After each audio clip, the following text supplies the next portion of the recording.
Hello, hi, how are we doing? Hope we're doing good. Hello. All right, we're live. We're there. It is a beautiful Saturday. We've got plenty of videos to react to, chat. I've got plenty of stuff we need to look at. We can look at. We've got quite a few interesting topics as well. So yeah, we've got a few things that seem to be that are going to be fun. Hi, Eliza. How you doing? Hope you're doing good. Hello. Okay, hi Shadow Clips, how you doing? Hope you're doing good. Yeah, football. Inazuma 11, I know. I know. Wait a minute, I need to check a few things. Give me a second. Some things are not the way they're intended. My model is a bit slowing down. I hate it. I need to check where that's coming from. Holy, that's a lot of... Ah, hello Discord. Yeah, you're the reason. Fuck you. F off. Out of here. That's already better. That is already better. Are you even there, bro? The fuck? Okay. Yeah, it's a little better. Okay. We got this. I need to look at a few things real quick, but then we're ready, pretty much. But yeah, how we doing, kids? How we doing, fellow kids? Okay, this seems fine. Okay, also we have a little bit of a different thing tomorrow, because apparently I miscalculated. No new horns yet. Yep, no new horns yet. He's still working on it. Tomorrow the monster taming direct is gonna happen, which means we're gonna watch that. It's gonna be about an hour. Probably like last year. I don't know. Maybe I'll start an hour early. I don't know yet. Because of that. Hi GT. How you doing? Hope you're doing good. I'm still thinking about how I'm going to do that. Maybe I'm not reacting to it at all. Though I did it the last 2 times. So maybe I should technically do it the 3rd time. I don't know yet. But it's going to be tomorrow as well. I don't know. We'll see. I mean, if there was a direct, I wouldn't need to react to that anyway. So I guess it makes no difference. We'll see what games are going to be shown at the Monster Taming Direct. I have it for tomorrow. Should start around this time, so probably I'm going to go live tomorrow an hour earlier. So my assumption, but we'll see. Anyways, I think we'll just jump over to some stuff. We're just gonna look at some stuff. I already got the first one up. That's gonna be rather interesting. Good weekend. Hi, Cricket. How you doing? Hope you're doing good. Hello. Yeah, we'll see. We'll see. I don't know yet. I haven't decided yet what we're gonna do. We do get direct next week, right? Could be. I don't know. Maybe. It's another direct, I guess. But yeah, tomorrow Monster Taming Direct. We'll see what. I know Koromon is gonna be there. That's it, pretty much. Maybe a little bit of Nexomon 3. Nyong. Over here, over there, everywhere. You know, you get it. That seems fine. That seems fine. Audio is fine. Everything's fine. Water first. Always important. A little bit of water.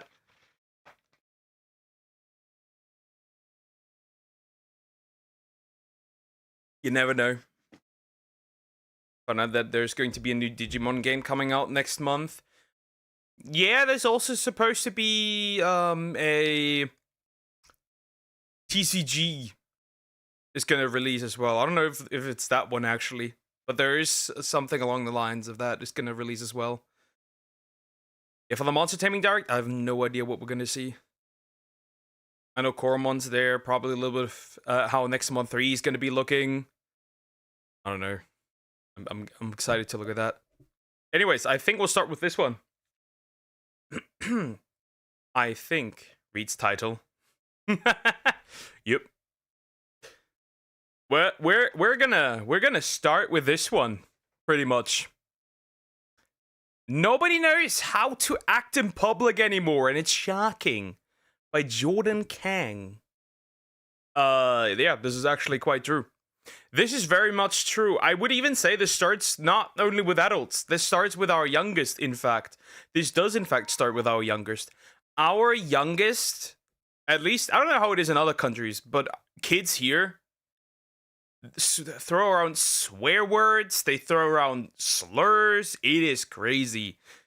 Like, I've never seen, like, when I was a kid, even saying penis would make others, like, that was already like a no word already, a taboo word, right? People started giggling and shit, right? When somebody was saying that, already that was kind of taboo. You weren't dared to say anything bad, really, when I was a kid. You'd get severely punished, not just by the teacher, but also by your parents. Nowadays, that's just not the case anymore. Nowadays, that just does not happen. People just talk in theaters now. I've gone to movies recently where I'm like, I see phones out. I'm sorry, but you... People talking in theaters. People using the phones in theaters. You deserve the worst. You are there to watch this movie, not sit on your phone for the entirety of the movie. I think they just kick you out when they catch you. I think people should just kick you out when they catch you on the phone. It is so dumb. Especially then, I've seen that, right? There's people who use their phone at maximum brightness. Maximum brightness. No. What are you doing? And also the Minecraft incident. Oh, everybody remembers that, I guess. If 11th or 12th will apparently be a direct. Okay. Money, but my money, okay? Build your country. Oh, wow. Okay.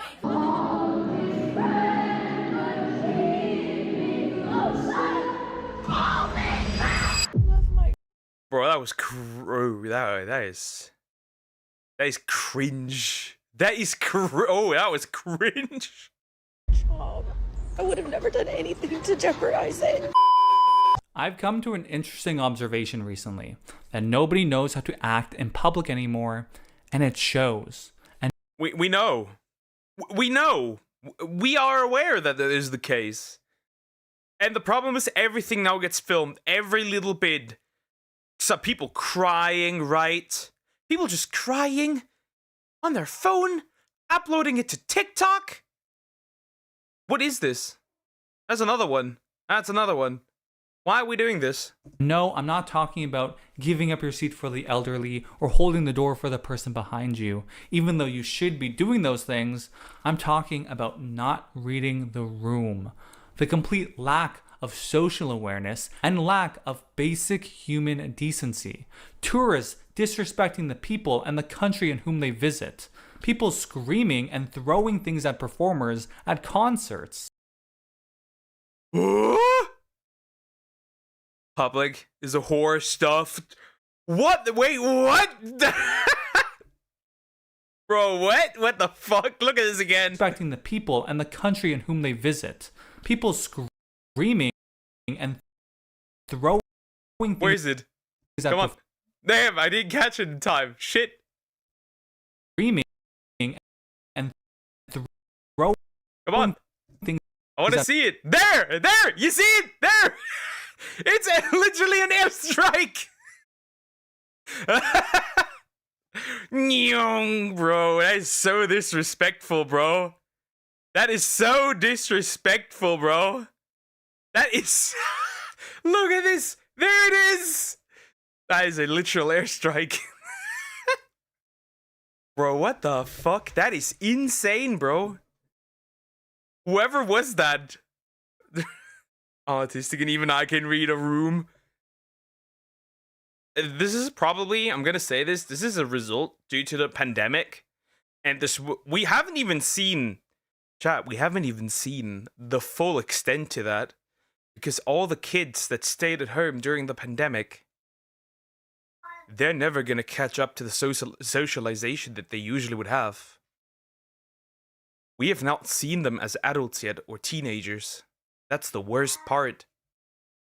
Performers at concerts and treating emergency situations as filming opportunities. Common sense and basic fellow human decency have gone out the window, replaced with entitlement, which is at an all-time high. And I'm here to break it down. Firstly, let's talk about Bri Merricks. She's an LA influencer known for video tutorials on makeup and lifestyle vlogs. I don't want to say it, but I want to say it. I don't want to say it, but I'm going to say it. Her worst enemy is a wet tissue. That's all I'm going to say. She recently got fired from her job as a Mac manager because of this post. I love my job. I would have never done anything to jeopardize it. Where she outlined her entire day of the cash register, opening it up, counting all the money of thousands of dollars worth, holding up in this briefcase, showing what the briefcase looks like, taking it to the certain part of the airport, when she does it with timestamps. Are you getting the gist? Yeah, no shit, you got fired! People, stop filming at your workplace! You're supposed to work, not film!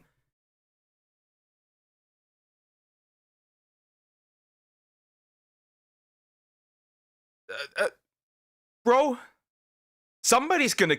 Like, if she did... Like, she basically put not just her job in jeopardy, but herself. Because imagine if they didn't know, if her employer didn't know that she uploaded this video, then somebody could have just had the bright idea to catch her there and take the money. No, it's not COVID mainly fault. Yeah. I'm specifically talking especially about the young ones, the really young ones that did not go to school. Or no entitlement, which means dramatic music, more Karens incoming, always. Anyone who is malicious could have easily stolen the money or potentially hurt herself and the people around her because they want to steal the money. And what's her response? To double down and say she wasn't doing anything wrong because the Mac brand encouraged her to film content. I'm sorry, did we forget that the internet is not a safe place? Especially when it involves moving large amounts of money around, what time they do it, where they do it, and how they can get to you.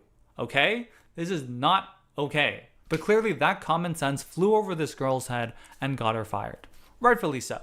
But this is an example where someone was posting online without thinking, an example of carefree ignorance and without understanding the repercussions her actions could have had onto herself. And that's why I don't want to show myself. I don't talk anything about my location. Nothing. I don't have nothing of myself on any other social media. I don't have Instagram. I don't have any like Facebook, whatever, right? I don't have those. I only have Twitter and YouTube and TikTok, and that's it. There's nothing of me out there. No photos, no address, nothing. You will not find me. We got our culture year by year, and suddenly surprising things went downhill from our experience of society back in our days. Yep. They might have encouraged her to film content, but not give a step-by-step guide to rob the company. This is how you rob my workplace. the people around her. And that leads me to my next topic of public spaces. Normalize shutting the fuck up at the movie theater. Because I just had to leave the movie theater early because the yapping, it was insane. It was absolutely insane. And unfortunately, this is not the first time I've had to leave a movie early because people kept on talking over the movie. People just talk in theaters now. I've gone to movies recently where I'm like, I see phones on. When I was in New York, we went and saw The Lion King. People behind That I've already said enough about that. Kick these fuckers out. You have a TikTok. I don't post anything on there. I just have TikTok. Just to rot the little bit of brain that I have with all the... You know, I gotta be on top of my game talking about gender wars and the stupidity that comes from that platform. It's like a know your enemy type of thing. And there's also a lot of cool anime edits, I must say. us were talking the whole fucking show in a normal voice. And I kept doing the look back. We'd look at each other and he would do the like, oh, that dude's getting pissed vibe and like do like a little nod. 5 minutes of quiet and then, yeah, well, the other thing that's happened, I'm like... You know we say- can hear you. Let's do.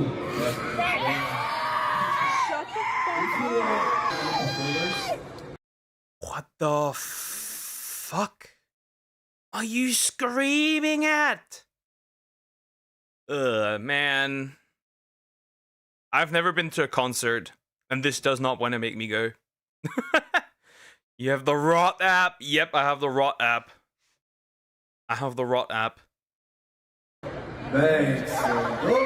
Okay, one thing that I do think we need to address as a society is the fact that there is an epidemic of fully grown adults who are playing shit from their phones at full volume in public, no headphones. And this is insane sociopathic behavior.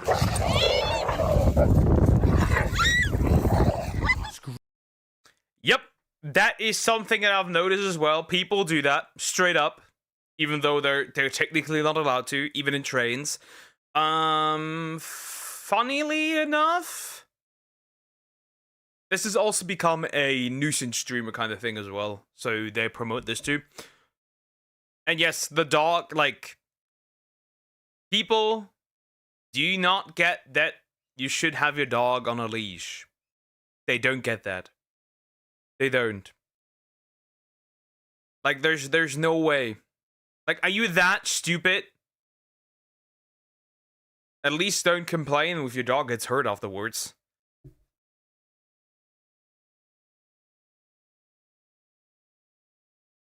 Shadow clips? Maybe this is projection. Maybe you want to be on a leash. Maybe you like that. Screaming during concerts, throwing things at performers, talking during movie theaters, having your TikTok on full blast in public transit, and having your dogs unleashed in public areas of the city. Why are we doing this? Public spaces are not your bedroom. There are people around you, and the fact that you either don't care or are so preoccupied and focused on what you're doing that everything else around you doesn't matter goes to show that you weren't raised right, or there's something seriously wrong in our society if it signals to you that that's an okay thing to do. It's somehow empowering for you to be a nuisance to everyone else around you. And when you question these people, they get defensive. They don't back down. Let's not confuse self-expression and living your best life with just being an asshole to the public. It's easy to chop this up as main character energy and everyone else around you is an NPC that's living in your world, but I think there's a clear line between living your best life and making everyone else hate theirs. I hate the term living your best life. I hate it. I hate it. This term is ideologically charged. I hate this term, by the way. Yeah, that's all I want to say. You will no, but I will give you a cat costume and make you eat out of the kitten bowl. Just saying. Don't sing in a concert, but if your vocals are louder than the headliner, maybe reel it in, sister.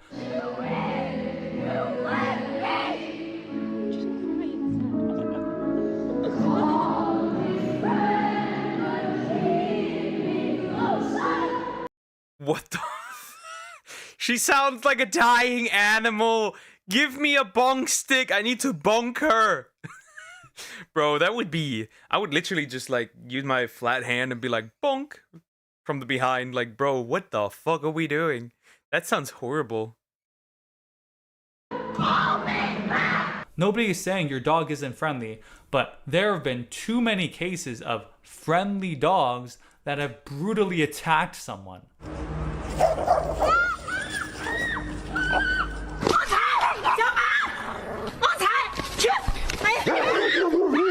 Look how the woman makes a huge mistake here. You see how the woman makes a big mistake here? You see that?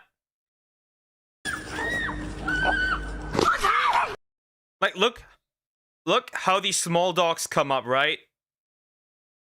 Look.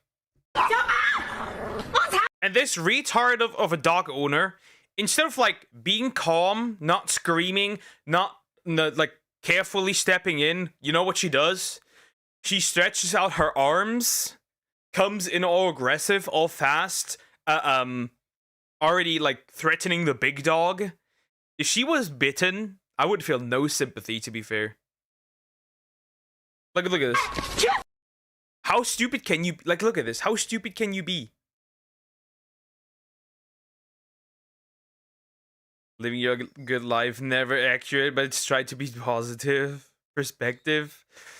The problem is that it always comes, that saying, living your best life comes always from massive, retorted people. Sometimes it's okay to slap strangers. I feel so too, yeah.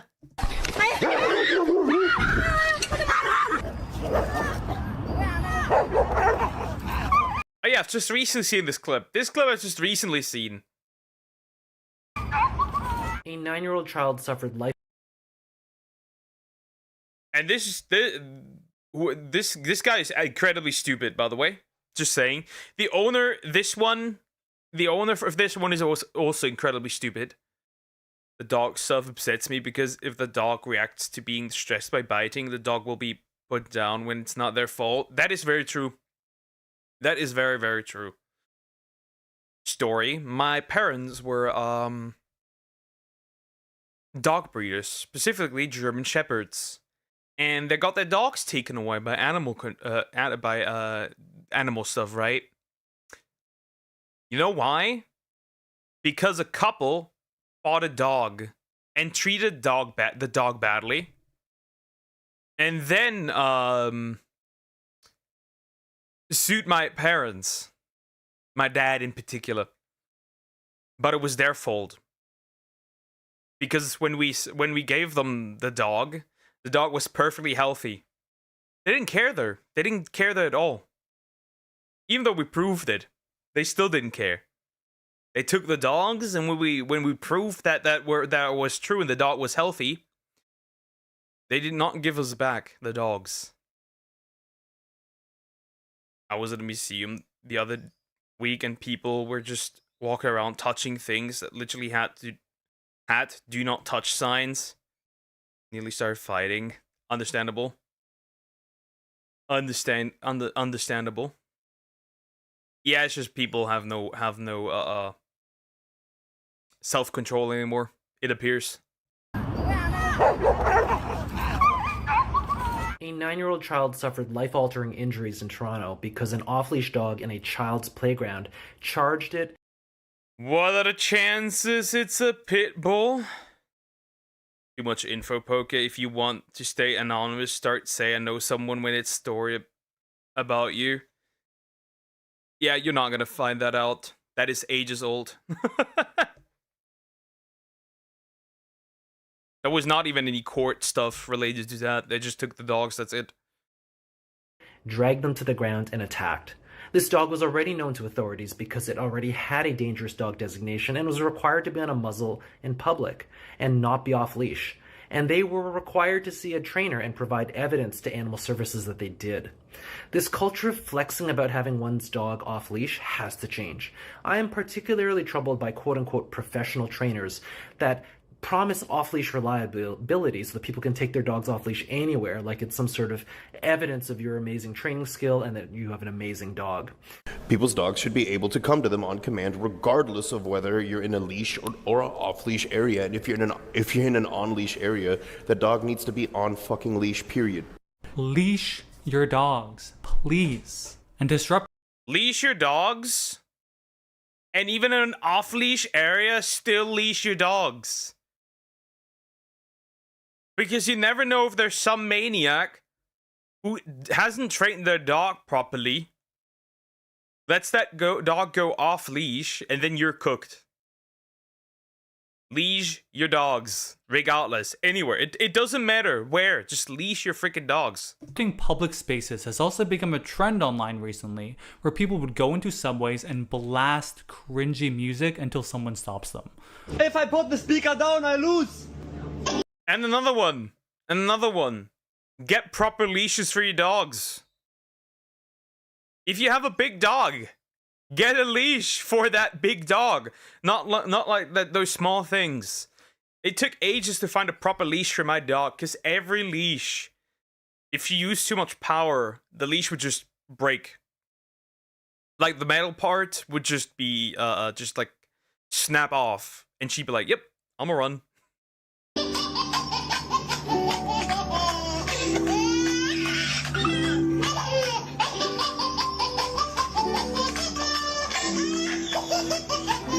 Now, as a concept, this is crazy to me. How could you possibly think this is a good idea? Oh. Oh wait, this is 200,000 followers. 200,000 followers. 8.9 million views.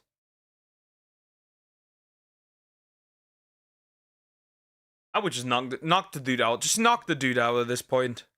I see. Social media tells them it's a good idea through views and likes. Okay, I just checked the comments of this video and he may have been doing it satirically. The people say that he does it mute and then adds the music afterwards and he just holds the speaker for the clip. I'm not sure how true that is, so I found this other guy and I think he is actually playing music. You can see people in the background turn their heads.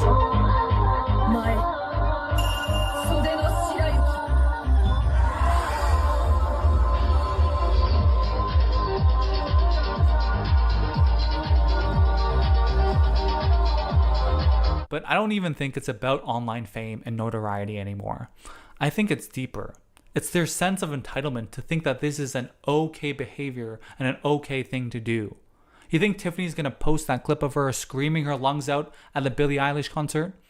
Probably not. She's just doing it for her own memories, just at the expense of everyone else around her, who also paid just as much to be there as much as her. You think Jack is heckling the performer or the comedian because he's doing it for his own Instagram? Heck no. He's doing it because he thinks that's the right thing to do. It's gonna help. I don't think that a lot of these are doing it maliciously, right? I don't believe that this has any malicious intent, like some of these, right? Either they're just stupid.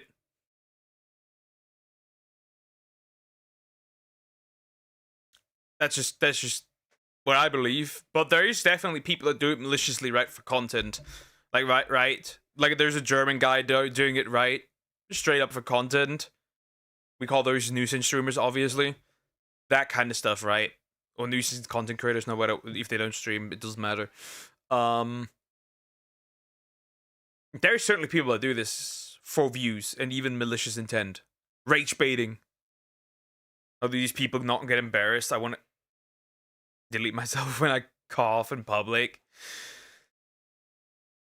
Like, I get so embarrassed if I turn on something like an app and it makes sound when I start it, right?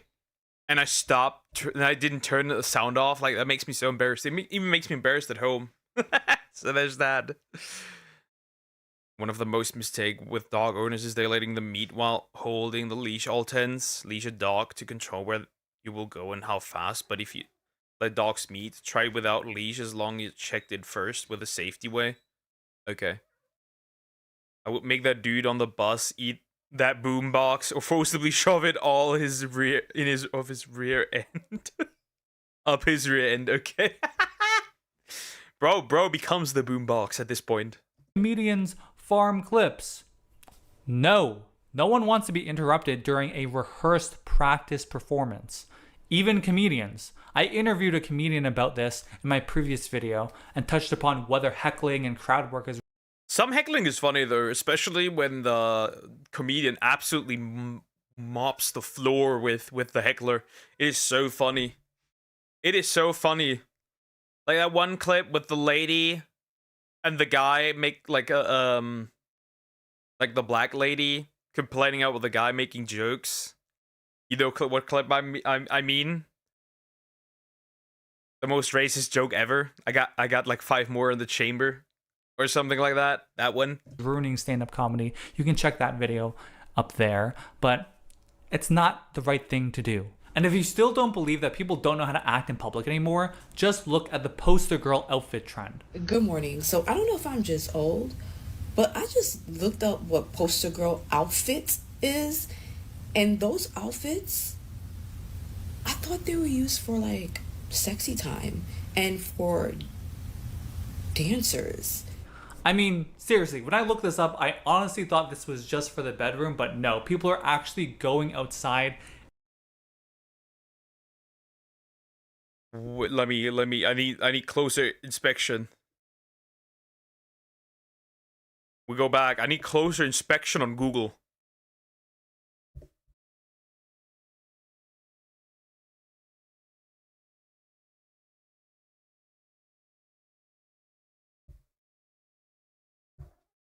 Horse. I thought they were used for like sexy time and for. That does in fact look like a stripper outfit. That does in fact look like. I'm sorry. That does in fact look like one. That looks like somebody. Yep. That. I'm sorry, but that does look like it. People go out in these. I'm too European to understand. People go out in these, like genuinely, and not feel any embarrassment or shame or disgust or anything like that. Man. Dancers. I mean, seriously, when I looked this up, I honestly thought this was just for the bedroom, but no, people are actually going outside in public, walking, going to restaurants, going to movies, sitting in these. There's a universal dress code when you go outside in the public, and this is edging the line to what is acceptable. I can just imagine trying to be a parent with young kids, and people are blasting music with curse words in them in a public park, groups of people wearing these outfits. I know what you think. No, that's not. Dude, Frog dresses like a young grandma. And I like it. All the outfits are cute. I'm gonna say this. If a woman like that is in a public space, I don't want to be near her. That's just so uncomfortable. That is just so uncomfortable. Standing close, sitting next to, that's just so uncomfortable. That would just make me so uncomfortable. I'm so tired of seeing half-naked women. I'll be honest. I'm so tired of it. And before anybody complains, I would also be weirded out if a shirtless dude was standing next to me, sitting next to me. And you start to wonder, where did we go wrong? People forgot how to dress for certain occasions. Here's an example of a girl who thought these shorts was business casual for an interview. And guess what? She immediately was dress coded and could not be accepted for the interview. So I just got dress coded during the interview. And then they decided to reschedule the interview with me for tomorrow. But before they rescheduled, the lady was like, would you like to come back? Like, go change and then come back? And I was like, no. And these are the shorts. Let me turn to the side for y'all. These are the shorts. Like, please, what do you think? What do you think? Do you think these are business casual shorts? No, they are not. No, they are not. No. And if you're still not... No, they are not. For love of God, please. Please dress accordingly. If you go to an interview, to a job interview, what is... This isn't the worst. That isn't even the worst one I've seen. This isn't even the worst one I've seen people pull up to, like, a job interview. I've seen women pull up to job interviews in, like, hot pants. Or really short skirts. Like, have their ass out. What are we doing? If I saw a woman wearing that, I would assume she's on the game. Yep, looks like looks like a prostitute to me. See more slutty women than regulars, and I don't want them like that anymore. I was fine when I was like 18. It was fine when you were young, right?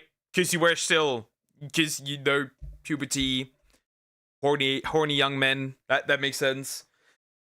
But the older I get, the more I get tired of it. The more I'm like, I don't want to see it. I just don't want to see it. Leave me alone. This is not, no. What is this? Each year I'm shaking more each year clothes get shorter, and each year I need to shake my head faster. Not convinced, just go to Japan, Thailand, or any big tourist destination, and you'll see what I mean. Right. Go back to your position. You are not welcome here. I'm sorry, but your money, that's my money, okay? Build your country. Oh, wow. Okay. The guy was going, we pay to be here. We can stay here for as long as we want. We can scream as loud as we want. You're in a residential city, you are on some private road, you have no respect for the locals, you've got no respect for us who've been woken up by this, basically. It actually made me feel embarrassed to be a tourist, because now that's what they think all tourists are going to be like. Is it just me, or have I been seeing way too many videos lately of foreigners straight up disrespecting Thailand? That's another one, right? People go into other people's countries and behave like they're at home. Sorry, but you have to momentarily adjust to other cultures, customs, and behavior, and you can't act like you would at home. I'm sorry, because at home this is well, this wouldn't be accepted either. Let's be honest. But some of the behavior you can do in your country, in your home, you cannot do in other countries. I'm sorry. What the fuck are we doing? Sometimes I put it on a shorter skirt and I can feel my developing frontal lobe yell at me to change. What are you doing? This lady screaming, "My money built your country," because she got asked to take her shoes off. To people blasting speakers at full volume on the BTS Skytrain for a TikTok video. And then this one claiming that Thai people are rude and should speak to her only in English. Listen, this country opens its doors to us, and Thai people are some of the most welcoming and kind-hearted people I've ever met. And if you're kind and respectful to them, they will show it back to you 100 times more. Now, I've done my fair share of solo traveling, from Kenya to Japan to Spain, Italy. Be kind. Bang the ladyboy. Anyways. But never in my imagination would I think to exercise my American or Western birthright to just crap and be rude to foreigners as if I'm better than them. What is this? This isn't in the spirit of traveling. You're supposed to be enriched by a new culture, appreciate and respect the new culture, learn from the people, not just terrorize and be rude to them as if you're better than them. Like, what? Here's another clip where the McDonald's manager was clearly having almost a stroke or a heart attack or some medical emergency, but what are people doing? They're going to the fryer and getting the fries for themselves. Me at McDonald's on Lindell, man. Check in. Look at my boy on the fries, cuz. Hey, look, we found the cookie stash. Look at she over here drooling. Come on, baby girl.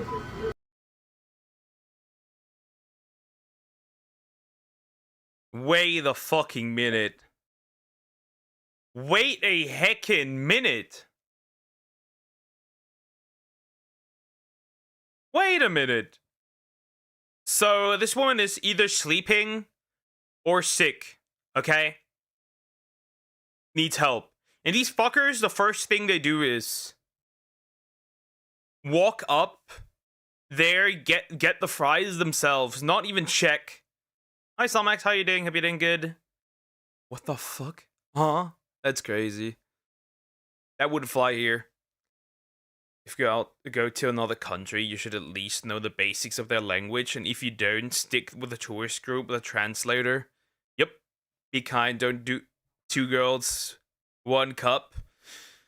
I know who you beat. You take part in 1 man, 2 girls, and a cup. You the manager, man. You supposed to do better than this. Do better, manager. I'm sorry. Can you just help the manager and see if they're okay? What happened to basic human decency? Why are we so consumed with our own lives and getting what's ours and being our own main character that we cannot think for a second about how our actions and how we dress affect other people, and to show a little bit of empathy for the people around us? Before the internet, people would be publicly shamed, have dirty looks thrown at them, and be confronted and be so embarrassed that they would never do it again. But I think with social media, people are blurring the line with what is acceptable and what is not acceptable in public areas. And their social security, their social awareness. I find it even funnier. Because we are at a point where people are filming their own crimes. Like, they're actively filming their own crimes. Which is so hilarious. The good part is that does have a benefit, though. That does have a benefit. We can jail these people easier and punish these people easier. That's the only good part. Ugh. You better manage a bro is dying. Please be patient. Bro, it's just crazy. It's just crazy. And these fat, I mean, they're not fat, but the way they're behaving is gluttony. These fat fucks. And sense of security is at an all-time low. Doing things without care, thought, or common decency for the other people around you is getting to a boiling point, and it's spiraling. What used to be fun communal events have become, oh, I'm a side character in someone else's story, and now I'm being flashed by a cooch I did not expect to see. Also, I know I said I wasn't going to talk about being polite and give... Flashed by cooch I did not expect to see. Was there an incident? Oh yeah, that was an incident. Never mind, there was an incident. There was an incident. There was an incident. I have seen stranger pussy before that I did not want to see. Giving up receipt for someone who's an elderly, but I found this guy on Facebook. He's a blind, deaf father, and he thinks it's an unpopular opinion to be polite to strangers. Like, oh my god, my heart just goes out to this guy. How could you think that being polite is an unpopular opinion? How did we get here? Why do people just always assume the worst and always rude to people nowadays? Like, what has happened? I can't imagine how many rude things and encounters this father has been through to think that this is now an unpopular opinion. So, but I want to know what you think. Do you feel like people have unpopular opinion? People should be kind to each other. Man, if that's an unpopular opinion, then some of my opinions must be straight up just terrorism at this point.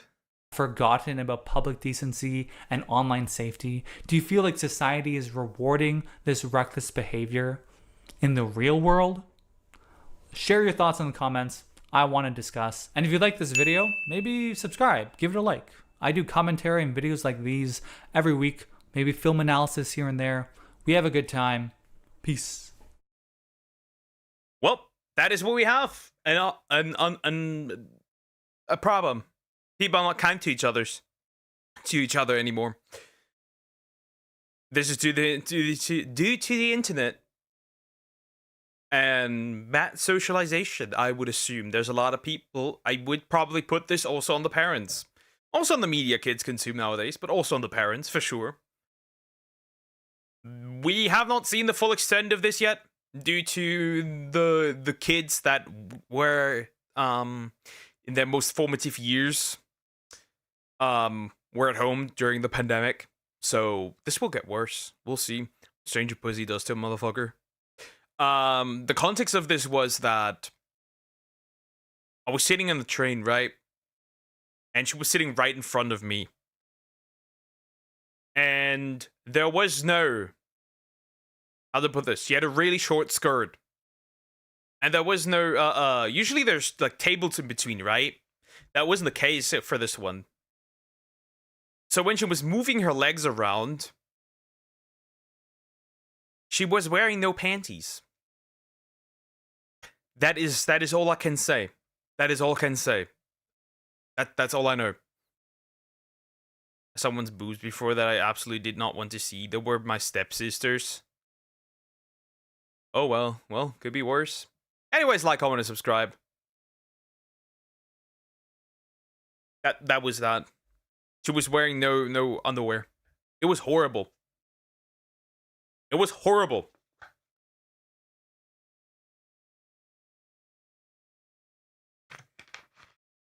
Bare puss and train is crazy. I don't know where she was going. I don't know where she was going. Anyways, I got this one as well. That was sent in by Samax. So I'm not. And we got another one. Okay, let's see. Let's see. This one is interesting. Death trap. That one's interesting as well. We'll look at this. We'll look at this. Yeah. That looks interesting. We're gonna look at this. We will be looking at this. Why some women are admitting divorce regret by T Red. Sounds interesting. Sounds interesting. There's a few people that I know of that definitely have this. I know a few, especially single moms that have this. They regret divorcing due to various reasons. One was somebody else, a third party, planting that seed. It's just interesting. It's just interesting. We'll just look at this. We'll just jump in. To be fair, and there's also others that were like fooled by social media, right? There was this whole movement where like, remember the 4B stuff that happened a while back ago? Like that trend was mostly on TikTok, but it was a thing where like people said, divorce your husband. Women said, divorce your husband, break up with your husband, and some women genuinely did that. And genuinely regretted that. That was another one. So I'm noticing a pretty disturbing divorce trend happening right now. And that's where you have a woman, right? And she decides to get a divorce to find her happiness, find herself is usually the reasoning. So she goes through happy phase. And happy phase is where you know what she's doing. Like, we all know what she's doing, right? Whoring around. Remember, guys, this is just a dopamine kick that will not last. Happiness is not a lasting condition. It is in its core just dopamine that will fall off eventually, and then the reality sets in. This is why I'm always saying, if you are dating, if you try to find a partner, a husband, a wife, whatever, don't just follow your own dopamine. What gives you the kick? Because you might get kicked off of that one. Oh yeah, all the women shave their heads. That was the hypocritical part, right? They said like shave your head so you're unattractive to men, which then send the signal to women that naturally have issues with their hair, right? That are, for example, balding or are bald due to a condition, saying that, yo, girlies, y'all ugly. Y'all are ugly, basically. And I hated it. I hated that. It was the most hypocritical aspect of this. Happy face or hoe face? Hoe face. So she gets out of happy phase. She realizes that dating now is harder. Or that, hey, my life isn't as comfortable as it used to be. And now she goes into regret. The way she seems to do it is she'll go online and find sympathy. If there's one thing I've noticed, it always seems, maybe this is just what I've seen, but I've noticed that women that are in groups tend to be single. It's almost as if women... Simple. Because other women keep... Single women keep single women single. If that makes sense. Or they will make a woman in a relationship single. That is the problem. That is the problem. This is why I'm saying, also, another one that I'm always repeated. Do not listen to people giving you dating advice online when they themselves are not in a relationship. Why you take advice for somebody that is not in a stable relationship and appears to not only not be in one, but also never be able to keep one? That's another one. Some people look better bald because they have good head shapes. Yep. There's a lot of men, for example, that like are bald, right? But the beard just makes up for it. That's another one. You kidding? We had radio podcasts about couples and their troubles. The host told everyone to throw their partner away. Yeah, it's just insane. That is just insane. I recall the host over and over and overthrow him. He's not worth you. Move on and such. So what is your advice? The grass is in fact not greener. My advice is the grass is in fact not greener. It isn't on the other side. Chances are that if you think you could do better, that you likely won't do better. Get your shit together. If there's problems in your relationship, fix those problems. That is all I can say, really. I think a big problem nowadays is people just replacing each other way too quick on based on meaningless troubles. Simple. Fergie's advice: get together, make kids, marry and reproduce. Shinzo Abe.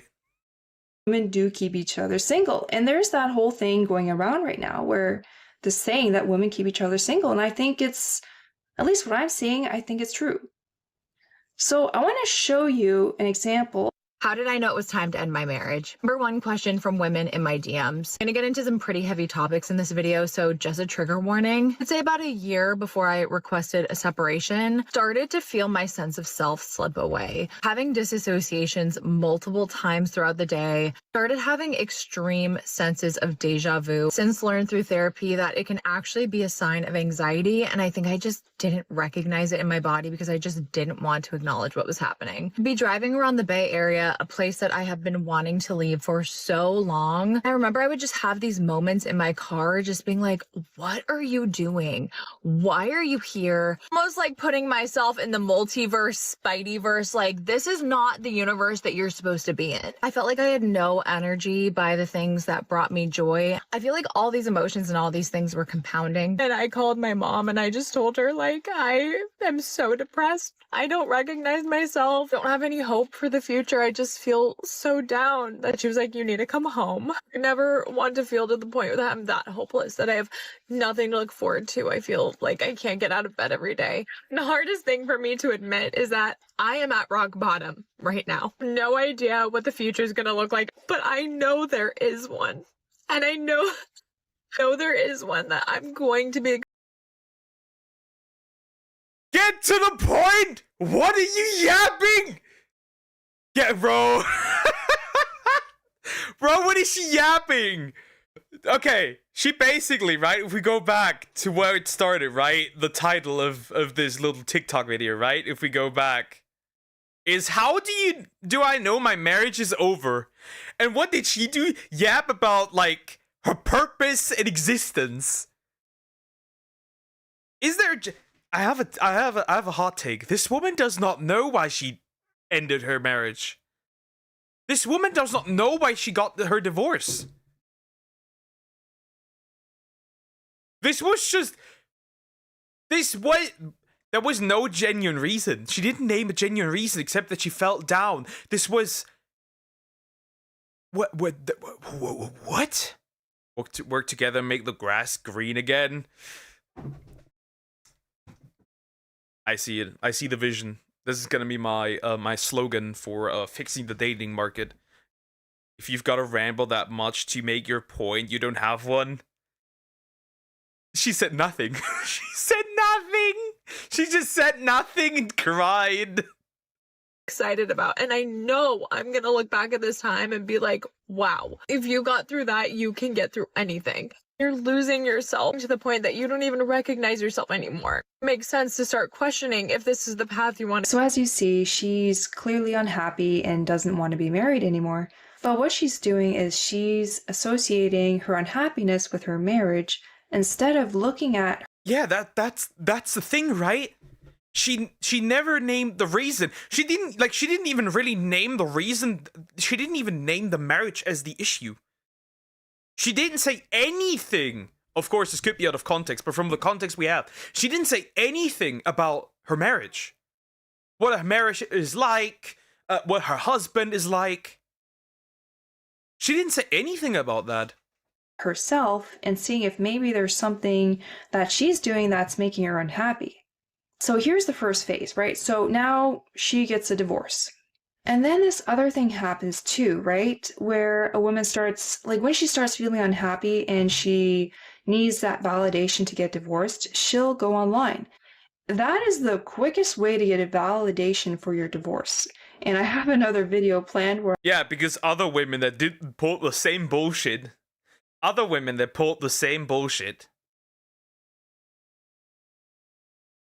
will validate your decision. This feels like a decision that was made on a whim. I want to show more of that. But so she'll go online and she'll get validation just like that to get a divorce. So let me show you what happens when they realize they made a mistake. I'm really starting to question if I made the biggest mistake of my life. I wanted to post how I'm feeling because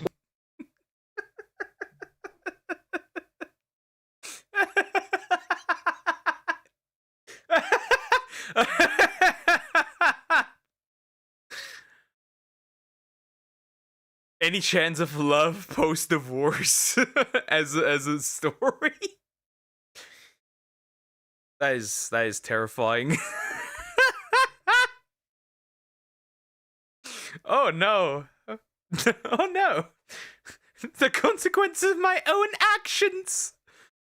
Do you not have just talk to her husband, have a nice chat, maybe go to therapy together? I'll shag even if she is even in C. Shag even in C if physical intimacy helps. True. This is so stupid. wow, the highs are great, but the lows are really low. It's been 1 month since I moved into my apartment, and this is my second week on my job. Now that things are quiet, I'm finding myself reflecting a lot. I just feel so painfully uncomfortable. Of course, I'm questioning everything. I'm really trying to force myself to remember how bad things were and how bad things got repeatedly for me to get to this point. I think I'm just having a really hard time being back at square one. I cannot cry. I cannot afford to buy more eyelash serum right now. Being a wife, being in a relationship, it feels so natural to me. Like putting myself out there, being single, dating, doesn't at all. That I think I thought moving to my hometown would be really good for me recovery wise, but I'm just finding it's not. Really thought I would have family support moving here and finding that that's not the case. And it's been a really tough pill to swallow to realize I'm kind of on an island. Oh no, I wonder why you don't get the family support. Is it possibly because you made a stupid decision? By any chance, right? Could that be the case? Why are you not getting the family support? Right? By any chance? I know so many people would die. And everybody knows that you made a stupid decision? They just don't want to tell you that you did? I had the opportunity to have no strings attached and travel and start over and date a bunch of people, but that's just not my personality. I'm $10,000 in debt from all of this. Like, I don't know where You cannot people be this. are just getting. You cannot be this stupid. I think the greatest threat to humanity is stupidity at this point. You cannot be this stupid. So, you divorced on a whim. You got nothing out of it, right? No support. In fact, your life got potentially worse. The lows are lower, as she said it. Right? And you're 10k in debt. Hilarious. Money to do all this stuff. I have 2 dogs that are quite literally the only things making me feel sane right now. Point I'm just really questioning like if I'm ever meant to have like a normal happy life, which maybe sounds dramatic. I just feel like the things that come really natural to other people are just so hard for me. I feel like I'm not asking that much. Like I just want a normal life. I want to have kids.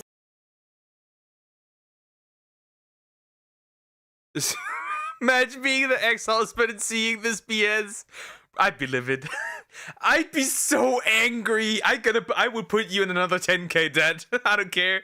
Bro, she wants to have kids. I want to be married. You were married. I can't do this anymore. I can't do this anymore. What? No, she's stupid. No, she's not just stupid. That's undermining what it is. This is the brainwashing they're talking about. Nah, bro. Nah, no way. She was so close, yet so stupid. I want to be married, and it just feels like that's not in the cards for me. Just really. What are you talking about? You were married. Really interesting because I feel like the swings of emotion with this have been so drastic. Days like today where I feel dead inside, like I'm crying all the time on TikTok and now my eyes are just like dead again. Yeah, you're dead inside. Up there. You're dead inside. But up there, there's nothing going on up there. It's just hot air. It's just hot air. You can't even be in pain because a vacuum doesn't feel anything. The synapses are not firing. Nothing's firing in this woman. And multiple people in my life have told me I'm icy, and I'm just like, literally, what do you want me to fucking say to that? If you're feeling like me at any point, I just encourage you to go through my divorce playlist and look at any of the comments from people doing that on a regular basis, and you guys have helped me so much. I don't know, I just want to be honest today because, again, like a few days ago. The people that likely encouraged you. The people that likely encouraged you to end up like this.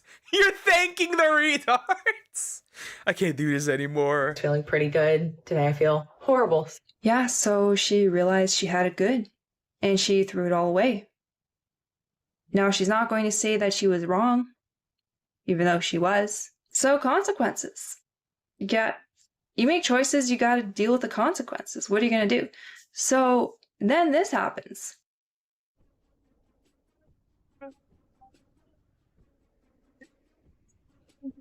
Yeah, she promotes divorce.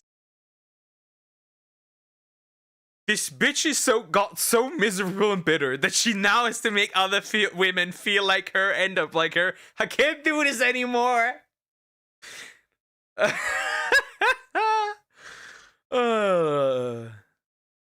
Leave other women alone, please. What is this? That's the next step. It's easier at the time to bring everybody down with her rather than look at what she's doing and take some responsibility and actually improve herself so she doesn't get herself in this kind of condition again. I'm going to show you another video here. I am honestly really sad right now, if you can tell. That's like the weirdest thing about grief is like, didn't cry for 2 days, was good for 2 days, and now I'm by myself, and it's just like the hurricane, like it's here again, you know? It's, the tsunami is back. Like, it's just so hard, and like, I'm frustrated because I, my whole world got disheveled. And I feel like he has moved on, and he is... You wanted the divorce! These bitches are stupid! These bitches are stupid.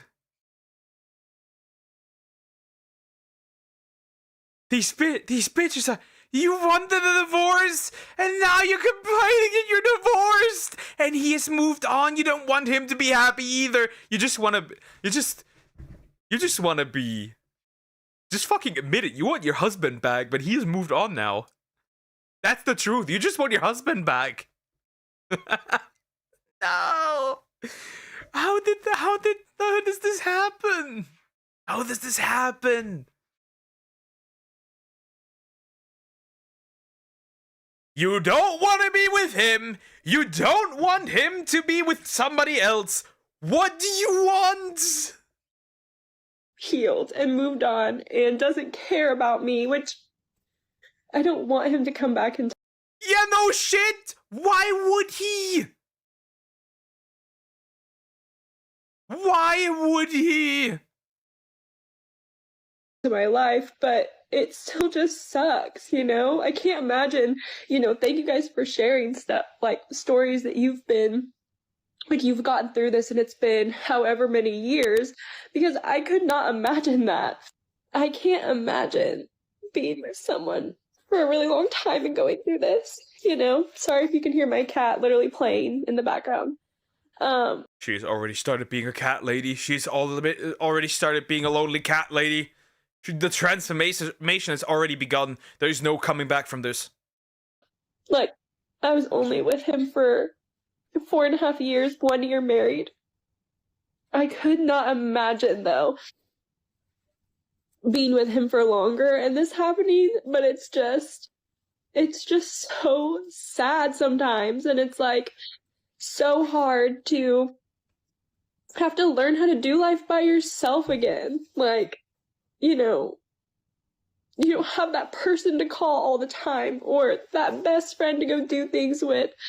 And that's what scares me. I've never truly been alone and worked on myself, and I'm terrified of it. So she divorced her husband and then expected him to fight to get her back. She doesn't. That's the worst part, right? That's the worst part. She probably didn't even want to leave him. This was a decision on a whim. And the worst part is possibly that this wasn't even her own idea. That's the worst part. And these same women will tell others to leave their husband because he didn't load the dishwasher. Yep.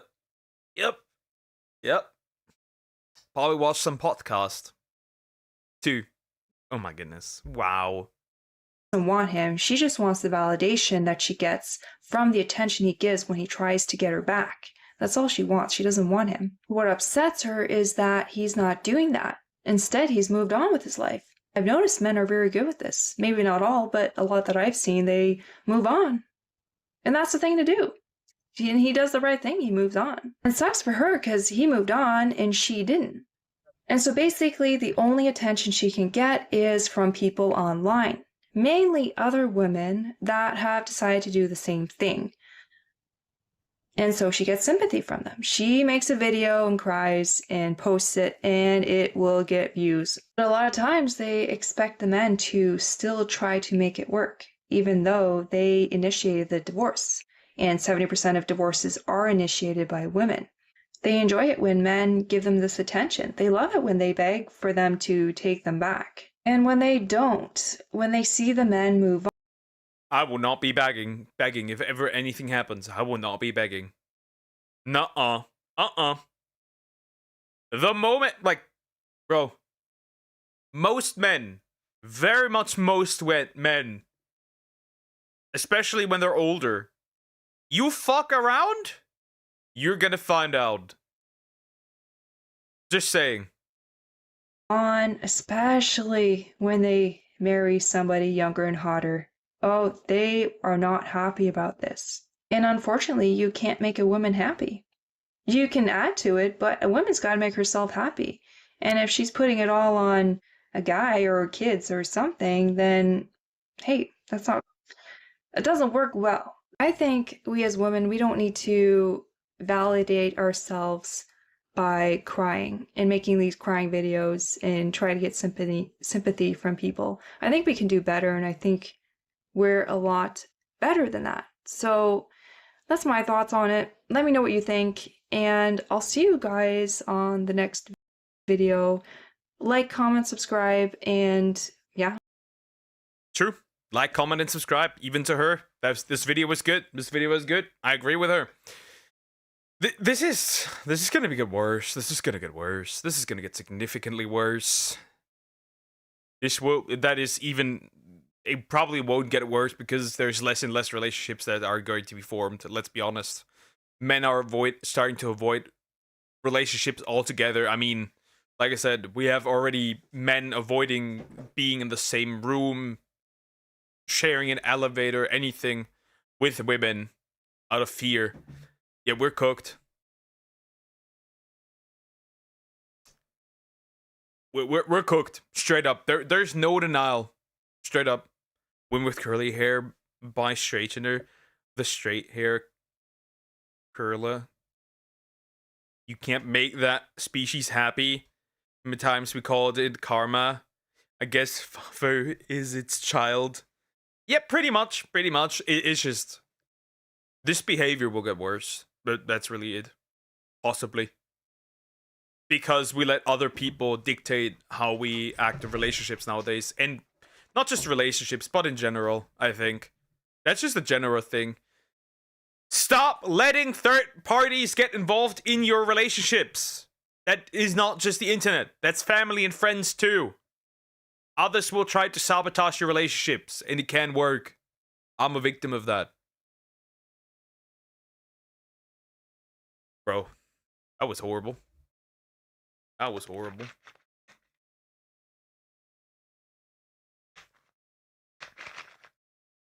That was horrible. That's a horrible video. That is horrible. Not just relationships, ship happiness. Yep, that as well. That as well. Okay, we're gonna do this one, then the Inazuma one. This one's interesting. This one's interesting. I've never heard of this.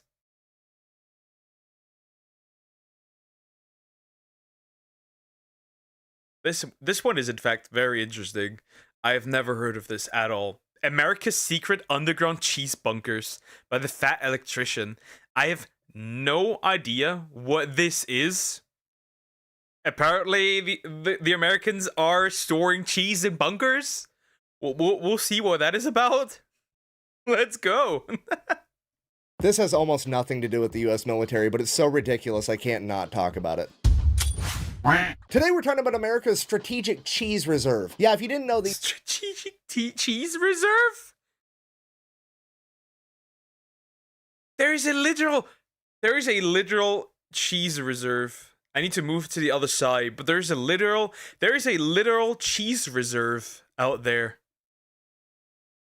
I have just half a body. I got Gojo.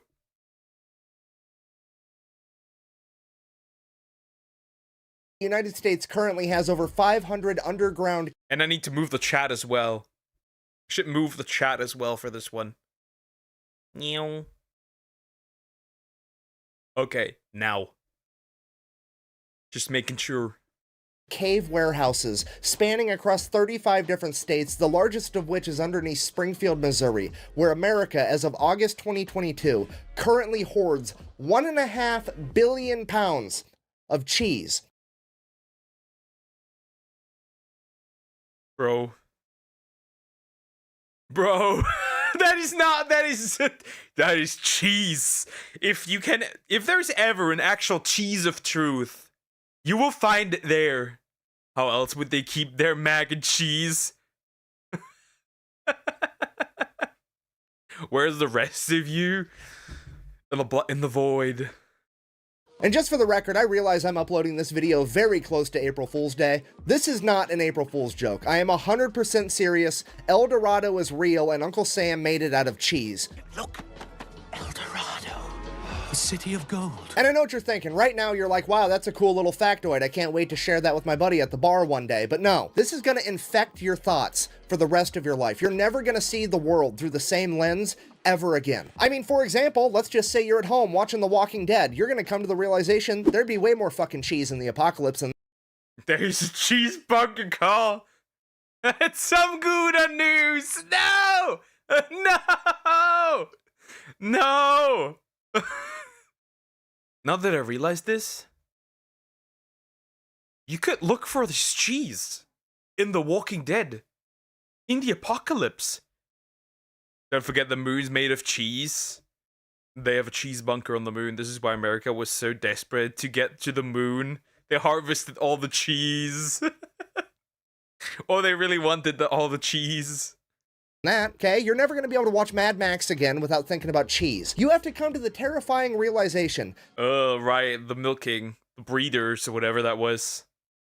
That you live in a world where there is a greater than 0% chance that one of these underground cheese caves gets mistaken for a government facility and gets nuked in World War III, and we're gonna have to deal with a radioactive tsunami wave of nacho cheese. And this is real life. So I asked myself one question: how on earth did America get to this point? Because I know it didn't happen overnight. And what I found was the craziest real-world example of a butterfly effect that I have ever seen. And believe it or not, it all actually ties back in with last week's video of the ice cream ships of World War II.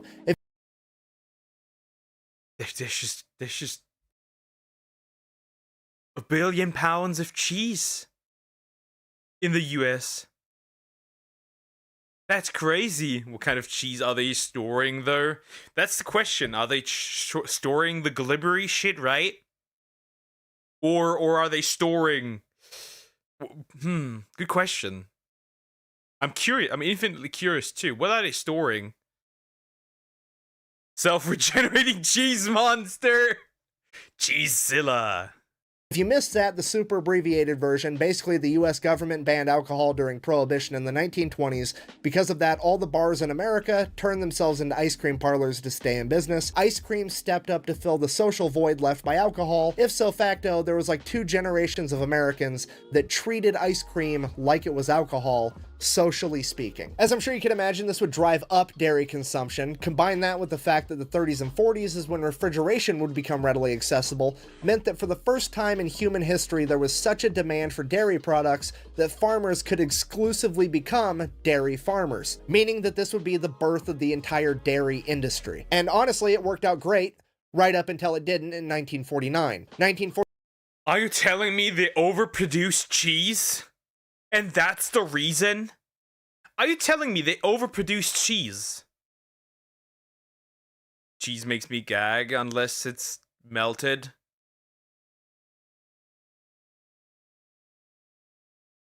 Oh, you're odd. There's many different types of cheese there. Cheese.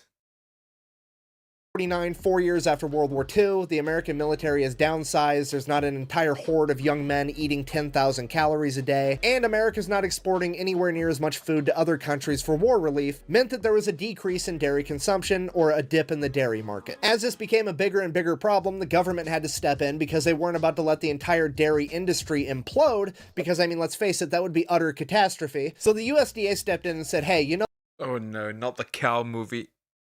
Not the barn movie. Oh no, I remember that one. Excuse me, I'm not odd. Yeah, no, you're odd. What do you mean you gag when you eat just cheese when it's not melted? Cheese makes you melt, what the fuck? You know what, we're gonna buy all the excess milk. Okay, pause. Thought experiment. You're a dairy farmer. You make all of your money by selling milk, and then suddenly, a couple years back, motherfuckers quit drinking milk, aka you made less money. Now the government has come out of left field and said, hey, we're gonna buy all of the milk. What do? You make more fucking milk. And that's exactly what happened. So just to be clear, there was already— They just produced cheese. Raw cheese makes me gag, bro. It's vile. It does not make you less— that does not make you less odd. Melon pizza toast, gimme. You're exactly like my little brother. That's horrible. Too much milk. Now there's definitely gonna be too much milk. So naturally, all the milk starts flowing in. The government has absolutely no idea what to do with it, so they turn it into cheese, that way it doesn't expire. That part makes sense, but now what do you do with all the cheese? They have no clue, so they just throw it underneath a mountain, ignore it, and hope the problem goes away. But it doesn't go away because You bunker it. You bunker it, and then you have just billion of cheese, and you don't know what to do with it.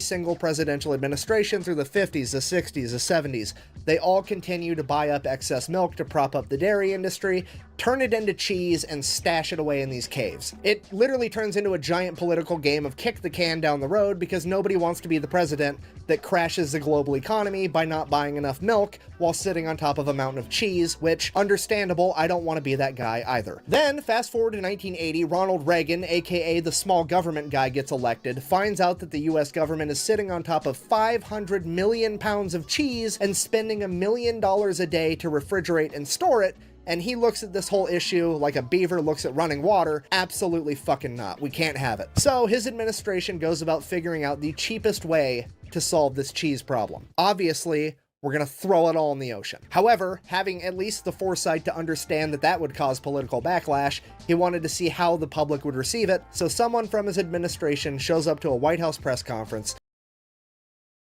Imagine you might be known as the cheese president.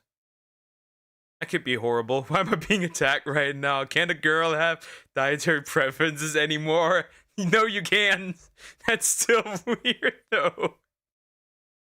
That's still odd. I'm sorry. It's just odd.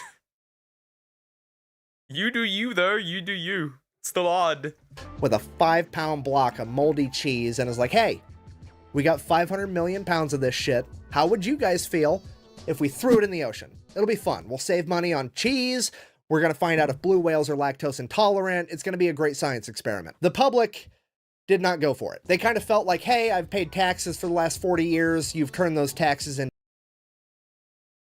So you're saying that the ocean could consist of cheese now instead of water? That's an L move. I must admit, that's an L move. We could literally bathe in cheese. Cheese Ocean. The Atlantic Cheese Ocean. The Gulf of Cheese.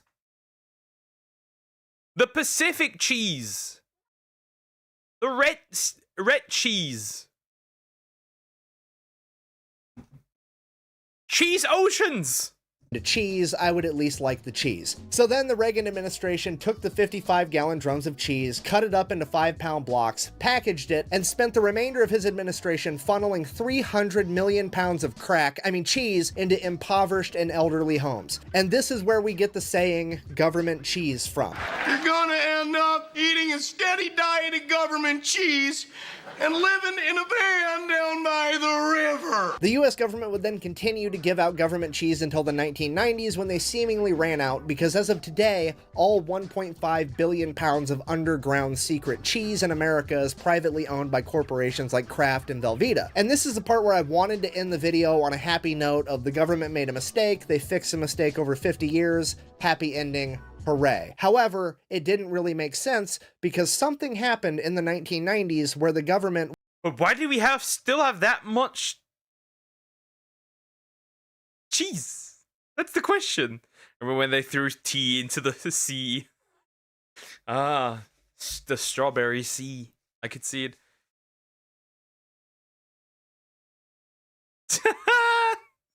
Yeah.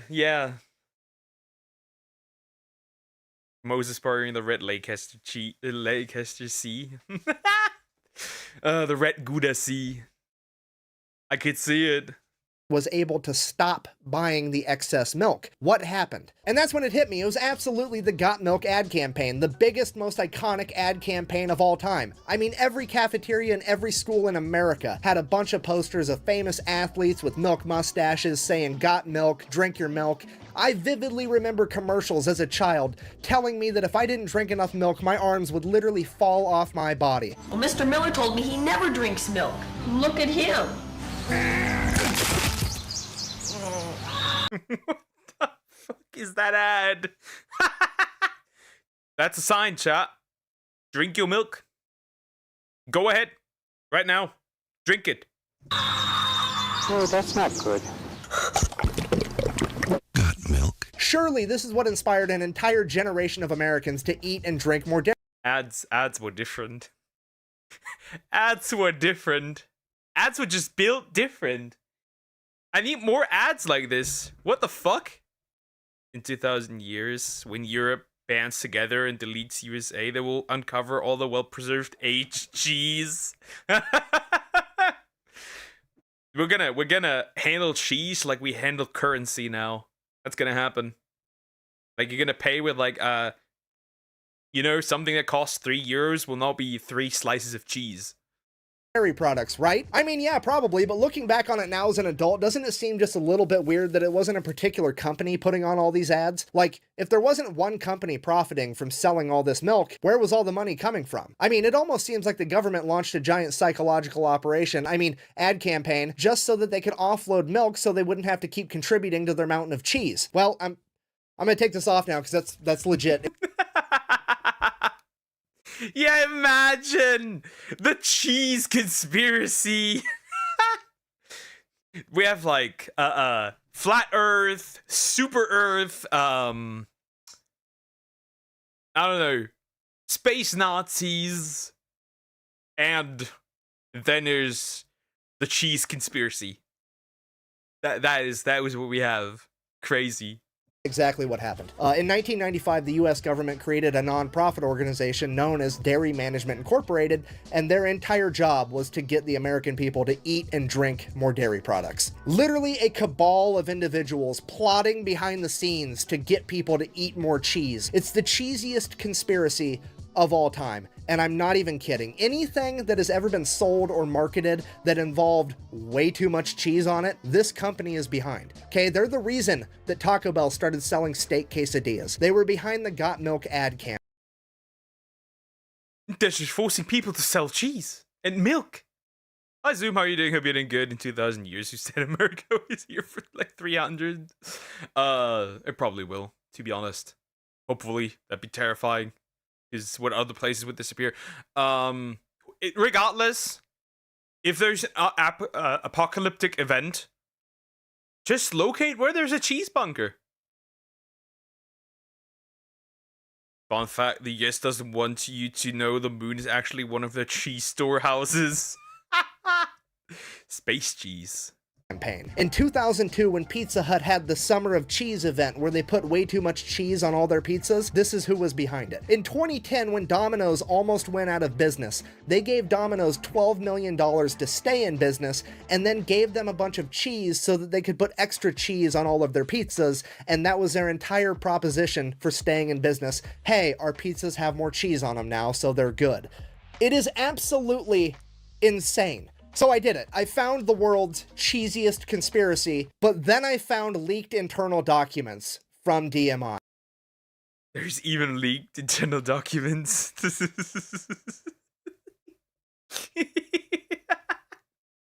Who knows? Maybe they even have a space station where they store their cheese.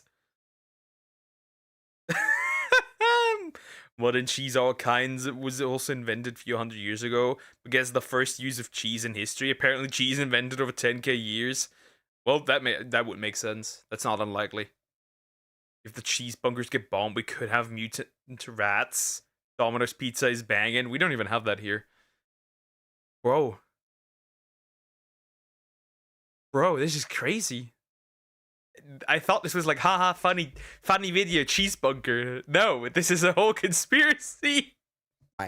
And they are the funniest fucking thing I have ever read in my entire life. We go ahead and read one for you now. It's a letter from Pizza Hut to DMI regarding a meeting they recently had. July 6, 1999. Dear Greta, we wanted to express our thanks once again for a wonderful meeting last week. We appreciate your team taking the time to share some very valuable information and creativity during our brainstorming session. Everyone is very excited about the presentation you gave regarding DMI's available. You know what the brainstorming session really was? Miss Gita Gale is like, girl, like boy, we have too much cheese. You need to buy that cheese. We'll give you cheese. We don't have to pay much. Just take the damn cheese. And Pizza Hut is like, yep. Imagine you work as manager cheese marketing.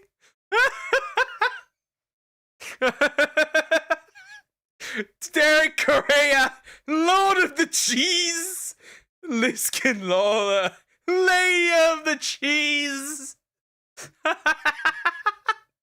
These names are amazing. Gita Gale's got the Gouda. This is hilarious. This is amazing. Imagine 10k years ago, humanity found heaven food, and all thanks for a peace treat with the neighbor tanks, the cows. This is amazing. This is amazing. Resources and cheese industry insights. We look forward to working together to develop many cheese ideas we've discussed. We believe this is going to be a valuable partnership for both Pizza Hut and DMI. Let's sell more pizza and more cheese! Exclamation point. Thank you again for coming to Dallas. We look forward to talking to you soon about our partnership opportunities. We will call you next week to discuss the next steps. Sincerely, Derek, Lord of the Cheese, and Liskrin, Lady of the Cheese. Even they know that this is a fucking joke. Why is this such a joke? Well, because Dairy Management Incorporated, while it is a non-profit, they don't actually have to raise money for themselves like most non-profits do, because they're also a government checkoff program, which means every dairy farmer in America is legally required, whether they want to or not, to send this company money so that they can advertise on their behalf. And their annual budget is like $140 million a year, with their CEO and top level executives all making right around $1 million per year. Okay, if you're not picking up what I'm putting down, I'm trying to tell you there is a group of people in America getting paid $1 million to convince Americans that cheese is awesome. Okay. That's so weird. That sounds so weird. Yeah, imagine like you have a literal lobby behind cheese, so you could, like the great cheese lobby, and they try to manipulate you into buying more cheese and consuming more cheese, and living just the American dream is just cheese. The American dream is just cheese. It's built, America's built on cheese. Okay, that's like trying to fucking explain to Stevie Wonder what nothing looks like and getting paid $1 million for it. He already fucking knows that, okay? It makes no goddamn sense. Cheese is so fucking good that it is the one thing on earth that if you were allergic to it, we're not gonna say you have a cheese allergy. No, you're lactose intolerant. We're not gonna say you're allergic because we all know you're gonna eat that shit anyways because the consequences are worth it. Am I upset right now? A little bit. Is it because I'm jealous? Cheese so good, you gotta shit yourself. It's basically selling ass candles to dogs and getting paid $1 million for it. It is the most ridiculously easy job on the planet, and I'm so mad that it's not mine. Anyways, I guess if you made it this far in the Unhinged TED Talk, in conclusion, the US government banned alcohol in the 1920s. It set forth a ripple effect through time, and now some dude in 2023 has my dream job of making $1 million a year to convince people of some shit they already knew. And the US has 1.5 billion pounds of cheese hidden in an underground cave network. Fucking the more you know, I guess. Thanks for watching. Best way to support the channel is go buy some merch at thefatelectrician.com. Quack bang. Out. I'm gonna go eat some fucking cheese. There we know it, the cheese propaganda. How does one become lady of the cheese? Probably CEO levels of, I don't know, you gotta just, I don't know, own like half the cheese or something like that. So all we got from this is that, essentially, they banned alcohol, they had too much milk, they didn't know what to do with the milk, made cheese, made even more cheese, and now we have the Great Cheese Conspiracy. That's all we have. There's just bajillions of cheese in the US now. I'm gonna move to the US. I'm gonna break into that bunker. I'm gonna steal like a good portion of cheese. Anyways, like, comment, subscribe. Lady of the cheese, probably married the cheese lord or something. They became cheeseaholics. Addicted to cheese. A cheese addiction. That could work. That could work. That could work. Yeah. Bro, what the heck?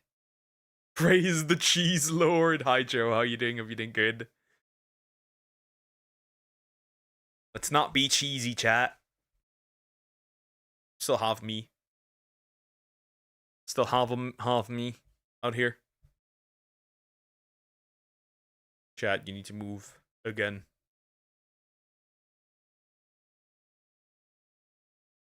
What has more cheese?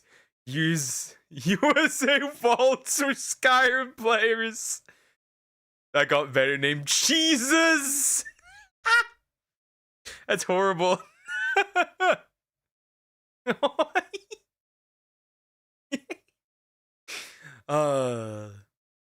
Jesus would approve of all this cheese for sure. Like equal to Sauron. Yeah, instead of throw the ring into the volcano, you need to throw like cheese into the volcano.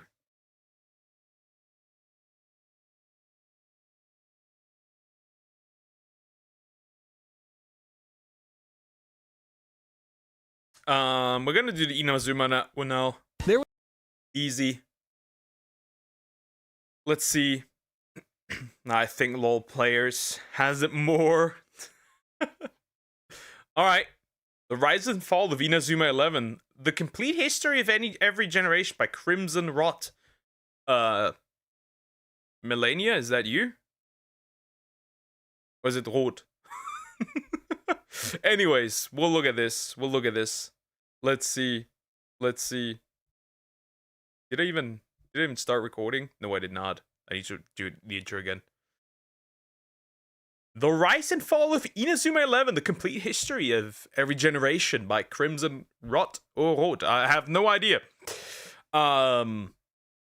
We'll jump in, we'll see. I also still have the fourth part of that Inazuma of the Inazuma videos. I still have that one. We need to react to that as well. Let's jump in. There was a time when a simple game wasn't just about goals, victories, or defeats. It was about destiny. Inazuma 11 wasn't just soccer. It was battle. It was dream. It was legend. Every pass carried more than technique. It carried stories, rivalries, and promises burning like fire in the players' hearts. It was the era when a single kick could change the course of a match and of an entire world. Here, there's more, because they didn't just kick. They did just not kick as well. They used hands too. Let's not deny that. They used hands too. Ref, is this even allowed? Red card. Heroes rose from school fields and with sheer willpower faced opponents that seemed impossible to defeat. No. Those who lived through that era know. It wasn't just about watching, it was about believing that the impossible could become possible if you truly believe. Think you've seen a historic comeback? Wait until you follow the worst school soccer team, the one that could barely aim at the goal and sometimes not even hit the ball, as they became a legend that crossed fields, countries, and even dimensions. Yes, because after the first generation, things escalated to such an absurd level that we had time travel and then, well, a third generation so over the top, it's hard to take it seriously. The character development was... By the way, this anime has a Nintendo DS, it has Nintendo DS games people could play it. I will eventually as well. Because now I'm locked in. I need to see this. I need to play this. 3DS, Wii, and more. Yep.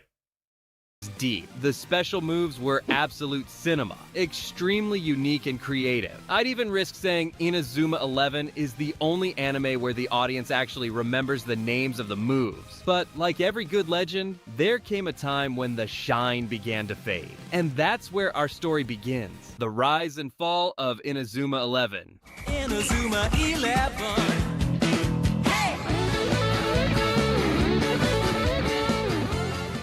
The first generation of Inazuma 11 and I will get copyrighted. Woohoo!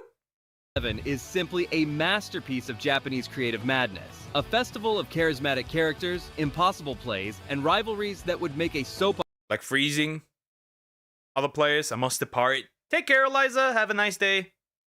Opera look like a PowerPoint script. It all begins with Endo Mamoru, the most optimistic goalkeeper ever created. He's not just the captain of Raymond, he's practically the personification of never give up. He could be losing 10-0, facing shots of fire, ice, or laser beams, and he'd still be smiling and shouting, "Let's go, everyone." By his side appears Gwenji Shuya, he's also basically a JoJo's character and has a stand. Maybe he's Giorno's son, whatever.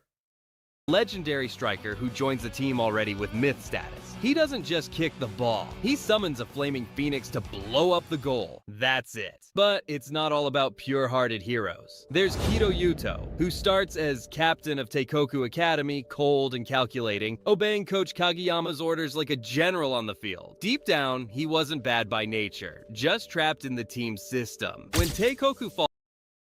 What?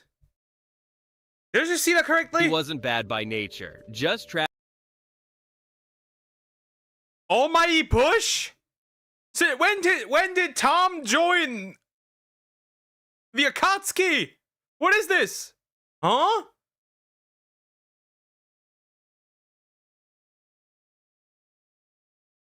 Feel pain. No pain except pain. Why is pain Tom here? What the heck?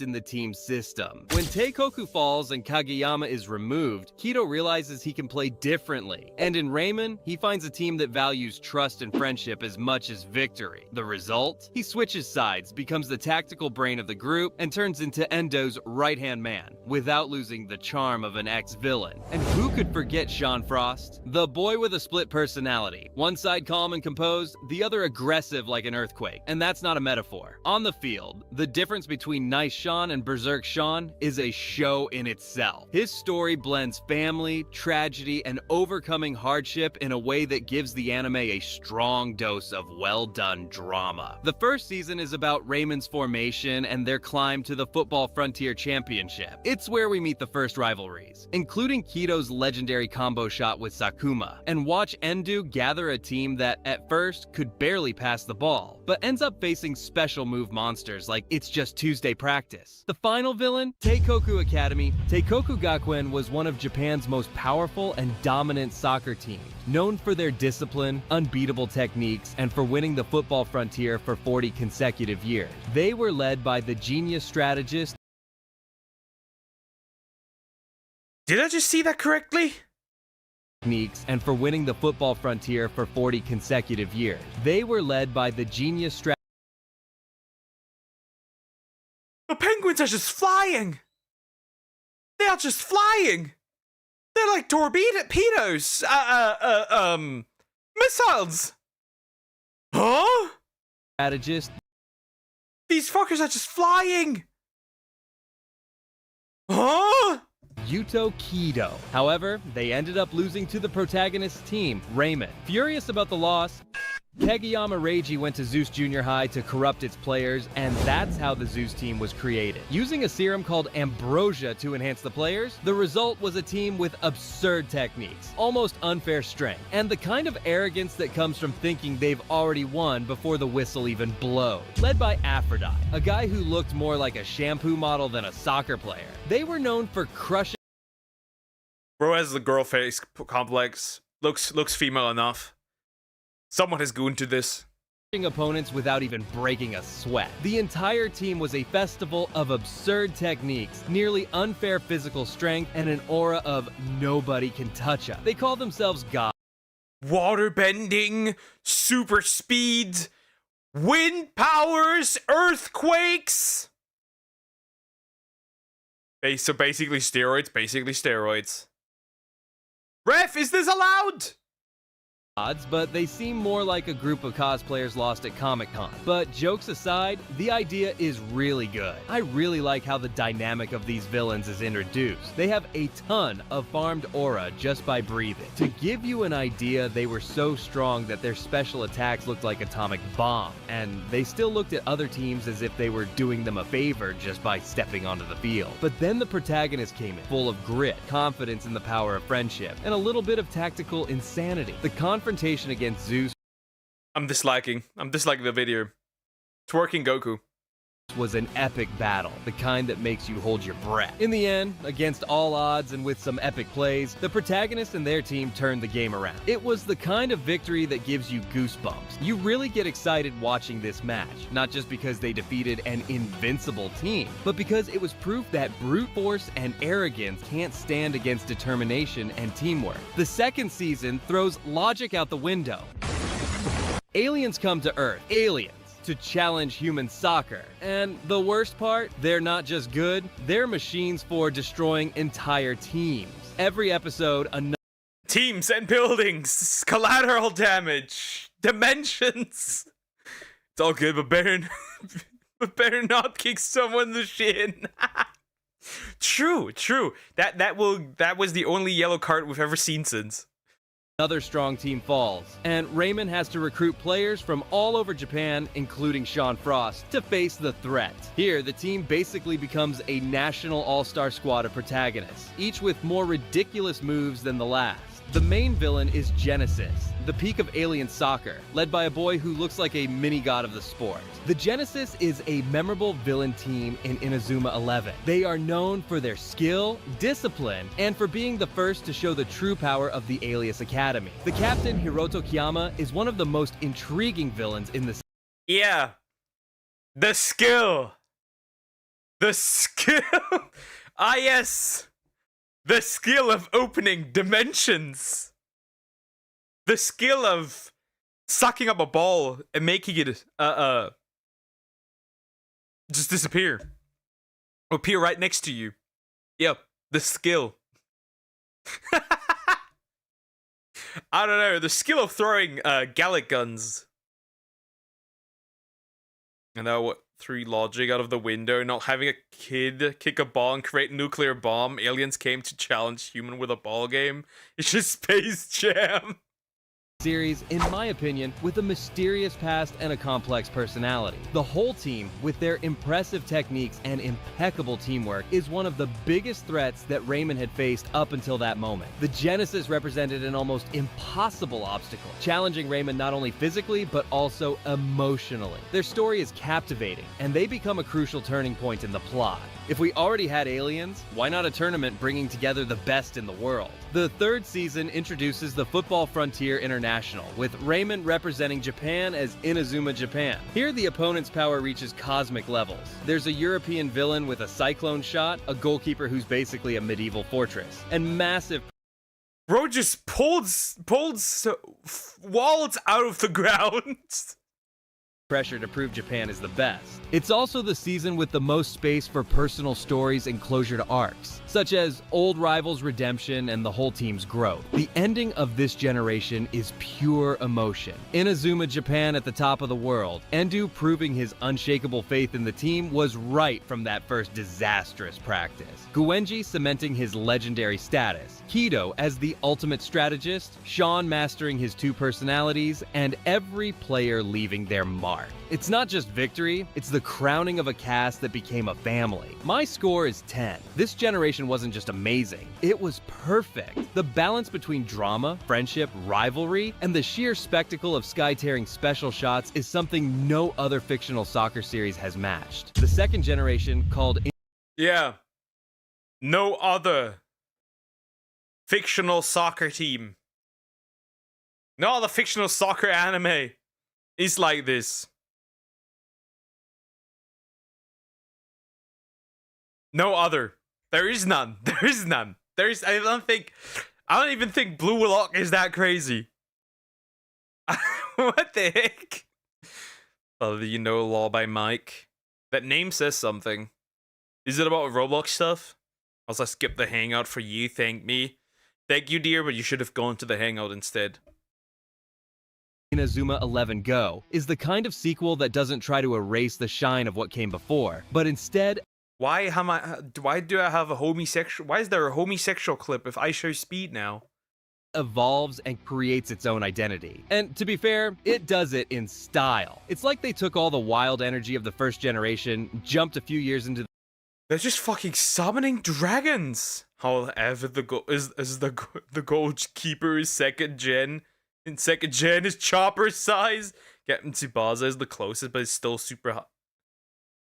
But it's still super hyper, far from Inazuma.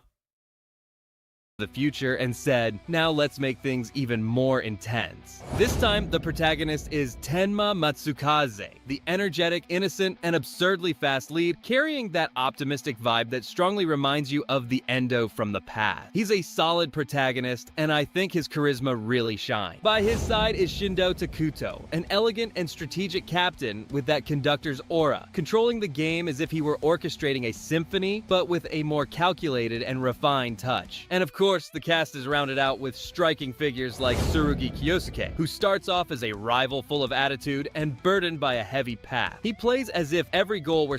They're looking more and more like Yu-Gi-Oh characters, to be fair now. This character design-wise. They're looking more and more like Yu-Gi-Oh. Slowly but surely. Oh yeah, that one. I had expected that you would recommend this one, actually. Ha! Predicted it. Okay, we'll look at that. We'll look at that. They appear to be very much more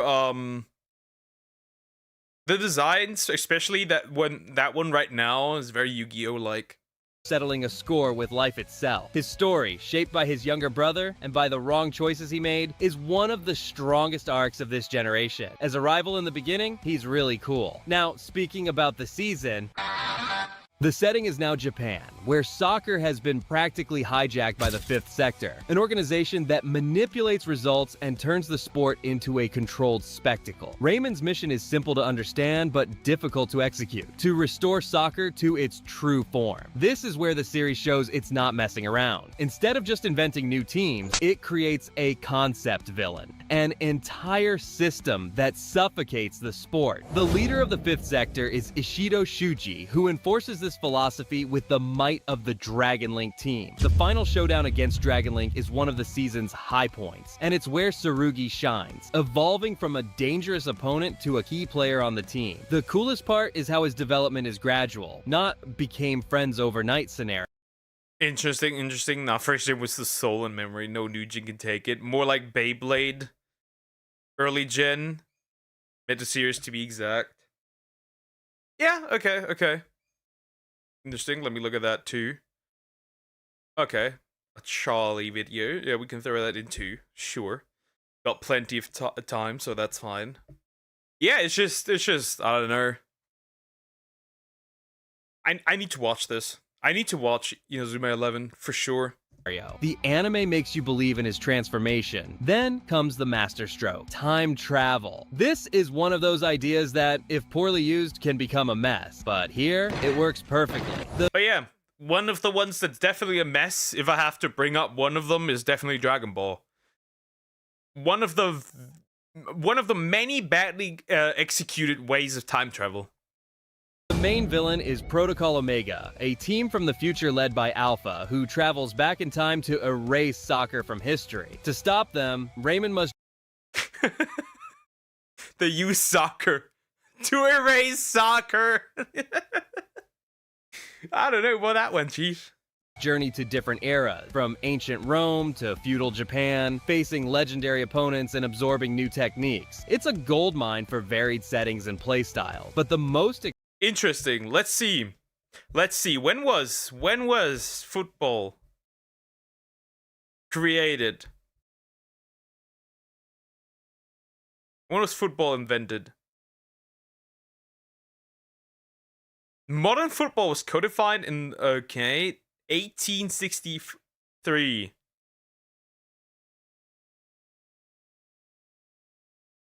And the first time a ball was mentioned was in 1486.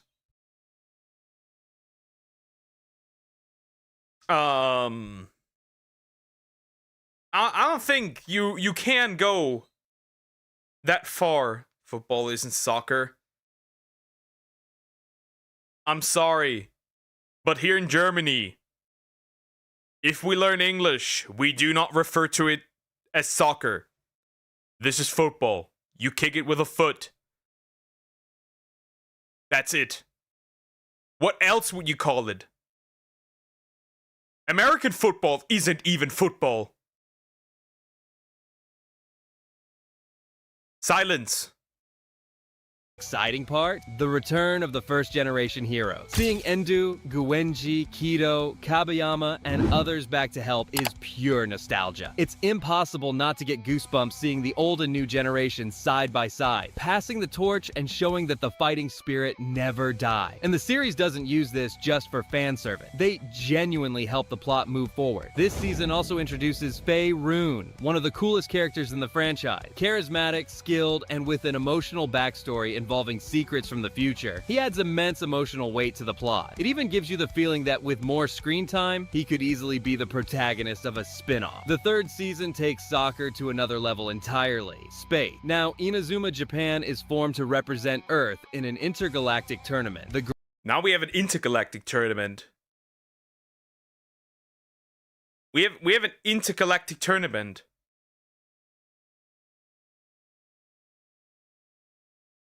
That's it. That's crazy. Well, game's 1,000 years old, probably, but the term isn't really. I guess they just tried to.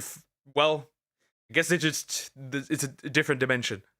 Football is football. Shove your rugby in OG's ass. Grand Celeste Galaxy. The main villain here is Ozra, the captain of the Faramdite team, who represents the final threat to Earth and the entire universe. This is the most exaggerated season of all, and that's precise. Did the moon just get erased? What? Okay, back. The main villain here is Ozra, the captain of the Faramdite team, who represents the final threat to Earth and the entire universe. This is the most exaggerated season.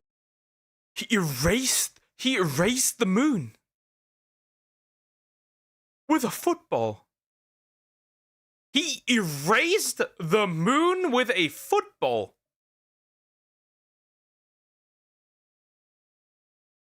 This guy can erase things with a football? What are you, god of destruction?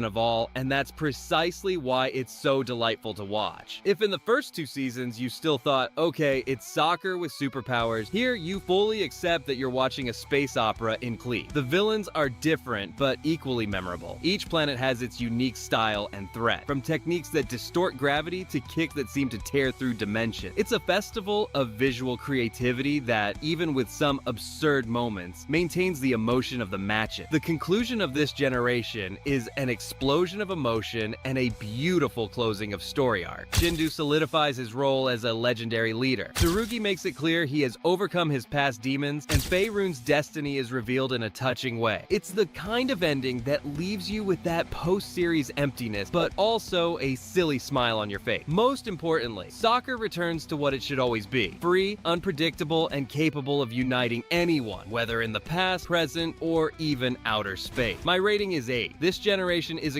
I mean, hey, nowadays football is also just whoever has the most money and can buy the best players. Realistically, that's just what it is, unfortunately. Well, boys, don't skip leg days, and you will be like him, destroying moon and half a billion people. Incredible because it doesn't try to be a copy of the first one. It's daring. It has strong new protagonists, creative villains, more complex plot, and as a bonus, it delivers that golden moment with the return of the old hero. It's awesome. It's emotional, and it's a spectacle from start to finish. Then we jump to the 3rd generation, Inazuma 11 Aries, which starts in a way that leaves you shocked. Our protagonist, Asuto Inamori, lives on a tiny island where everyone knows each other, and soccer is basically the most important cultural event in town. But in the very first episode, his mother dies right in front of him. Heavy stuff. The protagonist feels completely lost without her. And if that weren't enough, the island's team is banned from playing soccer. Hope dies, and everyone's left. Damn. Bro got banned from playing soccer. It happens. It happens. Read my chats. Not that clip. I know this one. That's not a new one. Here, that's not a new one. Just go from football to planet threat. Good question. I don't know. Oh, the FOG hero didn't get old. Got old. Well, he did go older a little bit for sure. Or Ronaldo, whoever you prefer. I wonder how kids supposed to like real football after this. Anime characters destroy the moon with football. Leo Messi could never. Yeah, Lionel Messi could never.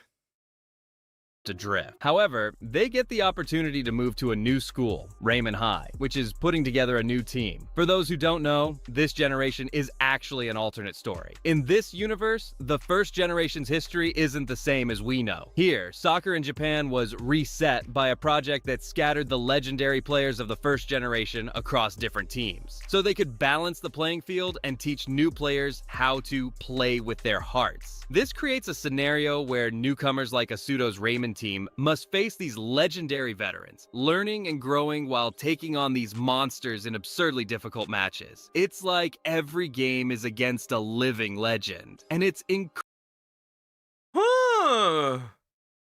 Weird. Okay, interesting concept. You're essentially fighting all the good people. You're essentially playing against all the former elite, so to speak.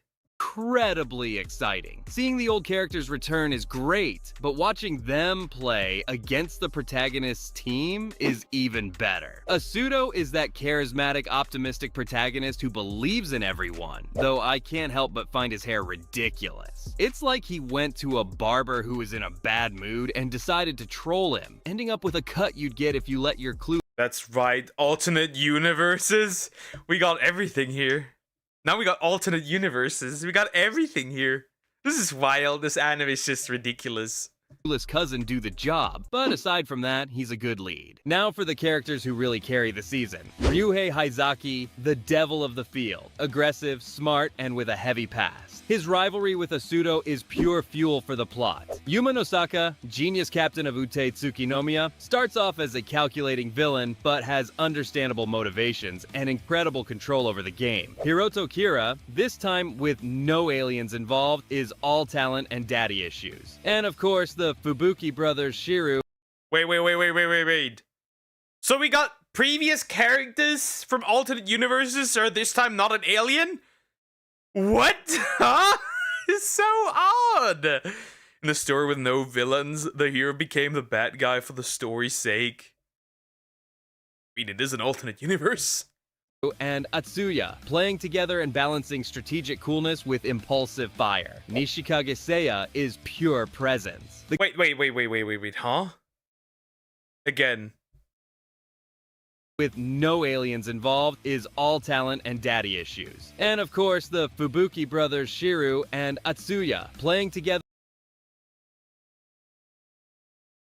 interesting? And balancing strategic coolness with impulsive fire. Nishikage Seiya is pure presence. The guy steps onto the field looking like he walked straight out of an expensive perfume commercial. Insane drip, superstar aura, and crazy skills to back it up. Overall, Aries is fun, more grounded, and worth it for the nostalgia of... Also, why is there just a grown man in that team? You know, dear, that this is pretty annoying when I have to look at videos that you sent me.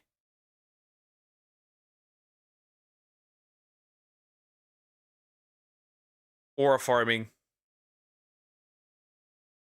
Aura farming crab. Peak.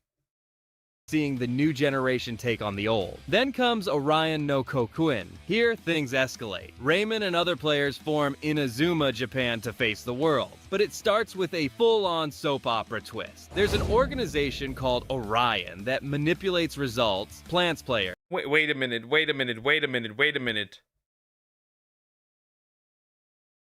Nishikage Seiya is pure presence. The guy steps onto the field looking like he walked straight out of an expensive perfume commercial. Insane drip, superstar aura, and crazy skills to back it up. Overall, Aries is fun, more grounded, and worth it for the nostalgia of seeing the new generation take on the old. Then comes Orion no Kokuin. Here, things escalate. Raymond and other players form Inazuma Japan to face the world. That is so odd. Some of this is just so odd. Why is now he's on the team too? Huh? It's just odd. Orion, cool name for sure. It's either you die as a hero or live long enough to see yourself become a villain. The context of this season. But this is an alternate universe, so they didn't become villains. Because they were never heroes, so to speak, to begin with.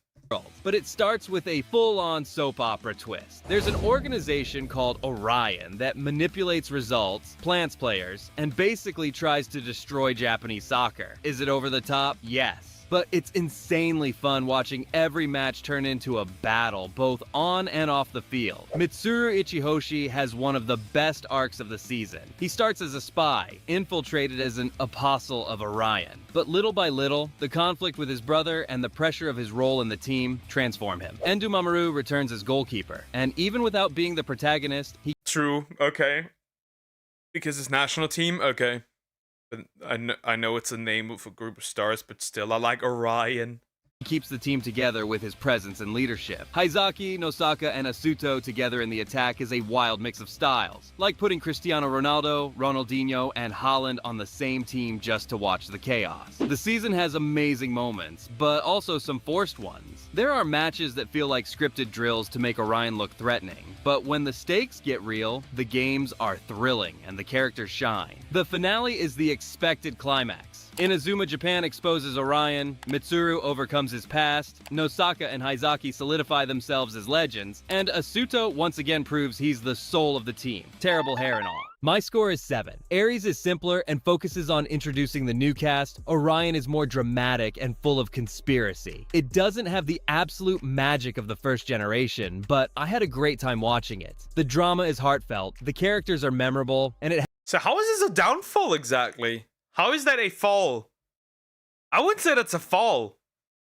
The way he makes it seem is they're all pretty good. First one being the best, second one also being really good, and third one also still being good. Like generation, right? Okay, I got clickbaited. How dare you! It was a legendary hunter and he tried to challenge the gods. So Artemis, the huntress goddess, turned him to a bunch of stars. And it was the nicest thing she did to someone. has that just one more episode pull. And in the end, that's what really matters. And that's it, folks. Once again, Inazuma 11 proves that even with changes, it can still deliver excitement, memorable characters, and moments that stick in your mind. If this video gets a lot of views, here's the deal. I'll make a full rise and fall for each Inazuma 11 series separately, breaking down every generation with all the care and the jokes you know and love. So make sure to subscribe and turn on notifications so you don't miss anything. And hey, give the other videos on the channel a shot too. There's a lot of cool stuff you might not have seen yet, and it might just surprise you. Thanks a lot for watching until the end, and I'll see you in the next one. Damn. I did say plot twist. There's no fall. Okay, this was cool. This was interesting. This was very interesting. I need to watch Inazuma 11. I really need to. And I need to play some games for real. I really need to. The more I watch about it, the more I need to actually... The more I'm getting interested. This seems peak. Definitely. Anyways, like, comment, and subscribe. Mine. Yeah, sure, dear. Sure, the rare door. Give me a second. I must... First, I will take a quick break. Then we'll do yours. I'll be right back. Don't goon or gump.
Hello there. I'm back. I have returned. Okay. Also need to get a quick hug, as usual. At this point, she knows when I take breaks. She just knows. Okay, let's do the deer ones. Let's do the rare deer ones. No caser, though I do want to watch some of the funny clips as well. Roblox. We start with this one first, I guess. And then the other one. Let's go. Let's go. Okay. We're suing Roblox by law by Mike. At this point, shut it down. There's some fake news, funnily enough. There's some fake news going around on TikTok stating that Roblox servers are gonna be shut down in September. I don't think that would happen, but still. Yeah, let's see how they're gonna sue Roblox. I'm curious. Let's just go. At this point, the platform's cooked. Roblox is one of the most popular gaming platforms in the world. The developers of that game are now facing mounting criticism over child safety concerns. Games like this are not helping. The Roblox Corporation has sent a cease and desist letter to me. Instead of stopping the predators, Roblox stops the people stopping the predators. They are the problem. People, which is like the funny part, right? Again, imagine. Again, right? Imagine. You're on the side. You're protecting. People consider you to be with the predators. How does an image like that ever recover that doesn't recover? Like, from now on, Roblox, no matter what they do, right? Even if they fix all their issues, no matter what they do, they will be known as the game, the platform that supported predators. They can never recover from this. People everywhere are furious with Roblox, and now they're getting sued. The platform promised to be safe, but the reality is very different. So today, I'm breaking down the entire case, even meeting with some of the biggest YouTubers. And then, on behalf of everyone, I'm helping to sue Roblox. This summer, Roblox was hit with a massive lawsuit centered on a young player known as DH. The lawsuit claims she joined the platform after believing the company's promise that it was safe and educational. While using Roblox, she was allegedly approached by an adult misrepresenting who they were, and the platform's moderation systems didn't catch it. She was later taken from her home and abused by the same individual. And she's not alone. Since 2018, police have arrested at least 24 people accused of misusing Roblox to contact young users and move 24 people. A dozen is 12, right? Or 6? Am I stupid? 12. So 24 means like more than 24. More than 24. That's a problem. Chats off platform. Some had prior records. Others were people in trusted roles, like teachers, nurses, even a cop. Even Roblox has reported over 13,000 flagged incidents on its platform, a huge jump from roughly 3,000 the year before. Roblox says that's just a small fraction compared to all US reports. Wait. From when did they have these numbers? In 2023, okay? A huge jump from roughly 3,000 the year before. So this jumped 2022 from roughly 3,000 to 2023, 13,000. That is either two things. Either their moderation got better, or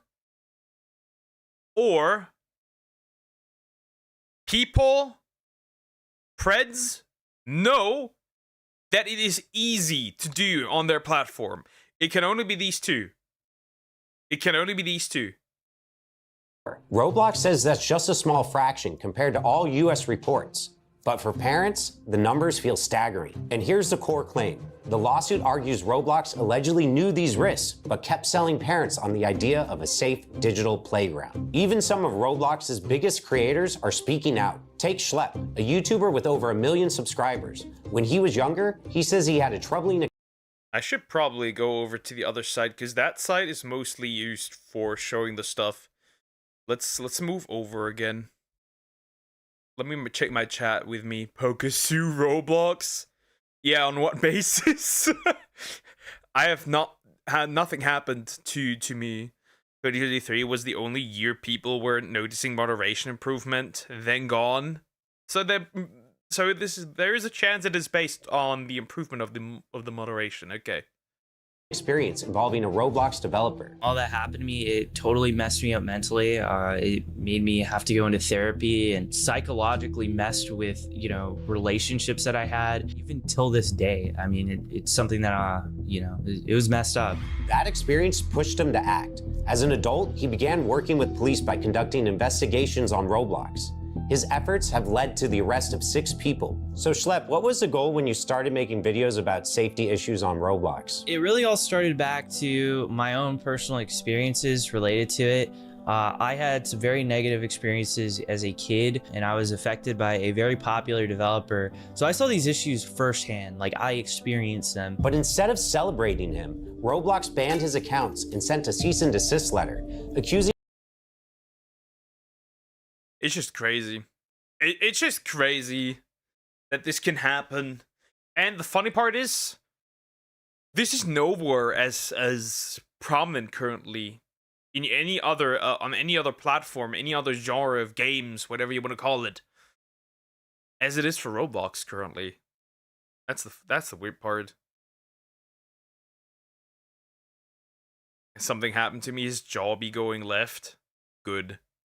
Him of violating the rules against vigilante groups. They're trying to silence the whistleblowers. They're spending. Remember, a rule that was not a thing originally. Apparently, they made the new rule. So bro broke a rule that wasn't there before. More energy going after people like Schlep, but what they're doing, they're trying to put a muzzle on this whole thing. They're also trying to silence all the victims, and this is important, Mike. That same day, Schlep dropped an 8-minute video where he described his ban, as well as his troubling experience with the Roblox developer. Schlep slammed Roblox for failing to take action against the developer for years. He claims during that time, Roblox even continued to pay and promote the developer. Afterwards, the backlash exploded. Roblox developers changed game thumbnails to say "Free Schlep."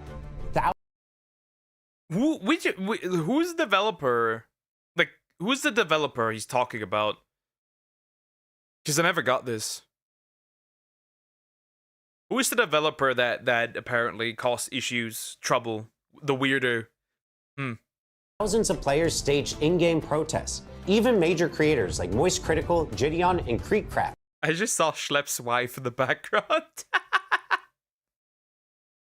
Piled on, calling Roblox backwards and hypocritical. Hashtag Free Schlep trended worldwide. I was blown away with all the support, and it's been absolutely amazing reading all the messages. It was trending on Twitter for 3 days straight when the news first broke of it. And I mean, people were just outraged. They saw it for what it was. They were silencing someone trying to blow the whistle. I think that's a really, really powerful thing. He was a 22-year-old kid. He was just a gamer. And I think he really stepped up to the plate to stand up to this Goliath. Then it went mainstream. Congressman Ro Khanna publicly backed Schlep, sharing a petition demanding Roblox improve its safety. That petition hit 100,000 signatures in less than a week, and Roblox's stock price dropped by 12.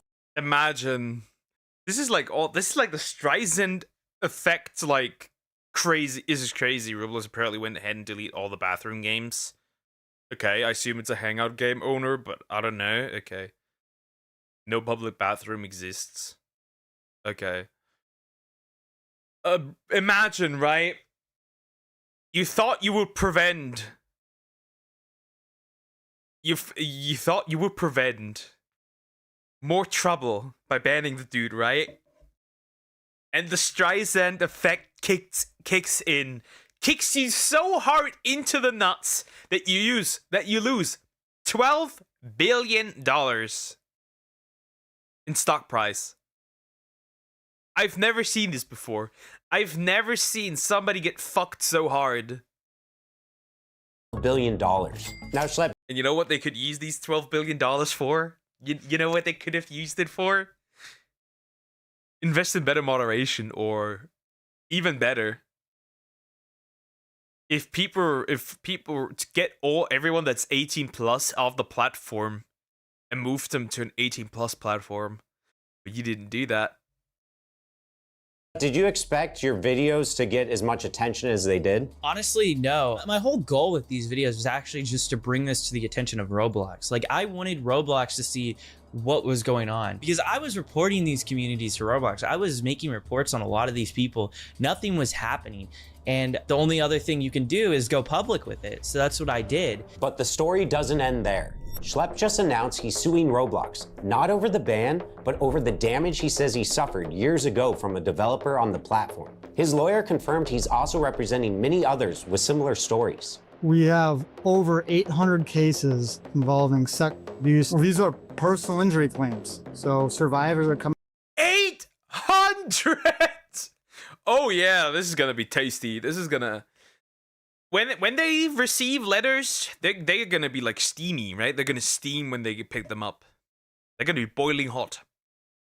Over 800 is crazy. Better moderation, my ass. They have less moderators than TikTok. Oh, and TikTok already has horrendous moderation. There was a dude literally making videos about videos about what he wanted to do to kids in kindergarten.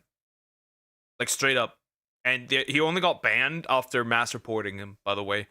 There's also a cosplayer right now who, like a girl from Germany, that's essentially getting, her reply section is just full of porn. Straight up. It's just, and the moderation team on TikTok doesn't do anything either. Like, it's just full of hentai. It's crazy. Like, it's actually insane. Why did they show natural disaster survival when they said the game owner compare the users in both platforms? I guess there's some overlap.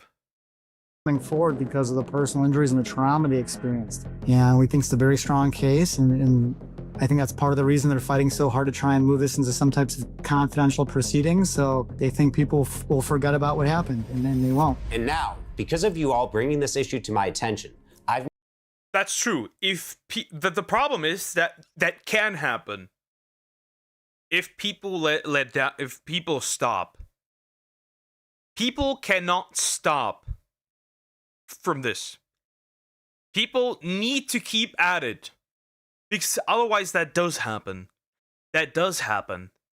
If people don't keep going at this and going at them and criticizing them and flinging shit at them, then give it 2 weeks and nobody gives a rat's ass anymore. That's why that certainly can happen. Seen it plenty of times. That can happen. Made the decision to team up with Schlepp's lawyer to help sue Roblox. Reach out to my firm, ithinkihavaecase.com, if you've gone through something similar. If someone is scared about something they experienced on Roblox, what would you tell them? I would tell them to call a lawyer, find out about their legal options, and let them know that they will be believed. There's strength in numbers.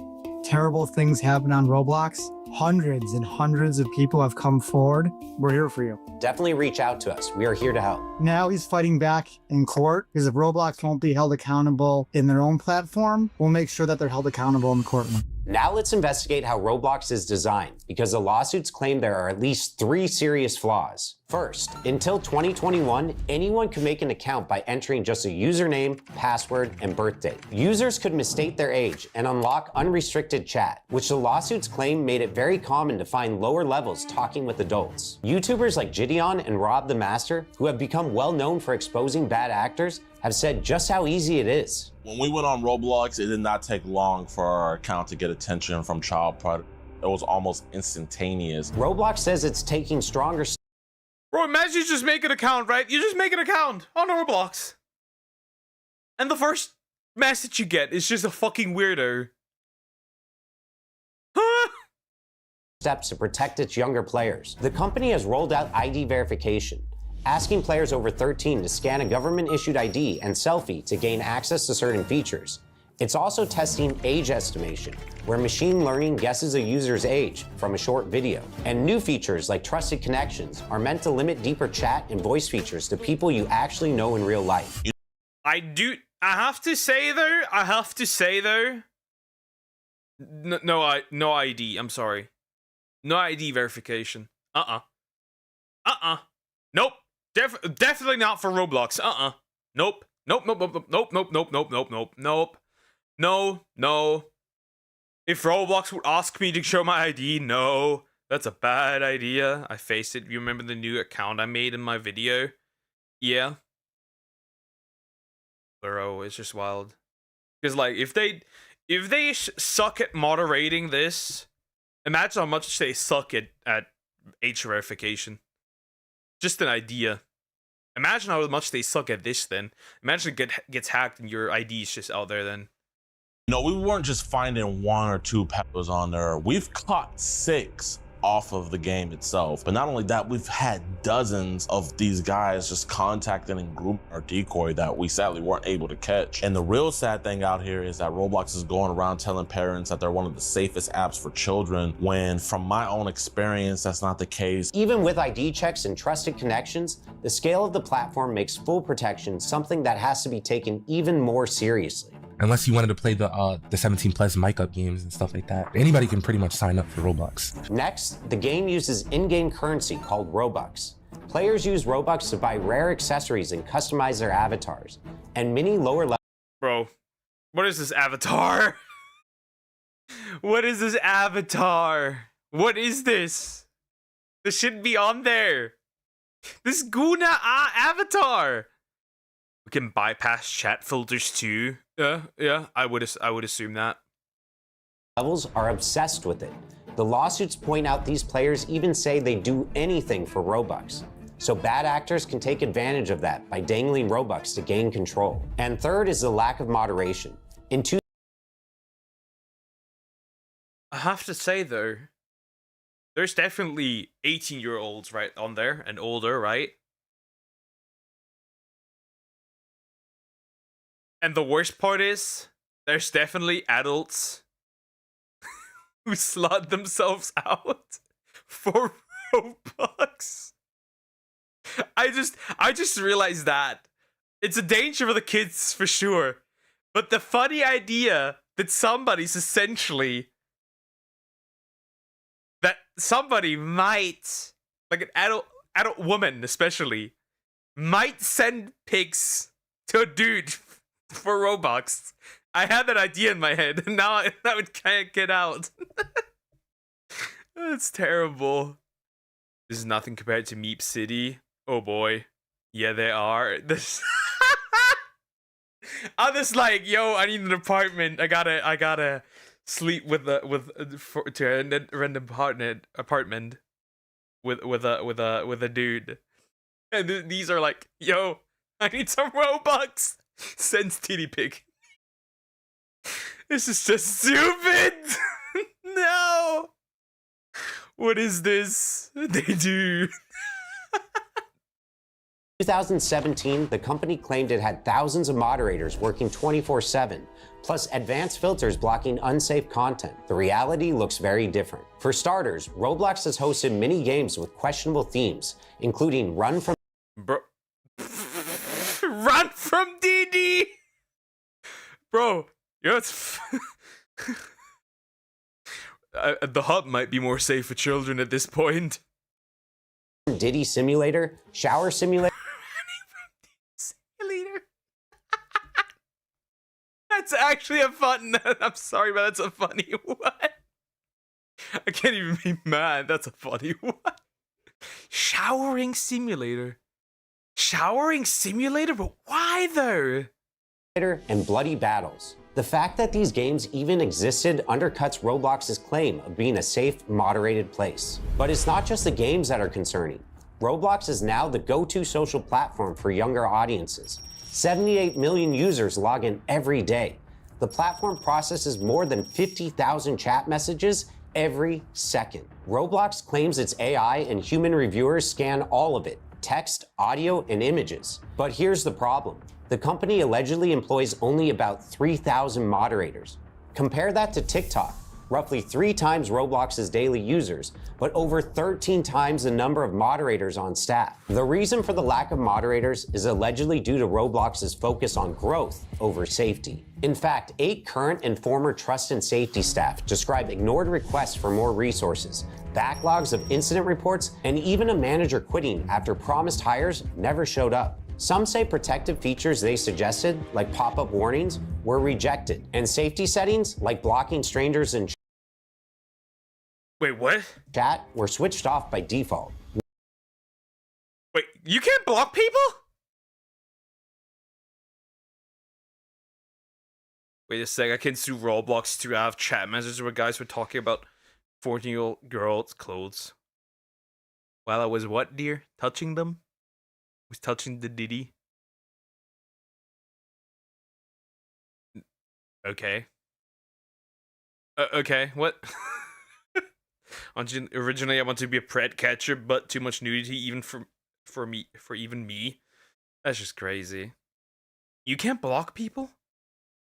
Once again, Roblox points to AI moderation as a solution, but employees admit the tech still misses the subtle signs of unsafe behavior. And the gaps aren't small. The filters block words like Snapchat or Discord, but people get around them by using emojis or by tweaking the spelling a little. Even phone numbers are apparently blocked if you type the digits, but not if you just spell them out. The lawsuits argue that these kinds of loopholes prove Roblox knows the risks of off-platform communication, yet it still leaves these obvious workarounds wide open. In court, the usual defense might not save Roblox. Most platforms lean on a law called Section 230 of the Communications Decency Act, and that law protects websites and apps from being sued over what their users post. That's why Instagram or YouTube don't get dragged into court every time someone uploads something harmful. But the lawsuits against Roblox aren't just about what users post. They're about the company itself. Lawyers argue Roblox designed the platform in risky ways, marketed it as safe, and then ignored clear warning signs.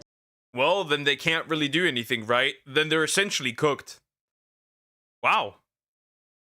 We can. Okay, so you can, in fact, report, block people. Okay.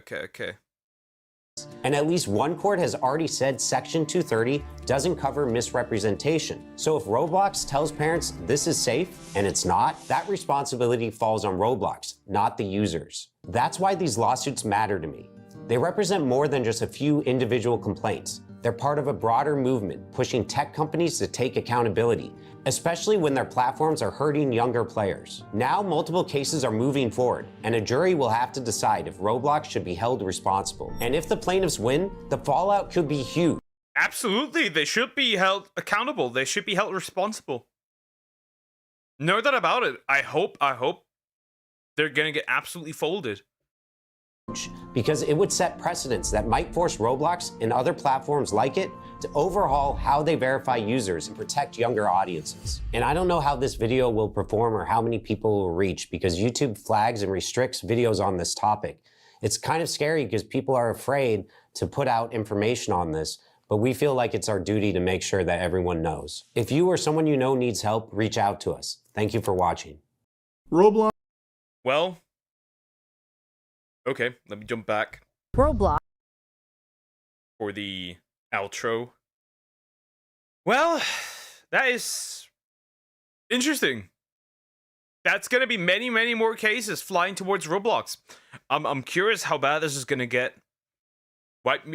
Might we see a the downfall of Roblox video in the future where Roblox just like straight up just like gets sued into you know, disappearance?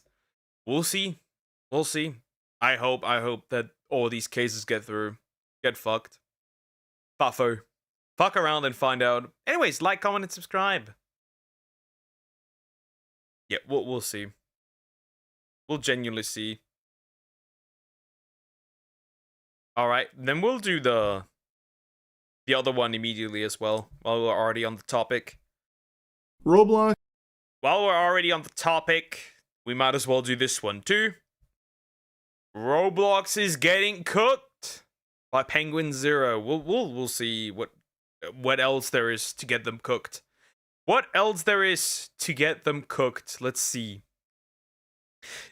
Speaking of, I find that funny, right? MasterCard and Visa are also the payment processor of Roblox, possibly, right? Most certainly. It's ironic that you don't hear anything from them. Isn't that funny? Isn't that ironic? To me, that's ironic. Just saying. Roblox is one of the most popular platforms on the planet. And I don't mean just for gaming, I just mean in general. Like, in just normal existence, Roblox's numbers are unfathomable. Kids probably know the name Roblox before they know the name Jesus or Santa Claus. Roblox is more popular with kids than the common cold. Let me just slap you with the cold hard Carfax here with the numbers. Roblox recently just broke the record for most concurrent users on a gaming platform. They hit... So with all this drama going on, did you see them hit a peak? In March? Well, with all this drama, there's probably less players, but in March, they hit the peak of highest ever record. Wait. This is recently 47.3 million concurrent users, the highest ever recorded on gaming platform, beating Steam's. Okay, in March. So this did not happen in March. This was a recent thing. Okay, that's crazy. Wow. 47.3 million concurrent users, which absolutely fists Steam's previous record of 41.2 million. And at least 77% of that record comes from only 2 games. Grow a Garden! And Steal a Brain Rot! What the heck, bro? Huh? Okay, Grow a Garden I can understand, but Steal a Brain Rot? Garden, which has become a fucking Godzilla kaiju level success over the last couple months, where it's been breaking records left and right for concurrent players. It got to 22 million, which is the highest for any single game ever, absolutely biblically smacking down Fortnite's record from its prime. And another game, Steal a Brain Rot, which had 15 million concurrent. These numbers are unfathomable, especially when you consider the fact that more and more people have had their eyes open to the danger of the platform. Over the last couple weeks, Roblox has been getting fucking torched. Of course it is free, right? It is free, right? That makes sense. So otherwise this wouldn't reach the number that it did, right? Still diabolical though. That is diabolical. It has been getting flambéed by the general public because many people have now become aware of just how many predators have been rampant on that platform for years, unchecked. And really the straw that broke the camel's back was when they... Gotta catch them all, chat. Gotta catch them all. The Preds. Banned Schlep. And they made a strong stance against vigilantes who were getting predators arrested from their platform because Roblox was not doing enough on their own. Roblox pulled some galaxy brain chess maneuver and just showed the world its entire asshole, and it was rotten. Roblox has made like a really aggressive, strong, scorched earth stance against the people that are stopping predators on their platform, as opposed to channeling that energy to going after the predators themselves. They seem more upset that people are talking about and doing something on their own about these dangers. Because their thought process was, if people report on this, that's going to taint the reputation of Roblox. What they did not realize was that by banning the pred catcher, they made is bigger than it probably would have ever been. This is bigger than they could have ignored it and could have continued probably a few years. Now they're gonna get fucked. That's the problem. It's the Streisand effect at play. The more you tried to hide it, the bigger it got. That's really just it. Evil individuals on their platform. Yes, over the years, Roblox has, of course, reported dangerous people to authorities, but they've clearly missed some. They've slipped through the cracks. And as such, a lot of children have been victim to some horrible people. You can find so many stories about this happening and Roblox's lack of action. It's sickening. So the community took it upon themselves to start trying to do something about it because Roblox wasn't listening to them and they clearly weren't doing enough. And instead of like working with the community to try and make it better, Roblox instead attacked all of them and made this like, you know, fucking wearing the Infinity Gauntlet, we will snap away all vigilantes. And then crickets about the pedophiles. It's fucking... Not only that, meanwhile they also dropped like this weird animation or emote update where you could make very, very sus animations, right? It's not only that they don't catch the preds, it's also that they, what's the word? they allow sexualized content on the platform, regardless. Baffling. So it hasn't been going well for them in the public eye, yet their platform continues to grow, gluttonously consuming every fucking user on the planet. Even though their stock price did plummet after they dropped the fucking meteor on Schlepp and made their really passionate stance against people taking matters into their own hands to try and protect children, their stock price has now...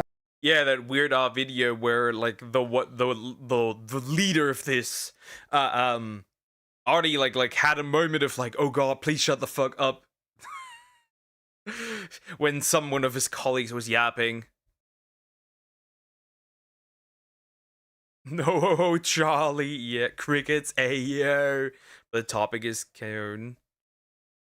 Authority doesn't like revolutions. Revolutions! Burn the Roblox! Recovered and is almost back to where it was in a very short period of time. It has rebounded, and it will likely just continue to go up because its users are exploding. So even though parents and like the general population are more aware of the danger on Roblox now than ever, it hasn't actually impacted them overly negatively, other than their reputation being in the shitter, which also doesn't really seem to matter that much because people are just fucking addicted to it like Fent. So they continue to flock to Roblox, even knowing full well the possibility of badass...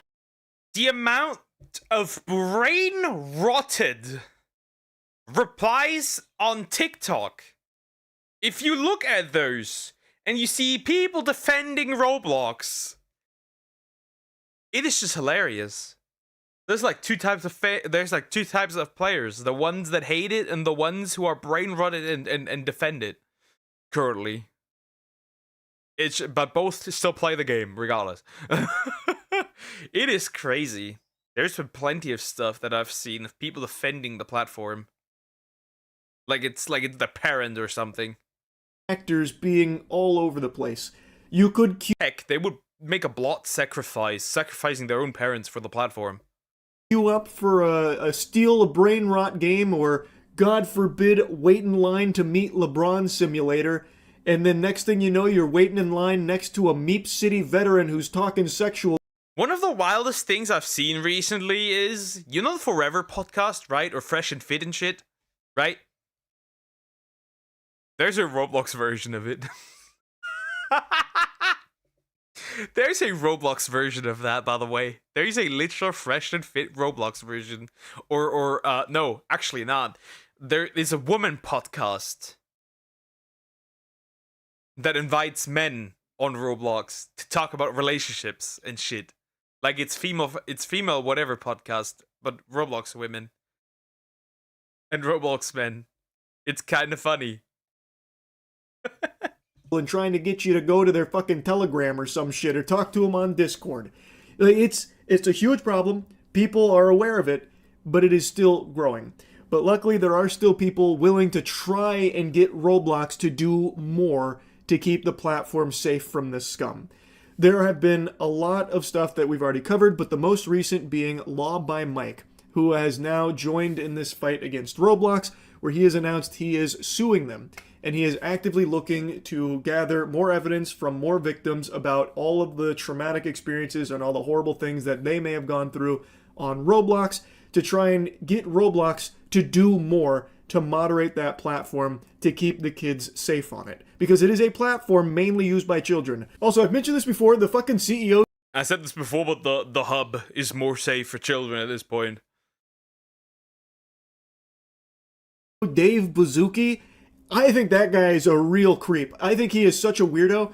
It was pulling teeth trying to get Roblox to acknowledge that 17 plus, that still is a minor. So he is the guy that's pitching Roblox as having like a companion app, or not a companion app, being half gaming and half dating. Yep, a dating app. That was another one. Here's why I believe they picked 17 plus. Here's what I believe. It's because it is, how do I put this? You can't get away with it because it's probably the average of like combining all countries and the age of consent they have, right? That's possibly the idea that I have, is that that's the decision. That's the idea they had. Just my idea. That was probably a financial decision. Because that way they can get away with most of the stuff they could put on there. Dating for 17 plus. He wanted a 17 plus dating service to be in addition to Roblox as a gaming platform. And not only that, all of like the adult games on Roblox, like the spicy content adult games, are 17 plus. And they were locked in on that. They planted their fucking feet and refused to budge an inch, no matter how many people were telling them that 17 is still a minor. You shouldn't be able to have adult access given to a 17-year-old. And like a 17 dating app. It's so fucking weird, but they were really like, they planted their feet on that, and it's only recently that they finally said, okay, 18 plus. What? I cannot believe how hard it was. That should be a huge red flag to a lot of people. I said it again. If they really desperately, for some odd reason, need an 18 plus version of Roblox, then just make a separate platform that is 18 plus. It can't be this hard. I don't know how this is not that, like, bro. That's literally what they could do. And it would solve the problem. I would say. But also, I'm going to go a step further. Roblox is mainly a platform for children. I just don't even think it should offer 18 plus services in any capacity, like 18 plus games or a fucking 18 plus dating accessory to it. It's weird. And I know I've already mentioned that, but I really find that so fucking alarming that they would not move on 17 plus. And then when they finally did, they did it like really disappointedly, like, fine. Kicking sand. 18 plus then. Anyway, though, that's what it seems like. That's what it seems like. That is what it seems like. I mean, about half of the player base right now is 17 or older. Like, it was like 42%, right? That's probably why they did that, to be fair. Doesn't make it better. But that's probably their thought process. Because about half is now 17 or older. Still crazy there. Okay, Salmax, that's interesting. Stop yapping about that. I want to briefly show you a couple bits and pieces from Law by Mike's video here about the lawsuit that he's working on building against Roblox.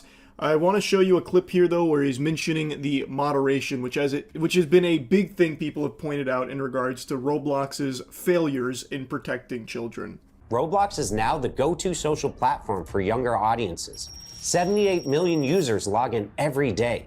The platform processes more than 50,000 chat messages every second. Roblox claims its AI and human reviewers scan all of it, text, audio, and images. But here's the problem. The company allegedly employs only about 3,000 moderators. Compare that to TikTok, roughly 3 times Roblox's daily users, but over 13 times the number of moderators on staff. The reason for the lack of moderators is allegedly due to Roblox's focus on growth over safety. I recommend you check out Law by Mike's full video on this covering it. We did. It's just even TikTok is abysmal at its moderation, considering that every single reply section, comment section is now filled with hentai. I'm not even kidding. It's just straight up hentai. That's TikTok's current climate. It is just hentai.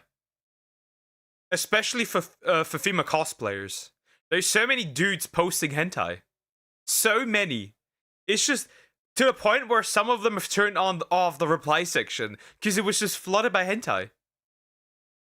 It's crazy. But this section here, I think, is something very important to mention. And it's something, again, a lot of people have talked about, including moderators from Roblox and former employees in this department. Roblox seems to have prioritized perpetual growth with safety falling to the back burner as like this afterthought, because they've been able to get away with being very lackluster and hands-off for so many years. Despite tons and tons of victims and tons of horror stories, they've never really had anything that affected them to a degree that would concern them to make them prioritize safety. Contrary to what they say to parents and shit about how safe Roblox is, it's like letting your kids, have daycare in heaven. There's nothing wrong on Roblox. You got our big thumbs up guarantee on that, which is obviously not the case. And you can also see that reflected in the size of their team. As Law by Mike points out, 3,000 moderators for their size is just not enough. He compares it to TikTok, which has significantly more users and significantly more moderators. Like I think everyone recognizes that it's not possible for them to catch every single bad actor and every single bad message that goes through Roblox.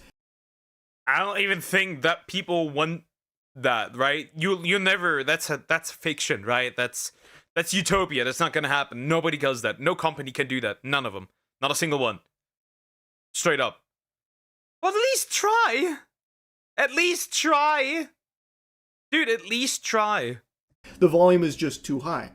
But what they could do is work more collaboratively with people like Schlepp, people that do actively work to try and make the community safer. Instead of villainizing them, they could instead be, in partnership with them, or at least on friendly terms, and at least listen to them, because the community...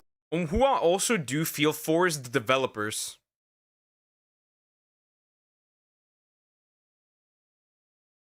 That's what I... That's what I think as well. The developers, right? They're gonna take the damage as well, right? They're the ones taking the damage as well because of their bad decisions. Charlie has a downside in arguments one-on-one. Okay, that's the problem. They're also gonna catch strays from this. The community also wants the game to be safe, so they are working to try and make the game they love safer for the player base. And instead of Roblox coming out and fucking slapping them around for no reason and banning them, it makes no sense why they wouldn't view that as another arm of moderation for them where the community is policing themselves. Their handling of it just makes no sense to me. Like, they don't have enough moderators. I think that should be very clear to everyone, including Roblox, so they need more moderators. It does make sense to me. Like, it does, in a way, right? They thought by banning Schlepp, it would create less publicity. That's what they thought. That was their thought process, probably. That was their idea. Too bad, because that didn't work out the way they thought it would. That can only be the thought process that I think that could be. It is the only rational thought process I could come up with. Somewhat rational. Everything else just doesn't make sense. But they also have a community that is actively trying to catch bad actors and get them off the platform, and instead of working with them, they are working against them. It's just so fucking backwards, if you ask me. In fact, 8 current and former trust and safety staff describe ignored requests. Who knows? Maybe the Roblox people wanna goon to Roblox avatars, and they can't do that if everything's safe at work. Wouldn't be the first time somebody gooned himself to misery. For more resources, backlogs of incident reports, and even a manager quitting after promised hires never showed up. Some say protective features they suggested, like pop-up warnings, were rejected, and safety settings, like blocking strangers in chat, were switched off by default. Once again, Roblox points to AI moderation. Okay, now I get that. That was turned off by default, not turned on. Now it makes sense. So essentially a kid could start up Roblox, right? And just have those features turned off. As a solution. But employees admit the tech still misses the subtle signs of unsafe behavior. And the gaps aren't small. The filters block words like Snapchat or Discord, but people get around them by using emojis or by tweaking the spelling a little. To me, that paints a very clear picture that Roblox prioritizes profit over safety of its users. instead of hiring more human moderators that can pick up on those behaviors, like former employees have mentioned, they instead put all of their eggs into the basket of AI. Not because the tools are more effective and it's better than their human counterparts, but it's because it's cheaper. That's what it is. You don't have to pay AI to do its job. It's cheaper. That's the reason why. But because it's cheaper. 100% AI is significantly cheaper instead of hiring another like 5,000 moderators or something.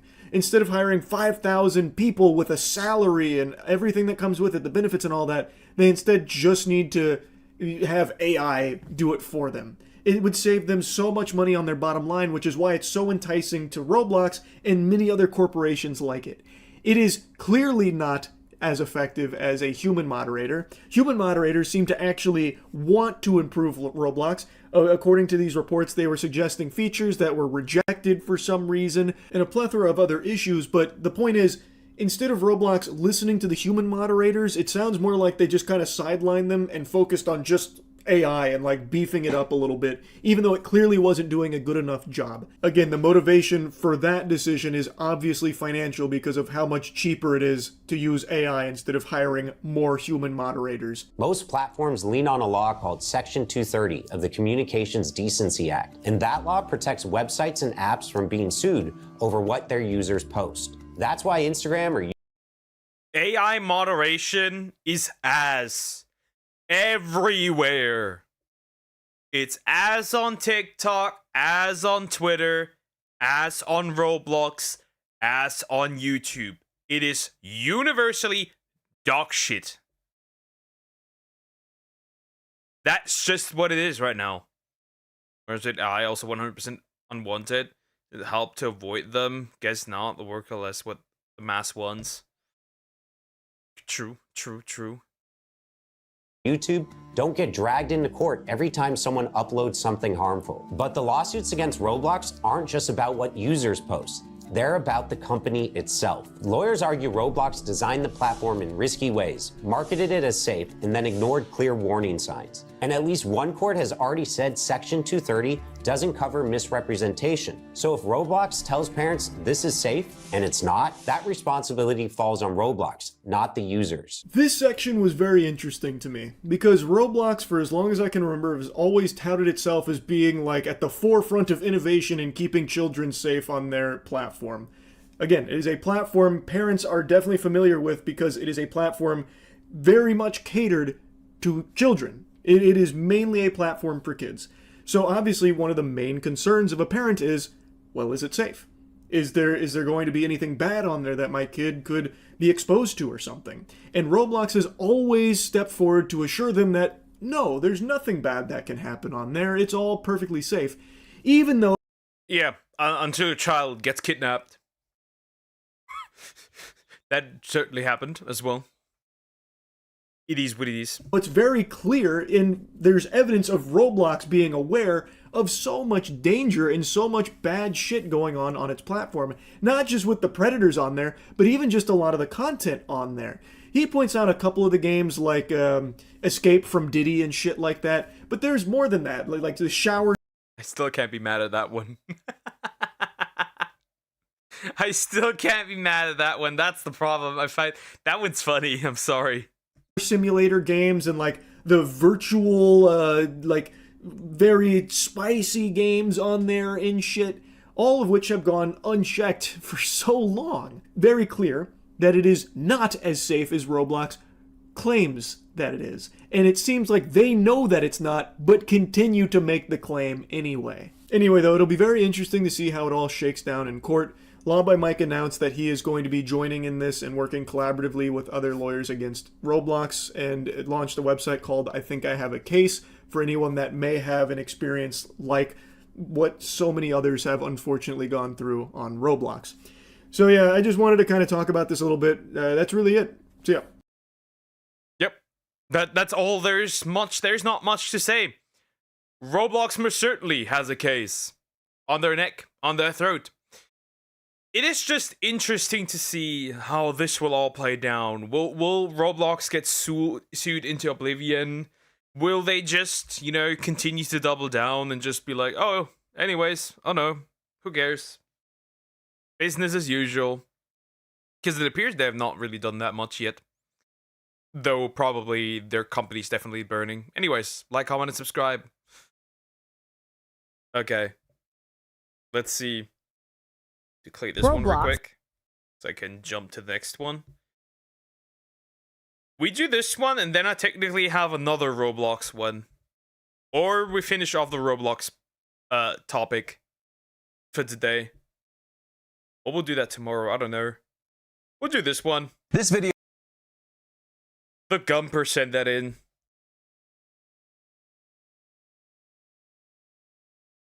They'll survive, probably. We'll do this one, and then we'll do another Roblox related one. And it's even Discord related. It's literally both. The worst, it's like the Infinity Gauntlet. You put like the Roblox stone and the Discord stone in there. Pretty much. Anyways. 9 male character mistakes that scream a woman wrote this. By Book Fox. We'll see what that is about. We'll see. Yeah, we'll see. I'm curious. This video is about how not to completely botch it up when you're writing a male character. And yes, this is aimed at female authors, but I also... Aimed at female authors, okay. I mean, there's probably some male authors that can't write male characters either. There's also plenty of men that cannot write female characters. Ichiro Oda. It just is what it is. And Naruto dude. Isn't the first time people are mad about how sexually charged the game can be. They'll make it out of this mess just fine, possibly. Yeah, good chance. Yeah. I think one thing that gets really messed up by female authors is the hero story. Like, a hero doesn't go through the phases of... Like, he doesn't go on the journey really much anymore and comes out as a completely different person, a grown person. That really doesn't happen much anymore, I feel like. I think guys could probably benefit from it too. Now, my last video was about how not to write women, so if you missed that, check it out and make sure not to miss the comments section, which things got a little heated there. But for now, we're going to concentrate on 9 mistakes authors make when writing men, and we're going to start with number 1. Speaking of which, let me check that.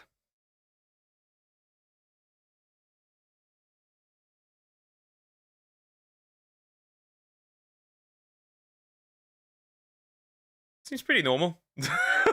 Seems pretty peaceful. Physical fantasies. The first mistake I say semi-frequently is wishful smells. Unless your male character is a lumberjack, they are not going to smell like wood. And especially if you have a teenage character in a YA book, they do not smell of cedar and leather.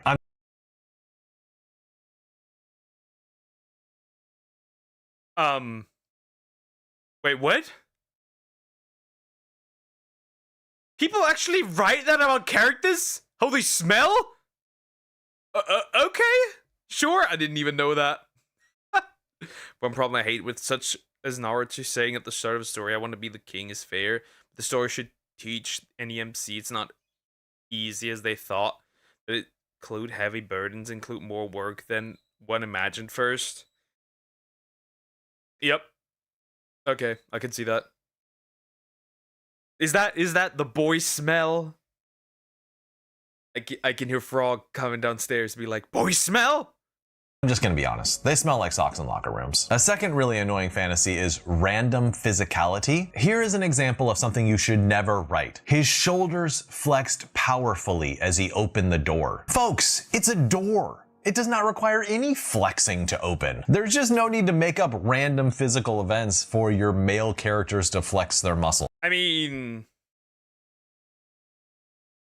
like, if you like, it depends, right? It depends on the door. It depends on the door and how you open it. Like, if it's like a double door and you just smash it open, right? I could see that, but like for like a little door with a door handle and shit, right? That doesn't make sense. I guess it depends. And lastly, number 3, ripped with zero effort. Unless your male character is getting 3 hours in the gym and they have a personal trainer and a nutritionist, they're just not gonna have a body like Thor. You want to treat male character bodies in a respectful and authentic way, similar to the way that you wish other authors might treat female bodies. The second mistake when writing men is giving them— Yeah, but that's usually not the case from what I can tell from female authors and female books. Say with men though, it's just that one always gets flack, right? One gets all shit on, right? When people like cry about female anatomy, it's like justified. But when I look at male anatomy and I'm like, that's not what a male body does, and that is not what the average human male could look like. Those are basically one unattainable physique is criticized and the other unattainable physique is not criticized. One is hot, the other's not. You get it? Door, I guess I'll do 2 flips and then open it, I guess.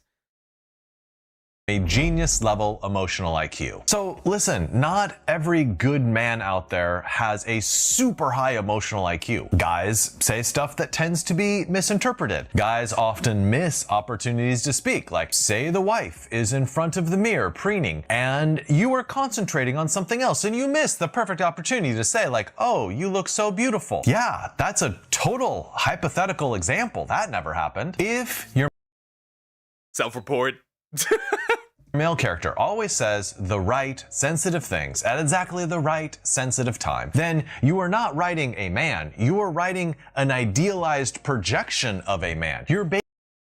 I'm gonna speak for all men, almost all men. Almost all men. Almost. I'm gonna say this. I'm gonna say this. We say the wrong things all the time. We just do. We just do.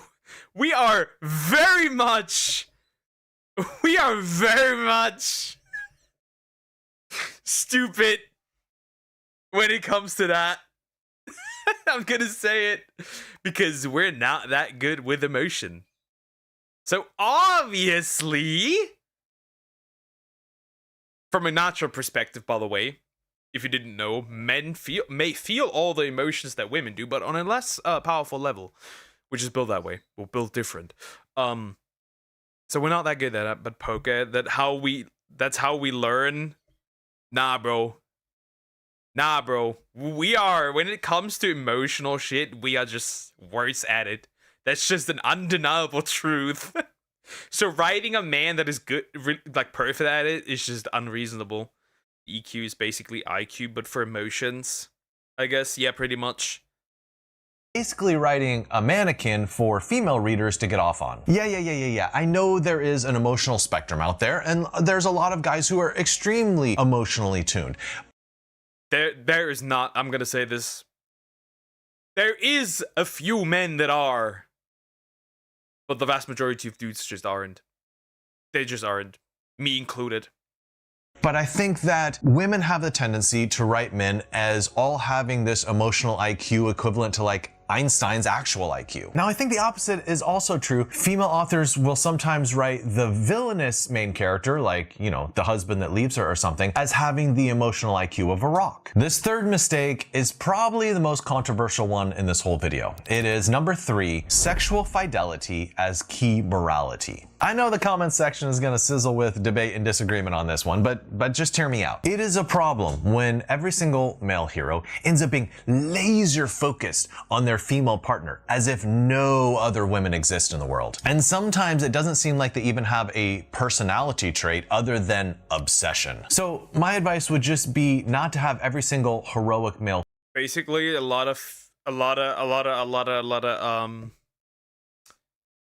female authors are writing male characters like Amy from being into Sonic, that kind of thing.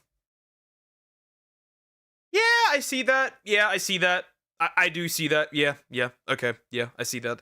character be written as naturally, crazily, unifocally monogamous. Now, it's fine to have them act monogamous. It's perfectly fine to have a heroic male character who is attracted to other women, but who remains true to their spouse or partner. Now, the flip side holds true as well. Don't have every single villainous main character be evil because they are a cheater. Sometimes they are evil for completely different reasons. Just like some men write women as though their main value is in terms of their physical beauty, sometimes women write men as though their main value is in terms of sexual fidelity. The fourth mistake some authors make when writing male characters is making them only a romance option. So ask yourself, do you have a male character in your book who exists for a purpose other than romance? Do they have a role to play in the True. True. True.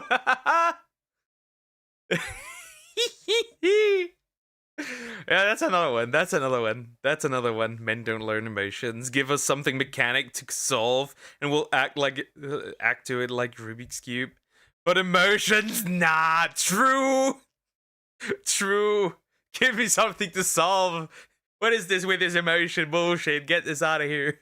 plot other than just coupling with a female lead. Really, this is analogous to the sexy leg lamp test that I mentioned in my video about how to write female characters well. Let's call the male version the sexy Greek statue test. If your male can be replaced by a sexy Greek statue throughout the whole story, then they're not a real character. Now, for an example of this, I find this to be often the case in Hallmark style movies. The main male lead just exists to fulfill the relationship fantasy of the female main lead. So you avoid this just by having the male character play some sort of role in the narrative. This next mistake that is sometimes made with male characters is number 5, deeply improbable contradictions. So what I see with these characters is a hyper masculine character in one area, but then all the rest of them is feminine and soft and exactly what a woman would want. For instance, he is a motorcycle mechanic who just happens to be the best listener of all time. Or he is a ruthless billionaire CEO who is also the best father and the best chef and the best lover. So these aren't characters, these really are just projections of female fantasies. Now, if you're writing romance, you probably want to commit some of the mistakes I'm mentioning in this video because you're not trying to deliver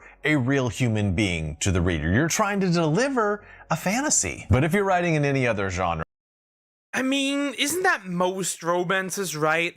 A lot of romances work so well because both characters, right? The female lead and the male lead are like written to be made for each other. Right? I feel like that's not that uncommon. I feel like that's very common. Josei reverse harems shoujo series. Yeah. I know what you're referring. I know what you are. I know the type of man you are. And I can prove it. But I feel like that's not really uncommon. Men do that too. One-dimensional characters. Yup. Men do that too, though. I'm not surprised. I agree. They sell a fantasy. It isn't meant to be realistic. Yeah. Like, the characters are written for each other. They're meant for each other. That's why they complement each other so well.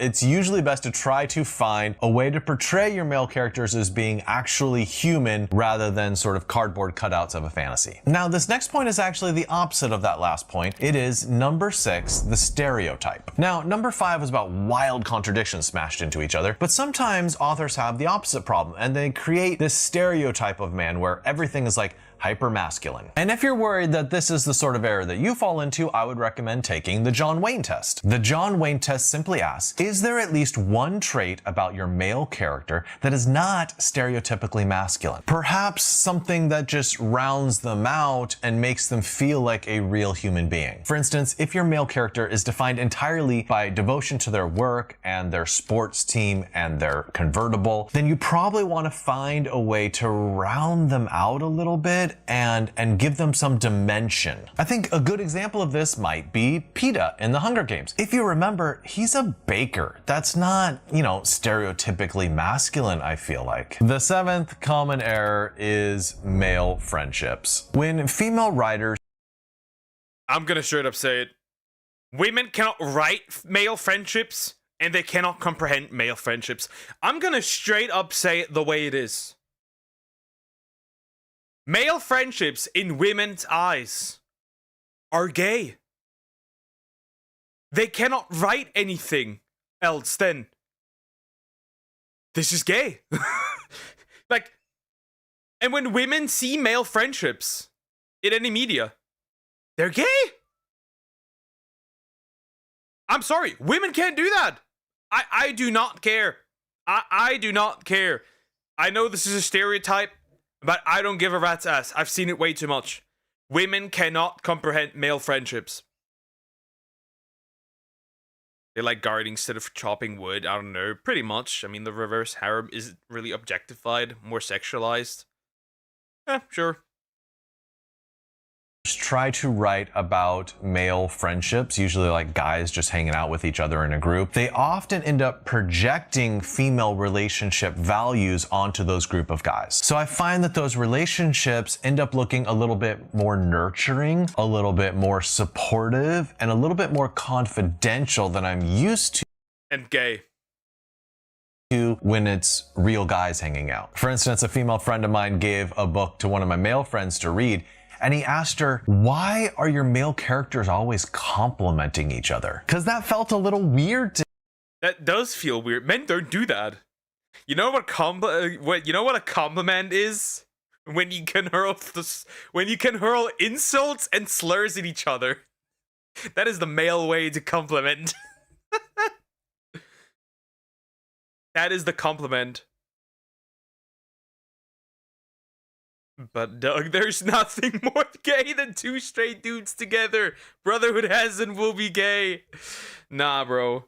I still see people shipping Sam and Frodo. These two are not gay. They're best friends. The fuck is wrong with you, people? No, stop it. him. Like, that's not normally how guys relate all the time. There's a lot more competition and one-upsmanship. There's a lot more ribbing. There's a lot more physicality, like guys hitting each other, and there's a lot more sometimes off-color humor. Now, obviously, these are really broad stereotypes, but I think it's helpful to remember when you're trying to write how a group of guys would hang out. And here's an eighth mistake you can fall prey to when trying to write men: mono emotions. So what is it with so many male characters being brooding? Like, they just brood, and you're like, is there any other aspect of your personality that we should know about, or is it just the brooding? Another really common mono emotion that I see in male characters is sometimes they'll just always be angry. They're just constantly filled with rage. And often the way that this rage gets manifested is that every single ripping on each other, shit on each other, bro, calm down. Really, men can't be friendly anymore? You said yourself, Poker, they're shipping Sam and Frodo doesn't get it. Yep, that's exactly. They're also shipping other male characters. It's just the truth. Here is the thing, though. They're written like that for a reason. Because societally, anger is the only emotion that we are sort of allowed to feel. Like, what is the first, response to when something goes wrong for most men? It's anger. It's punching a hole in the wall. It's like, let's go fuck some shit up. Yeah. It's like, you get the idea. You get the idea. That's why this is so prevalent. This is not really a writing mistake, but a projection from society onto writing. That's the problem. Bad character ends up being a domestic abuser. And after a while, I'm like, are there any male characters in novels who are bad and do not domestically abuse their partners? Now, hear me out here. I'm not saying don't write domestic abuse male characters. Like, no, obviously those exist. Obviously those need to be represented in fiction. I'm saying if every single male character in your book is always filled with anger or rage, I think that's kind of a stereotypical problem, and you want to examine that. All right, and now we are down to our very last point, number 9, men in general. Now, so far everything... Stereotypical? Yes. A stereotype with truth behind it? Also yes. Also yes. Very much.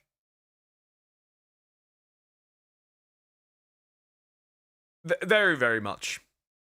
Thing we've talked about in this video has been about the male leads, the male protagonists, or one of the main characters. So this point is about minor characters, minor male characters. Remember that the way you write the opposite sex is often not revealed by the way you treat the major characters, because you spend so much time on them and you're extra careful, you don't make those common mistakes. But with minor characters, you sort of get a little sloppy because they're just a minor character, like it doesn't matter that much. The most common mistake that male writers make is sort of erasing female characters from the background and just not having very many minor female characters. The typical mistake that women make, on the other hand, is they make all the male minor characters into evil characters. They are all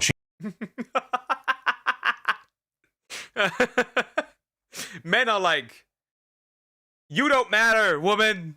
Women be like, you're evil. It's crazy. The difference is night and day. The difference is night and day. And today everything is painted to extreme, so of course everything is gay.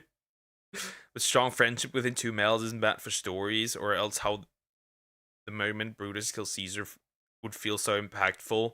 That's not really my point. I just said that male friendships are not well received because they're turned gay. Oftentimes. Not by the writer, but by people outside, most of the times. cheaters, they are all rapists, they are all spousal abusers. So just try this quick test on your book. I call it the scoundrel syndrome. Do you have at least one male character in your book who is not one of the main characters, who is depicted as a decent human being? So a few caveats. It can't be a love interest, right? It can't be part of a love triangle that the female character is trying to choose between. It also can't be a gay best friend. I say that because sometimes the women will write the gay character sort of as fulfilling the role of a female best friend. The gay character is non-threatening toward the female character, and that's why the author feels like it's okay to have that character be morally fine. So that doesn't count either. Anyhow, I hope that helped you when trying to write male characters in your novels. And if you haven't seen my video on how to write women, go watch that now. Damn, that was a good one. That was an interesting one. I like this one. This one was good. This one was really good. I like this. Well, I'm never gonna write anything, so for me this video is kind of useless. But maybe somebody else writes and finds this useful. If you're a woman, that could be helpful for you. Not for me though. Anyways, women, don't make every male character gay. Thank you. Anyways, like, comment, and subscribe. That was not bad. That was a good one. Alright. Alright. We got another Roblox related one. And then we're done with the Roblox stuff. Officially. Are you not a woman? No, I am not, and I would never be. I'm gonna be a writer. The guy isn't wrong mostly, but he yapping too much. How could it be? We'll do the Roblox one tomorrow. Fuck it. I need some trauma. Chat, some trauma. Shout out to. It's time. Our usual. Our usual. Our usual. Very much our usual. The Insanity of Boy Moms by Please David. We're gonna suffer. Just get ready. We're gonna suffer. Warning. Also, like, comment, and subscribe. Huge help for the channel. Thank you. Huge warning. This might step into some incest territory. That's all I'm saying. This might step into some instead of boy mom, it's boy ex mom. Just saying. Just saying. Just saying. I'm saying we got the technology in case you want to become a woman one day. Possibly not, because you would need to re-engineer the human brain. You need to... A man will never become pregnant. You know why? Not only do we lack the kitchen, we also lack the tools, the recipe, the ingredients. We lack, in fact, the entire universe. to make children. All right, let's go. It's time. It's time. What the fuck is that? If Andrew worked at a 9 to 5? Interesting. Anyways, we'll go in. That pause. We're going in. We're going in. Shout out to the big OC. That's Oedipus complex. Because today, we're talking about boy moms. There's something's been going on with the boy moms lately. I've been seeing way too much boy mom content. What is this? Give me a hug. Incest. Can figure it all out and construct the kitchen and the universe. Unlikely. They can do it, trust. Very unlikely. Very, very, very unlikely. This is probably not, this will not be a thing for possibly thousands of years.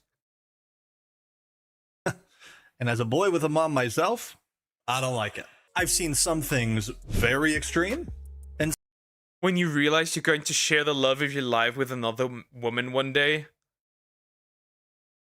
going to have to... Pause! Pause! Incest. Some things just kind of weird. For those who say there's no Prince Charming, I have one and he calls me mom. This scares me.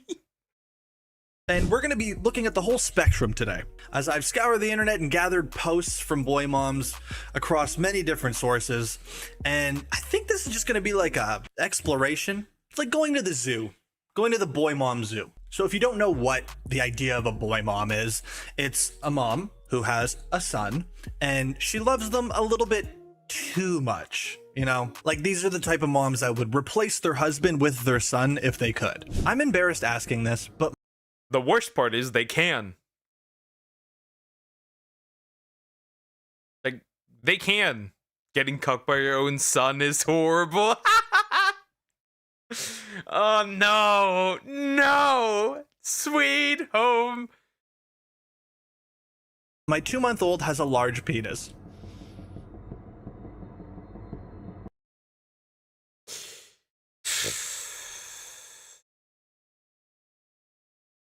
Is it like a crime? I've seen many cases of moms kissing their infant too directly. I mean, it depends on what the kiss could be like, right? If you're about to make out with your son, that's a problem. My son is almost 13. I've homeschooled him since he was 6. He still doesn't know alphabet, months, or even days of the weeks.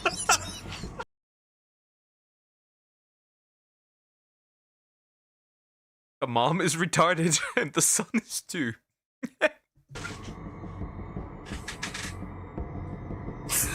Oh my god. Haha, I sit in the bathroom still with my 13-year-old.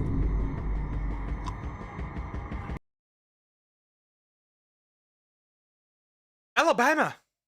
Straight up Alabama. Oh no.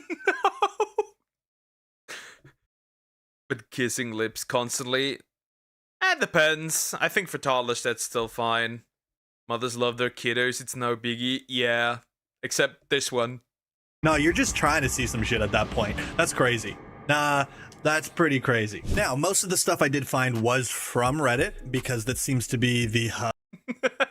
Pre-ordering. Calculating pee-pee size. For things that make you uncomfortable. And I'm not going to yap any more about it. We're just going to get right into it. But before I do that, I just want to say, hey guys, how's it going? I like how he says he doesn't want to yap too much anymore. And then he proceeds to yap even more. You're a mysterious man. Happy to see you again. And if you're new here, also, don't forget to join the Discord server. Link is in the description down below. But anyways, let's just get right into it. Okay, so I'm not sure if I want to start off like real hard right now. I mean, I already... No. Pause! Pause! Fun fact. Incest is one of the most searched topics for corn. The more you know. That's not love. If you really love your kid, you'd make them do this stuff on their own. They can't be this depend on you, don't make him retarded. Okay, we're not doing that. I don't know if I should take it easy on you guys first. Maybe I'll take it easy first. We'll do something not so bad first. My son turns 5 at the end of this year, so I have to enroll him in school. The school has just told me I can't come and breastfeed him at recess and lunch. I don't know what to do. I feel like they're discriminating against me. I mean, let her breastfeed. He's only 60 months old. Imagine being like, okay, let's see this. Let's see this. Let's see this, okay? Let's see this. How long should you breastfeed?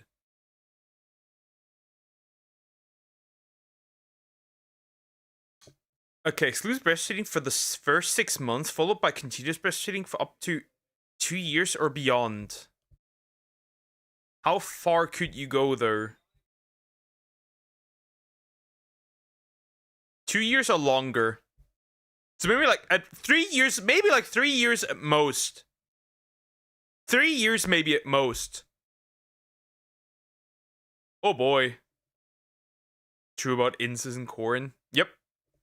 5, you're just eating lunch with all your friends, and then the one kid just has no food. He's just sitting there twiddling his fingers, waiting, and his mom where's my milk, Mom? I need my milk. He needs some milk. Shows up, tosses him on her lap, and just goes to town. Wait, like, so do we all get a turn? Or like, because if like you're gonna bring snacks from home, you have to bring some for everyone. I don't even know if everyone gets a sip. Think you stop by 3 years? That's far too much. Yeah. 2 years. It says recommended 2 years and beyond. Everyone gets a sip though. Your mama's titty milk? That's healthy anymore. The kid needs solid food. Okay. So this comes from a mom. Hey, I mean, tits are quite solid. Sometimes. It depends. Or so I've heard. Facebook group, and they're having a discussion about privacy with their children, and how children just don't deserve privacy. And this is the first comment. Did I just read that right? 2-year-old wanting privacy? That's a big hell no for me. My oldest son is 9, and I still shut the shower curtain and sit on the toilet seat and wait for him to need a towel when done. Yo, get a hobby, dog. I'm pretty sure a 9-year-old can bathe themselves. I know I definitely won't be sitting in the bathroom when he's that old. Haha, I sit in the bathroom still with my 13-year-old. Why? Why the 13-year-old? You could... Bro, that son is cooked. If somebody ever finds that woman and finds what she posts,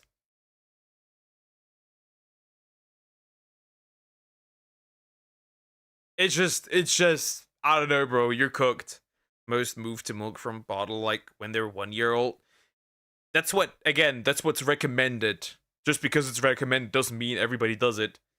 I personally don't know how it was for me.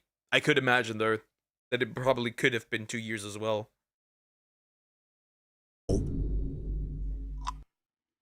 No, you're just trying to see some shit at that point. That's crazy.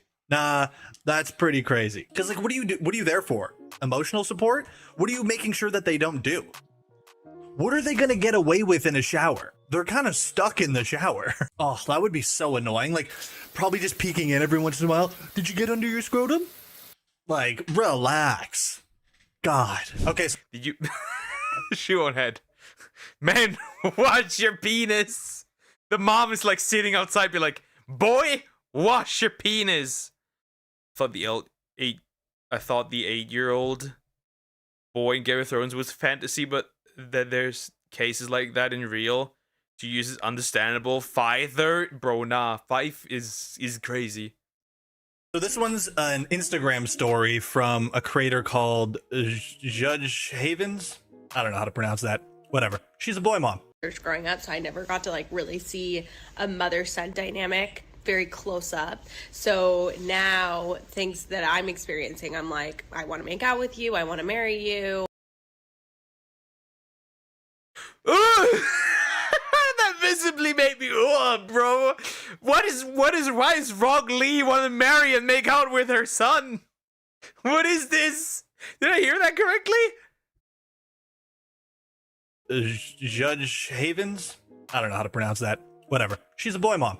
Growing up, so I never got to like really see a mother-son dynamic very close up. So now things that I'm experiencing, I'm like, I want to make out with you, I want to marry you, eat you for breakfast, lunch, and dinner. I'm like, is that normal? That is not normal. So I watched Halo on Netflix. I don't know why it's there. It's terrible. They're trying to rip off Mandalorian Star Wars. I mean, Halo is based on a different series. It's just really bad. It's not too weird. Little kids throwing big words for no reason. Because they know love only to their close families. That's still kind of weird. I didn't say that. Sorry, let me run that back. What was the first thing you said? I'm like, I want to make out with you. Sorry, so can you say that one more time? I'm like, I want to make out with you. I want to make out with you? And I was like, okay, maybe I'm crazy. You're on the right track. What? You know damn well, like, kids these days go through their friends' parents' social media and make fun of them. Like, imagine, right? That's another one, right? Imagine your friend hears your mom talk about you like that and be like, yo, dude, you want to make out with your mom? Incest boy. there's no way you don't end up at a sleepover when you're like 11 years old, 12 years old, and all your friends go back and like look at the shit that your mom posted.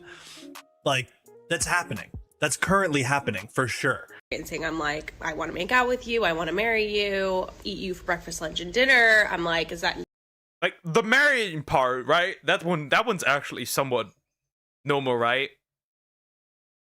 Like, daughters want to marry their dad because it's like cute, right? They're the dad, okay, right? Or boys wanting to marry the mom, right? Because they don't understand the concept, right? Fine, right? That's something they get confronted with, right? Because of their parents, right? That's just normal, natural, right? But the terms make out, if the boy actually used the terms make out, that's not normal. normal? So when I saw that DM come in, I was like, okay, maybe I'm crazy. No, I knew I wasn't, but you sometimes forget that there's other people that are very like-minded. And so to see your thousands of DMs come in, you guys are like...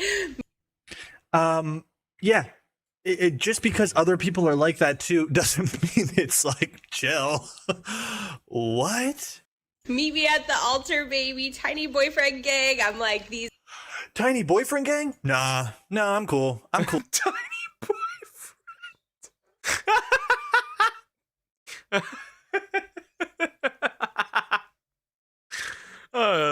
Hell nah, bro. Tiny boyfriend is wild.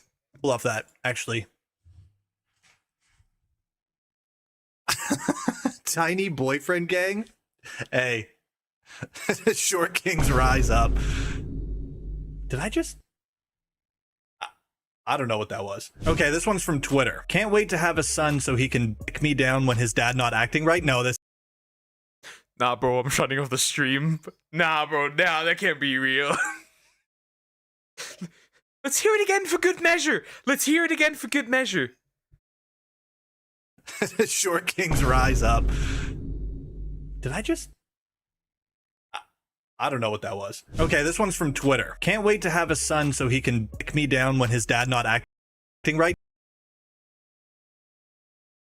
I'm leaving. I'm leaving. I don't want to be on this planet anymore. What do you mean? No. What is this? Why do you want to fuck your own child? What is this? This gotta be your bait account. This gotta be a bait account. That's gotta be a fetish bait account. There's no way. There's no way. No. Nine. No.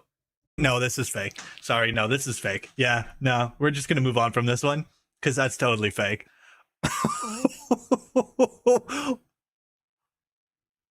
What? Okay, we're getting into like ultra weird territory now, by the way. I just want to warn you.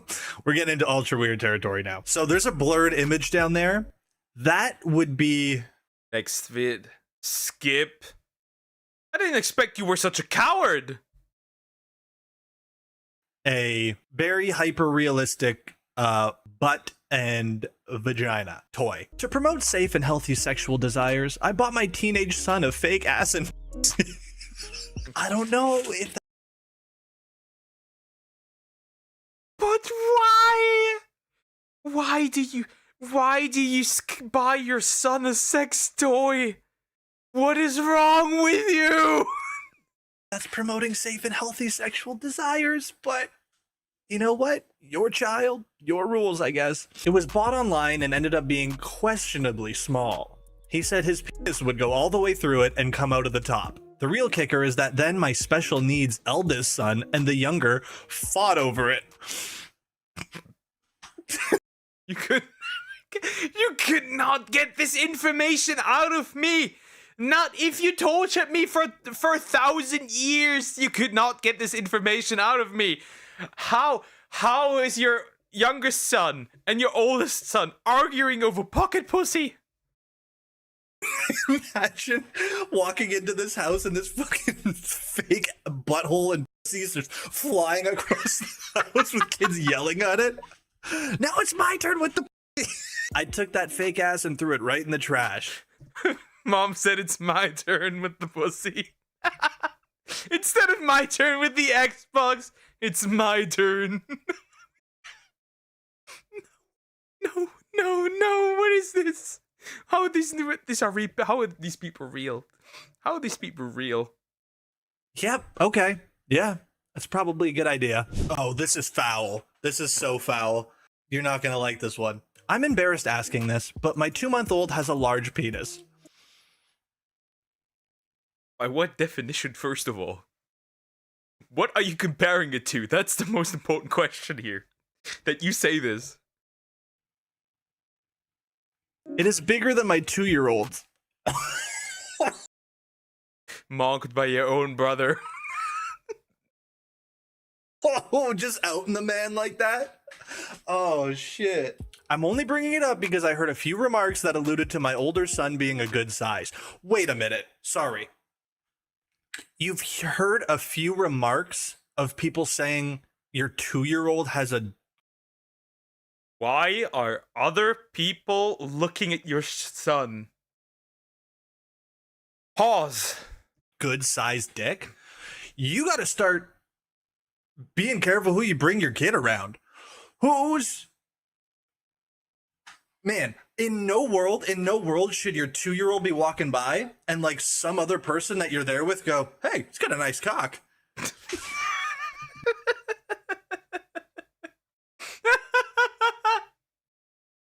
Oh, well, this is terrifying. No. Never. My 2-month-old is twice the size. As a mom, you don't want anything to be too big or too small, you know? My husband mentioned it to our pediatrician, and I was so embarrassed I almost fell out of the chair. She basically said, well, maybe it's a little above average. You know, her husband's got a hog. I guess my question is, why is my baby's dick bigger than my toddler's? I really don't want to fixate on this, but is it maybe going to cause him any issues down the line? Super odd stuff. I think my biggest issue, I don't know, maybe with the ladies, comes from you saying, I've heard a few remarks that alluded to my older son being a good size. From who? From who? I'm not having it.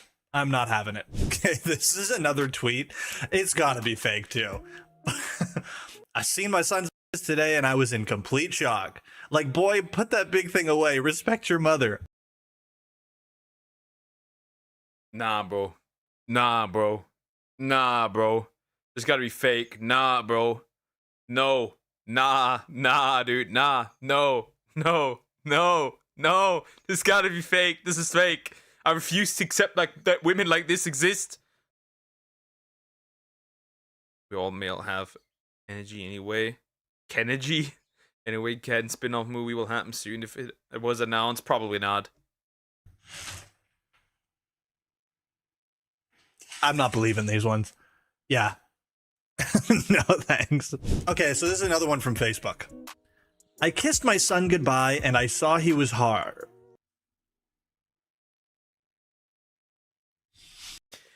Why are you posting this online? Why are you posting this online? If your son's friends look at this, it's over. I'm guessing puberty is kicking in pretty good now. How old is your son? 16. You could just not make a Facebook post about this. You know? You could just keep it to yourself. Why does anybody on Facebook need to know this? Okay, so this is a screenshot from TikTok. This is not a boy mom. This is a girl mom who's jealous that she's not a boy mom. Imagine carrying pregnancy for 9 months only to end up giving birth to a little creature who does not only look exactly like her father, but she has also taken all of your husband's attention. As a woman, if your first child is a girl, just know you now have a biological co-wife.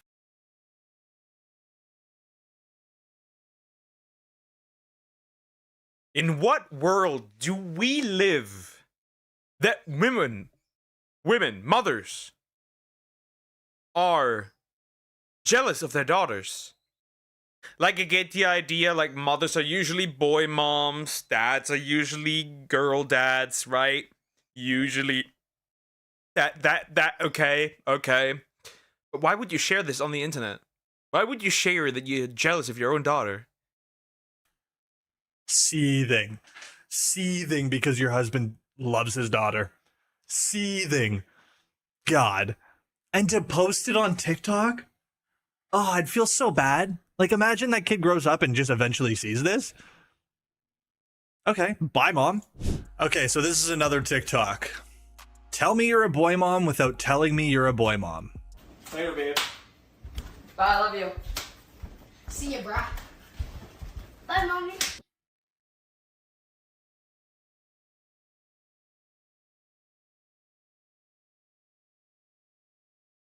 Anyways, my man scooped it. My man scooped it.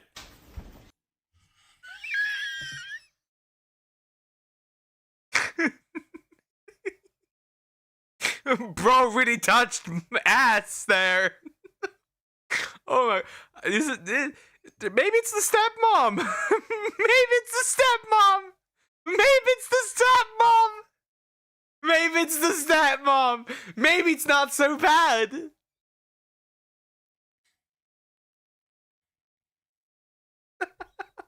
Look how he does it. Look how he does it. My man scooped it. My man scooped it. Look how he Look how he grabs that. Oh my god, bro. Even more than the husband. Yeah, there's some freaky shit going on when the husband's not around. Look how he grabs that, bro.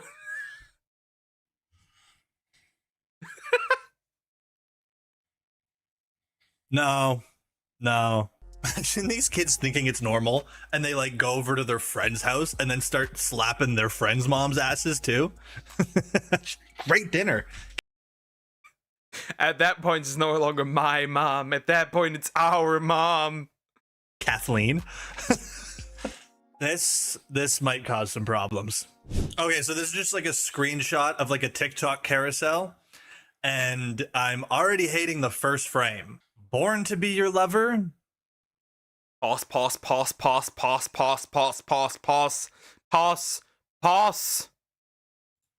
Forced to be your mother.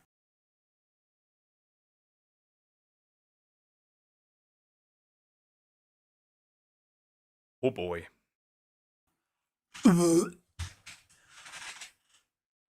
You can't do that. Look, at the very least, 84 point.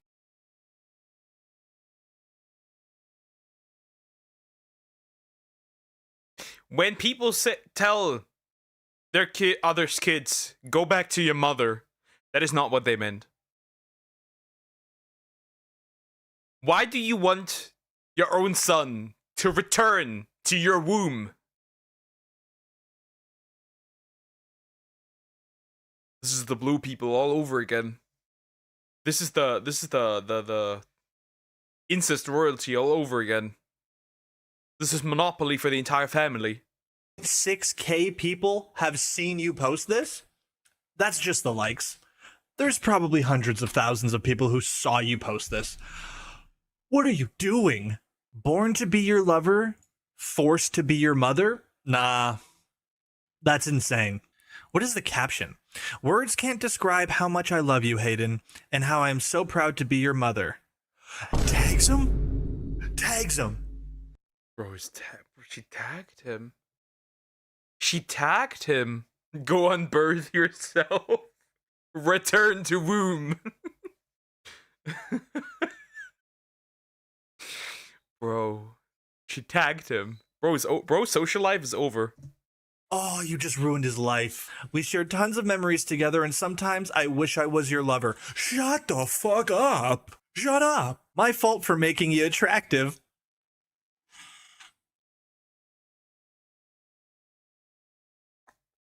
She finds her own son hot.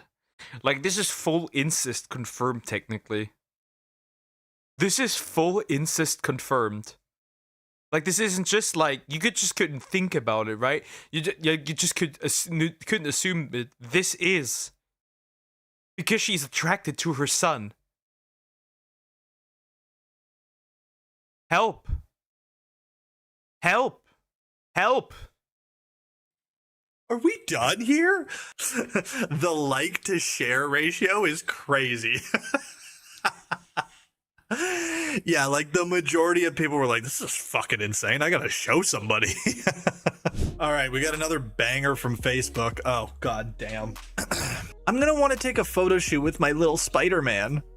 So look at him. He's all dressed up like Spider-Man, all cute. And then they recreated the kiss.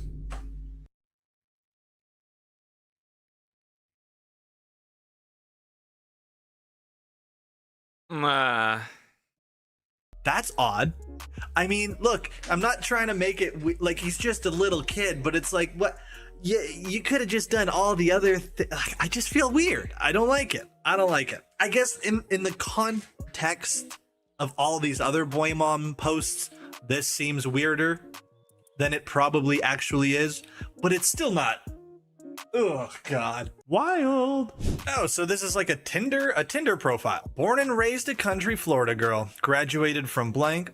I have a little boy that is all boy. He takes protecting his mama very seriously by hunting, and then it cuts off. But this is the picture on her profile. But why? Why? This is not just like a kiss between like a mom and her son. This is a full-on kiss. This is a full-on kiss. Bro. Hey, at least you could you could double team this woman with your stepson. Oh no. Girls, please don't kiss little kids on the lips, cause this.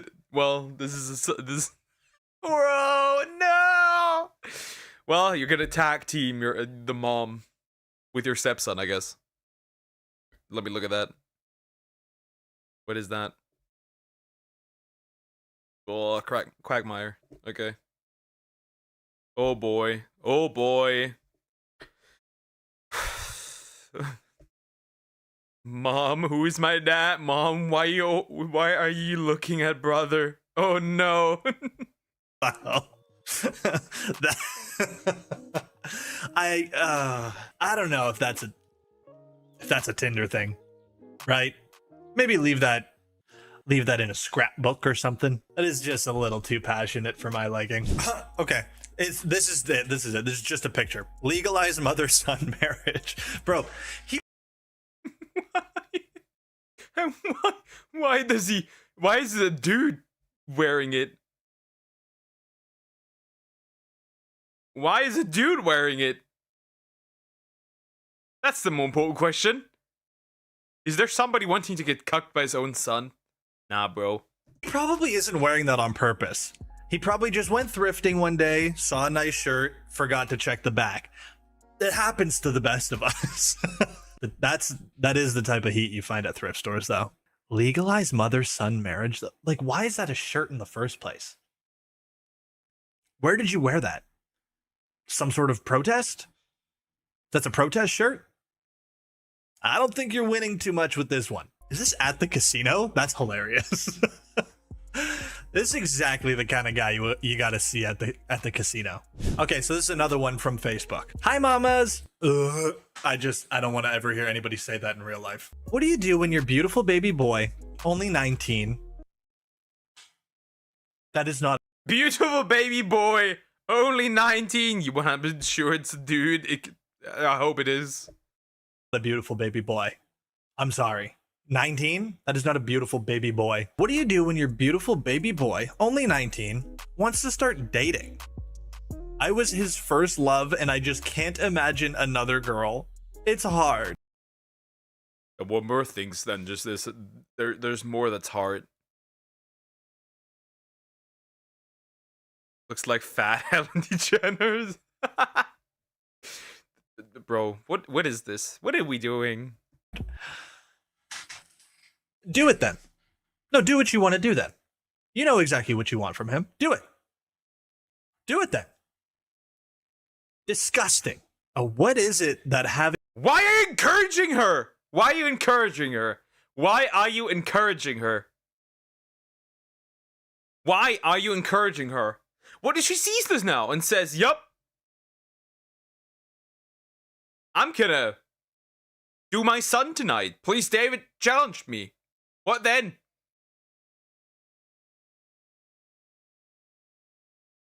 What then? Being a fucking boy child. What is that doing to people?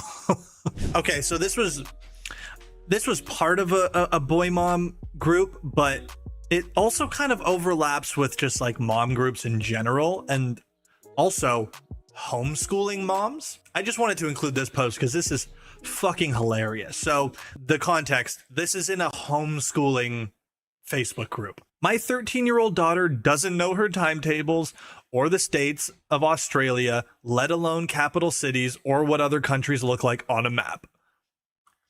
Thank goodness I'm not the only one.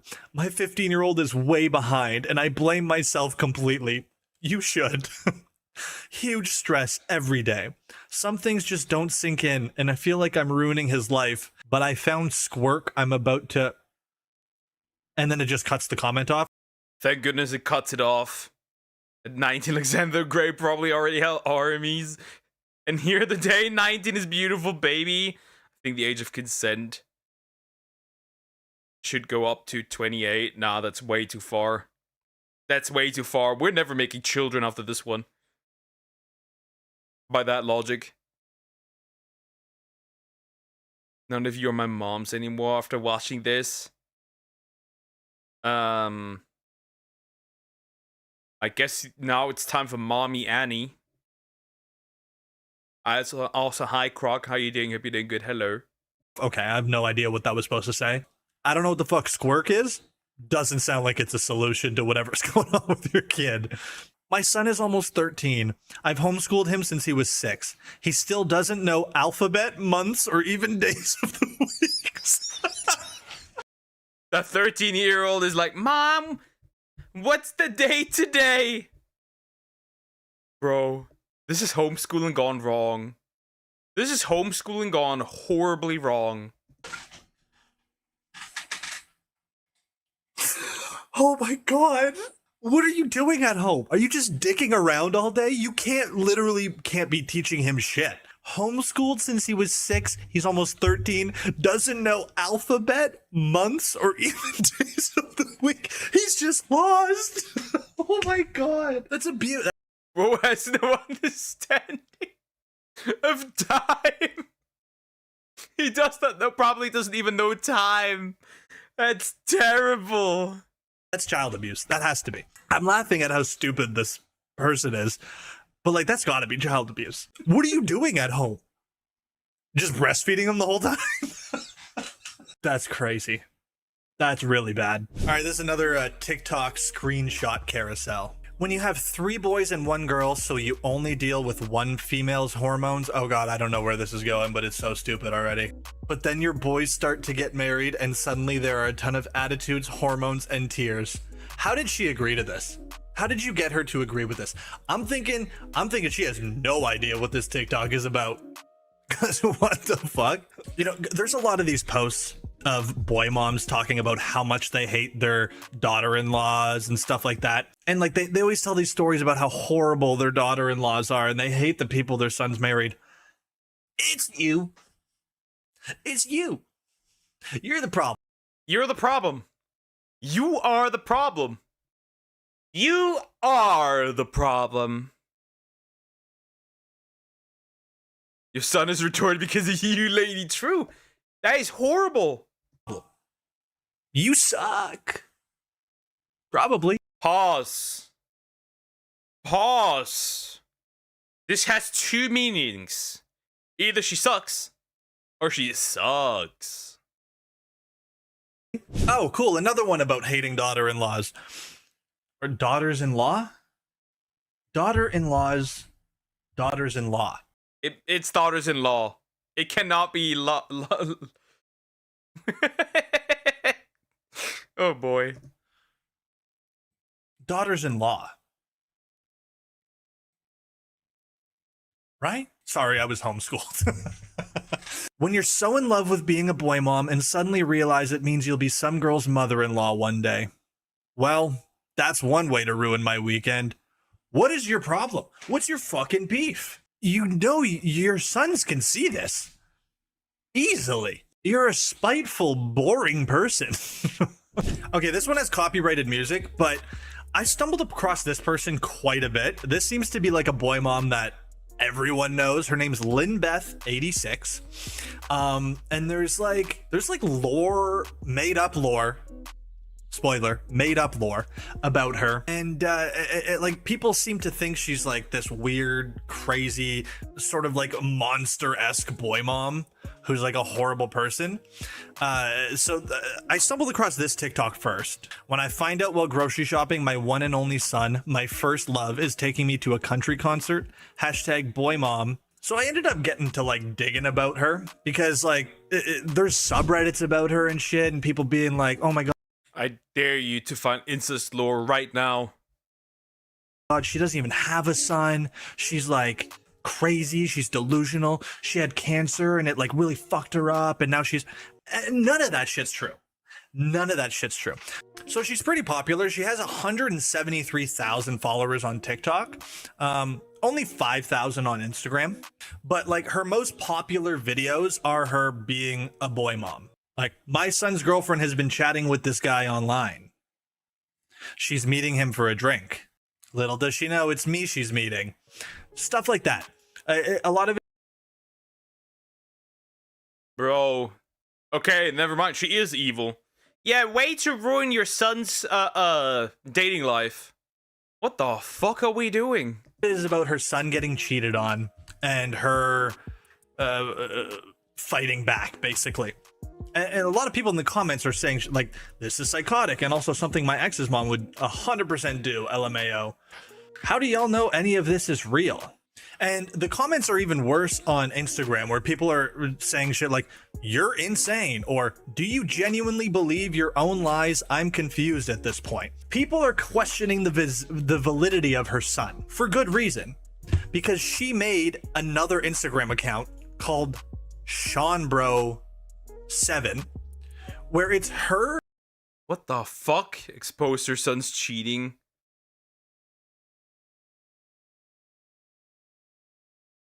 Girlfriend? I don't know, it could be. I think she's just making shit up at this point. Pretending to be her own son. It's her with a filter on, and she pretends to be her own son. What's up, Sean Bro here. So just like in my mom's video this morning, she was sitting at the end of her driveway waiting for people to come up that talk shit on her account and my account, bro. Anyways, that's Sean Bro, her son. It turns out she has an actual son. This is him.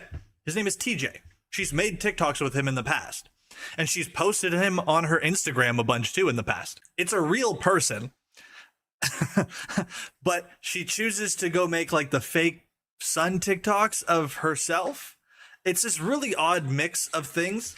But a lot of people are saying she's just like delusional and making shit up. I think she's very much, I think she's delusional. Insane. Made a popular TikTok one time about her son getting cheated on and then just like decided to keep leaning into it. Cause like her son is a very real person. He lives in Florida. There's way too much shit you could find out about this woman. Like she has lived the most like public online life since 2012. It's crazy. Anyways, I just wanted to finish off with that because I've seen some people spreading some misinformation about Lynn Beth. And it's just not true. And it's all way too easily accessible for people to be lying about it. I got invested in the boy mom world. What can I say? Did my research. Anyways, guys, that's going to do it for today's video. I really hope you enjoyed it. That's the end of the video. This is horrible. This is in fact horrible. Boy moms need to be stopped. This leans way too heavy into incest. The fun for the entire family. Like, comment, and subscribe. Bro, that was horrible. But that's why I like them. Because they're horrible. Because they are horrible. That's why I like them. Because they're insane. My next quick bathroom break first. Then you can have yours. I'll be right back. Don't goon and or gump. Don't impregnate Annie. Dear, I know what you're planning. You DM'd me. Anyways, I'll be right back.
I have returned to my fellow gumpers.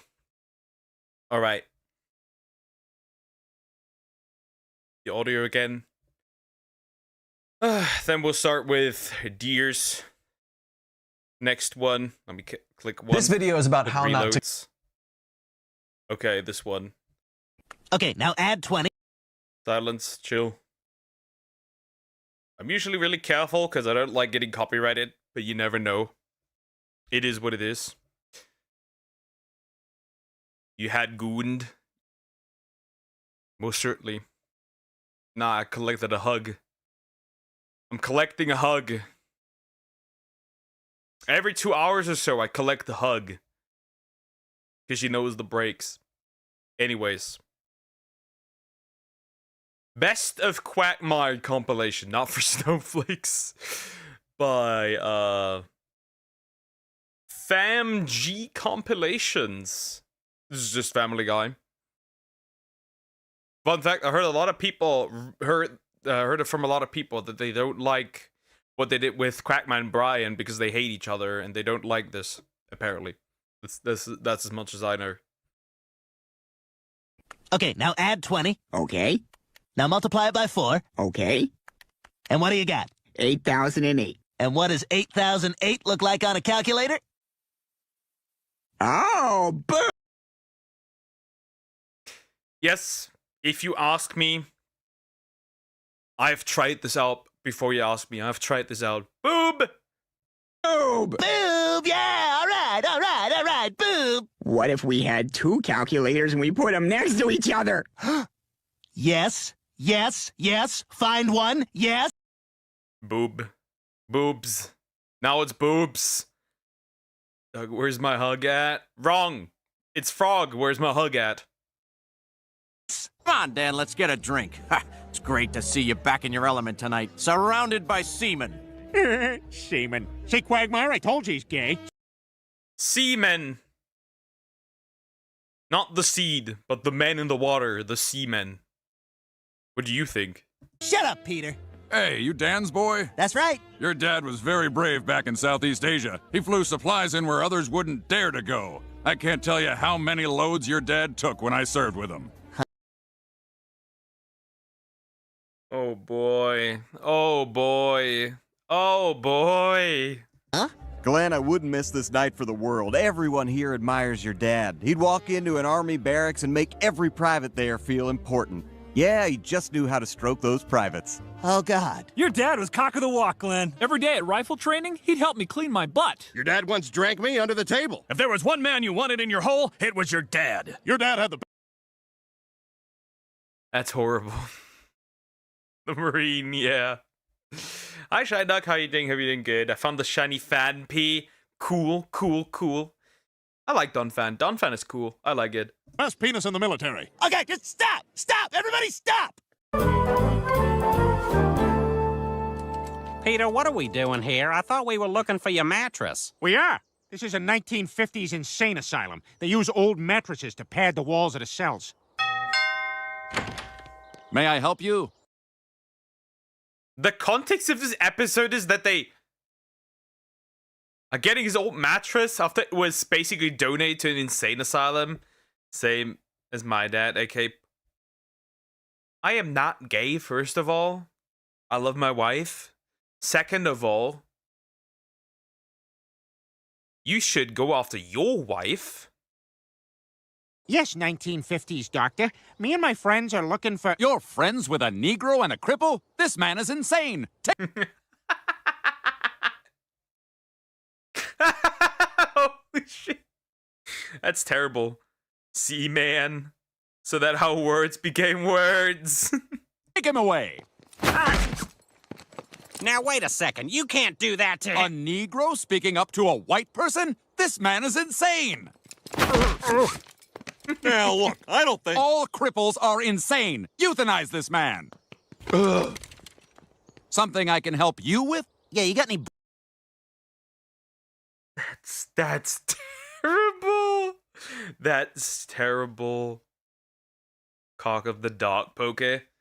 Again, you should talk to your wife. You should talk to your wife. To your Indian beauty. Thank you. Brain dead women in there you let people have sex with for a few bucks? Sure, come on back. Okay, he's not insane. He is not insane. Peter, what the hell? My car! Oh, damn it! Hey, come back! Oi, Good. He just had a bunch of Chinese women in there. What the fuck? Oh, sorry, Quagmire. How the hell am I supposed to get to the airport? I gotta fly a plane in 20 minutes. Oh, I can drive you. I got a pickup truck, see? Well, come on. Quagmire, I am so sorry. Don't worry about it. We can go after them. Don't worry about it. They're tagged. They're tagged. Just get me to the airport. They're tagged? He can't just collect them again? Bro, Quagmire's diabolical.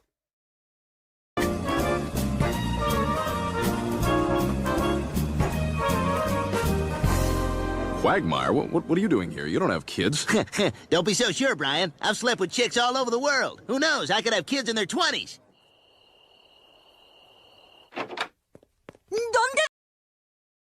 This is Spanish Quagmire. Spanish Quagmire isn't real. He can't hurt you. ¡Demonios estabas! ¡Es más de la 1:30 de la mañana! Eso no significa que no Giggity puede vivir. ¡Maldita sea, Giggity! ¡A veces me pones furiosa! No puedo hablar contigo, Giggity, cuando te pones así. Me voy a ver los toros, Giggity, Giggity, Giggity. Whoa, what? I didn't know you worked out at this gym, too. Hey, Brian, hang on. I'm just finishing a set. Come on, 2 more. Come on, you gotta want it. Bro. Boys, this is the play. Lift with your dick. How the... Lift with your dick.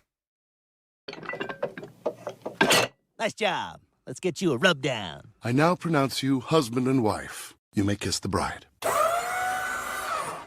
I'm glad we waited. Oh. Oh.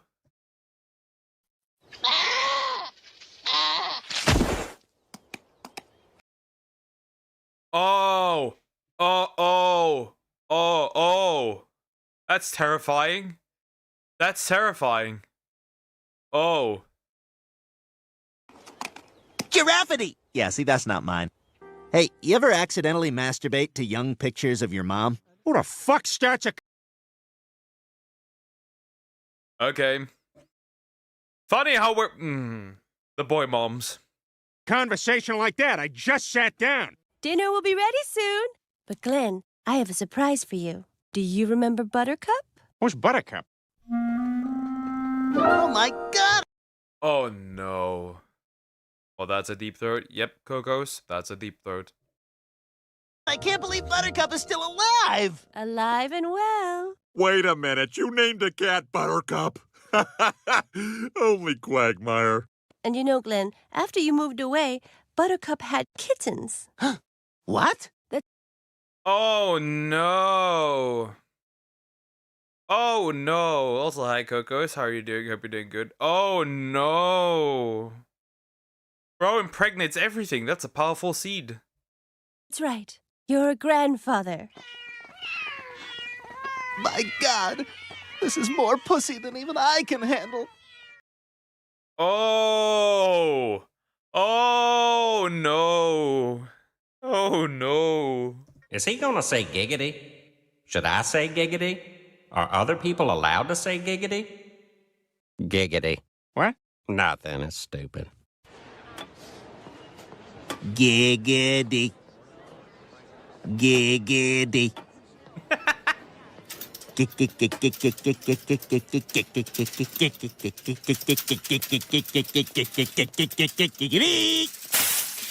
Lois, oh my gosh, hi!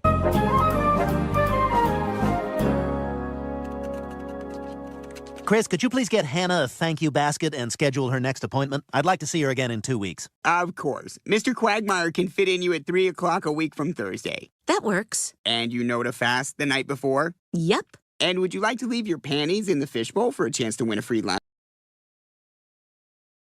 Leaving panties in the fishbowl.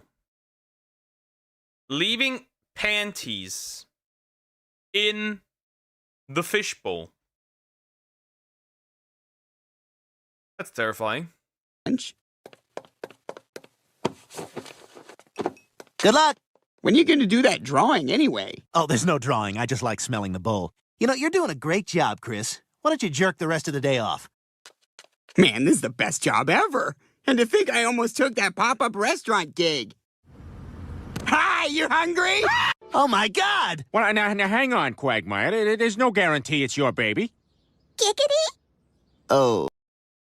That is his baby. That is his baby. Get that baby away from him. Oh, I say that. What do you say we hit another bar? Keep it going. I can't. There's a girl tied up in my basement who needs some food. That's funny. You funny, Pointy Man. Yeah, I joke around a lot.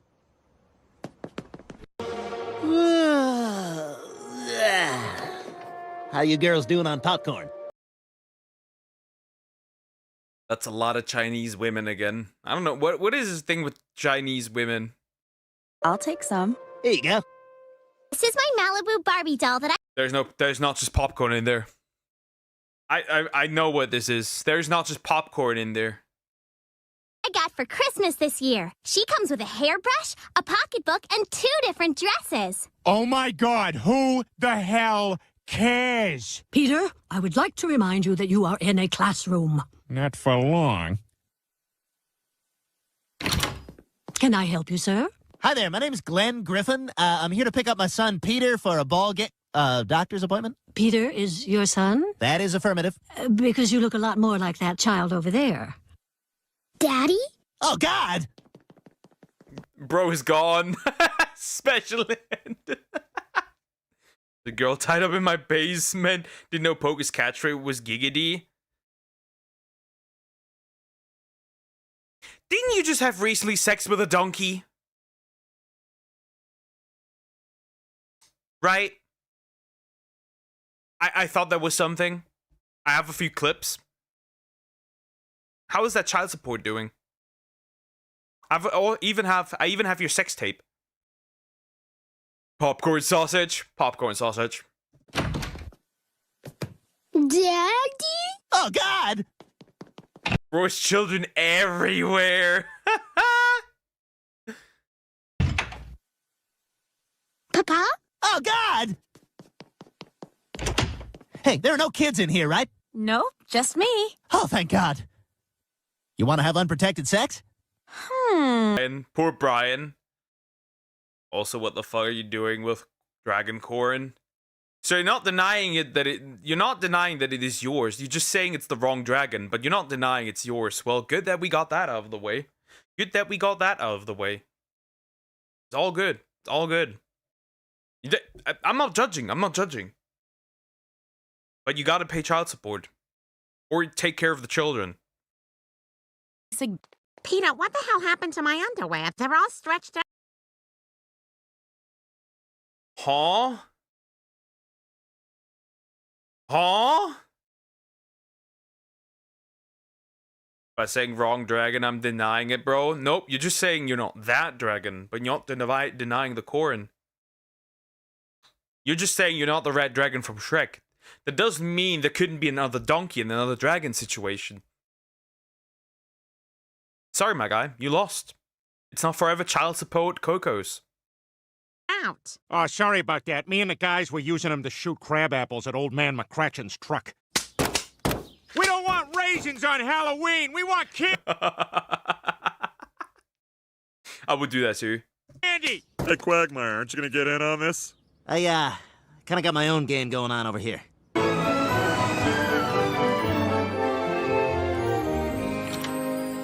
Wow, Quagmire's got a nice place. This is gonna be a relaxing weekend. What the fuck?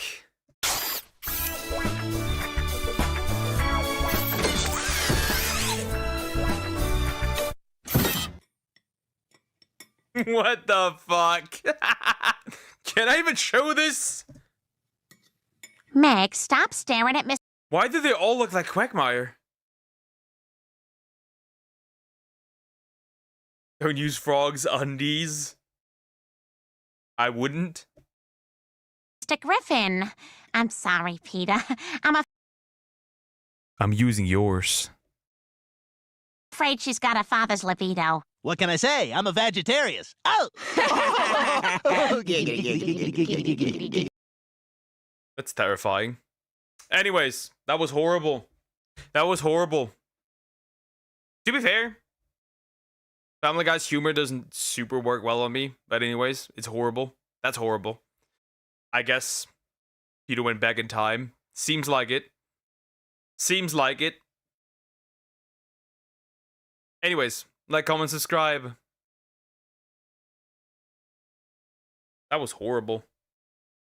That was horrible. That was horrible. I never screwed a dragon. I will never pay the child support for the children. I do have though. Look, I mistook a horse for a umamusume. Well, nobody talked about a dragon, about a donkey. Now you're backpedaling by correcting it with donkey. Sorry, that doesn't work. You sexed a donkey. That is the official Coco's lore. Or an Intellion. And an Intellion, right? Intellion Smasher? I can do that too, you know.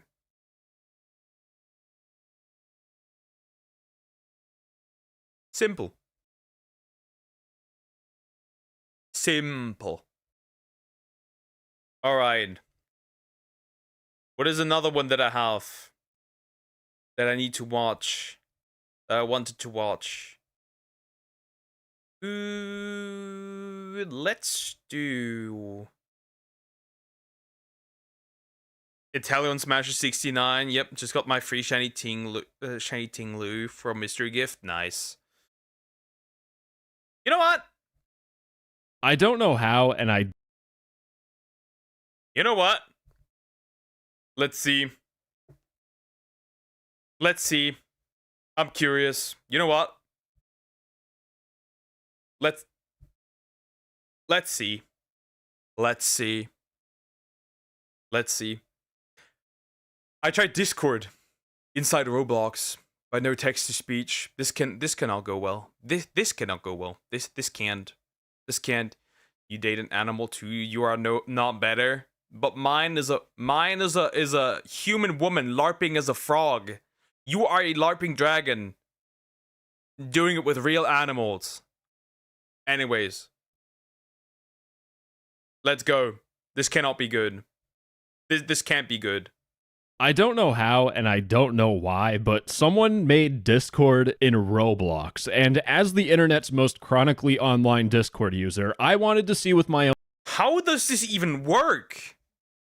How does this even work? How can you program this? That's interesting. Oh god, this cannot be good. Own eyes, does this actually work? And while I'm looking through this Electron chat app, I have 3 goals that I want to achieve. I want to make a friend and then betray them because making fun of kids on Roblox is peak comedy. I want to read some degenerate messages. And yeah, that one is almost a guarantee. Make a friend, I don't know. Finally, I want to find one thing that these guys did better than Discord. So opening this up, you can see there's 94 people online in the screenshot. So already this is better than Discord because there's less people on it. Ladies and gentlemen, I have now signed into Discord. The one thing I want to point out though is just like when I loaded up the game, I like died in Roblox and you could see like the user list on the right. Like this is inside of Roblox. First things first, what type of servers are available on the Roblox Discord clone? We have Skibbity Toilet, the Rivalry. Skibbity Toilet, the Rivalry. Okay, this is interesting already. Jack's Place, the best multi-fandom. I feel like I'm a 40-year-old trying to talk to kids. Please no, thank God. And of course, like a moth to a flame, a dumbass like me went directly to the Skibbity Toilet Roblox Discord clone server. Wait, what the f is in the background?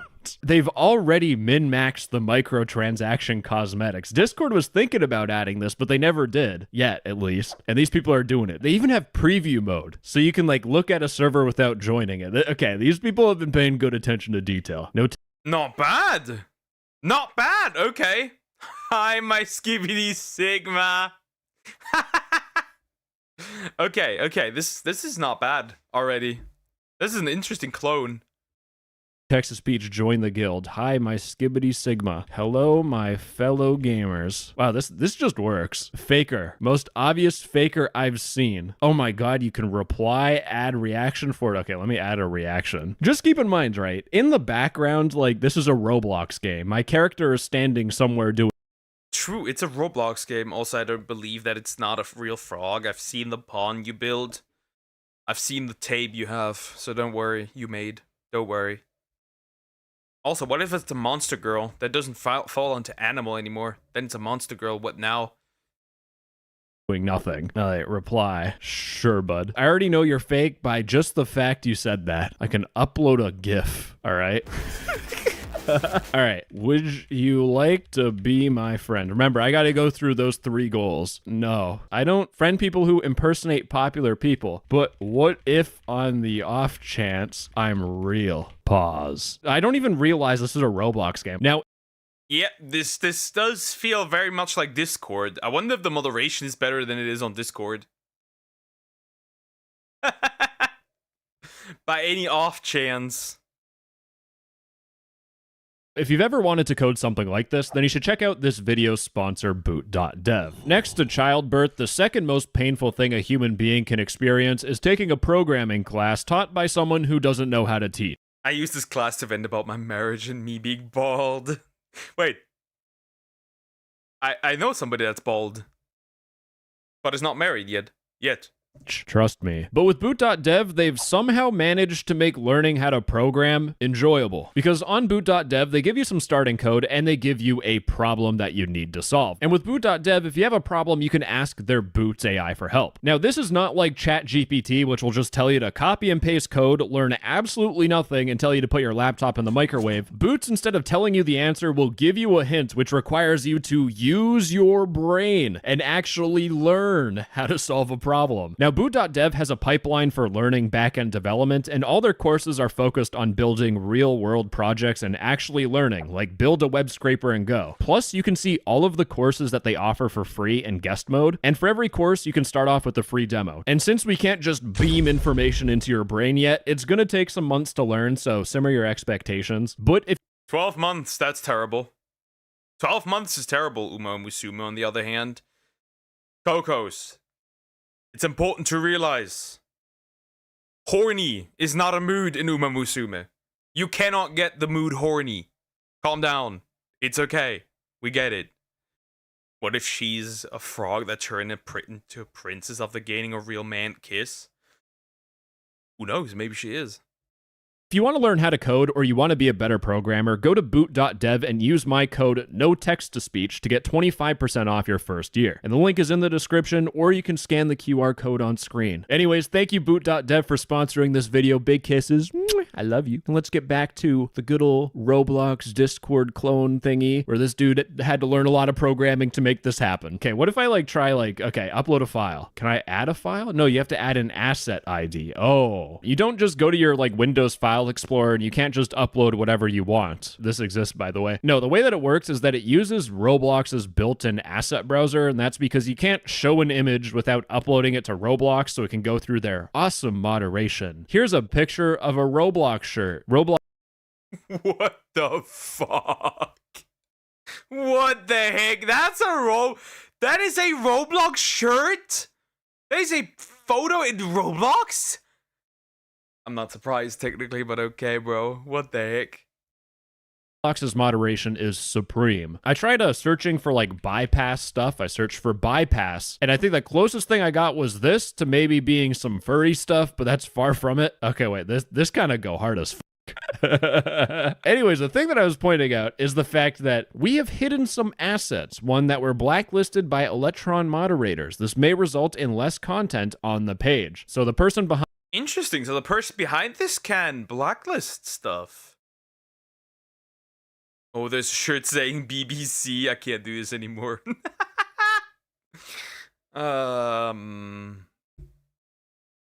Big black chicken. Why would they ban this? Behind this has to moderate certain bypasses that they find. Now, I spent the last 5 minutes trying to do things and try to find a bypassed image. It didn't work. Oh no, you can also do audio? Okay, hold on. I think Holy fuck, I'm brain rotted.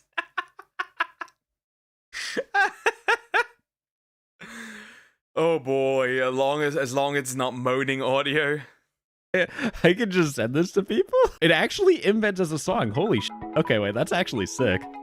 Okay, they got videos too. Models. Oh no. So wait, I could just use this? Is that what the, wait, get? What? Sure. Dude, Roblox is looking at this. They're like, wait, hold on. Money. But it doesn't stop there. They have a guild shop. Okay, wait, hold on. Warning. Electron is not responsible for purchases made in the guild shop. We ask that you be responsible about what you see in the items list and not buy random items for in-game features or admin roles. Okay, there's nothing here. They have guild boosts. Oh my, wait. They actually have server boosts. Level 3 out of 3, you get a custom invite code. A guild. Even that, bro, there had to be a lot of coding to make this. The dedication is crazy. Oh no. That's dedication that's crazy. That is crazy dedication. For real. Wow. Tag. Oh no. These guys even have guild tags. 80 custom emojis and a role for you. Boost this guild. 32 Robux. Me editing this video, throw up the number on screen. How much does this cost in real money? So, already better than Discord. I'm not buying anything though. Holy sh! They have a shop. All right, there's notifications too. What, can I like mute them? Okay, mute. Dude, why is this working so well? I'm expecting like Roblox, like Escape from Charlie D'Amelio obby. Okay, Electron shop. You have profile colors, profile banners, and custom emoji anywhere. And it genuinely does cost you Robux. Okay, no. They actually do have like their... This is surprising. This is very surprising. I'm shocked how good this is, actually. I wonder how good the moderation is to this one. Probably really good, because they don't want to be like Roblox 2, Discord 2. My apologies, Poke. Normally, I try to meet early morning, but I'm having an awesome time with my neighbors. Enjoy your time with your neighbors. So say hi, Diagonal. Hope you're doing well. Seems to be the case. This is nothing compared to a game that made actual Tesla Cybertruck. This is still surprisingly well made, regardless. Own Discord Nitro clone. Okay, let's see. User settings. Avatar. Oh, asset browser. Wait, someone actually apparently made a no text to speech logo. Let me see if this works. Oh my goodness.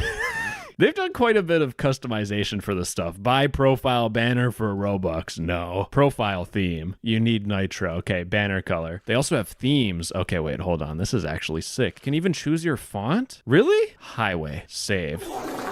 Okay, let's just stick with the default. This is actually sick, though. You have free color themes. You don't even have to pay Nitro for this bad boy. And you get to customize your font for free. Discord. We have a guy on Roblox making something better customization. Just the fact that this even works is a modern-day miracle. The fact, though, the problem is that I think is gonna happen when Discord sees this, they're gonna take it down. Why did you make a video on this? That's a danger. But so far, most of the people in here, where's the general chat? Most of these people, I'm gonna be honest, these people are like, they gotta be 5 years old or something. I love Skibbity Toilet. I wanna punch something. I eat Play-Doh. I finna gonna break a rule. Driving in my car right after a bear, hey, that bump is shaped like a deer. DUI, how about you die? I'll go 100 miles an hour. What the f am I reading, brother? As a shock to absolutely no one. Red degenerate messages. Or is not, they can't sue it. Okay. You never know. There were some degenerate messages on this. Oh my, wait, hold on. There's a voice chat.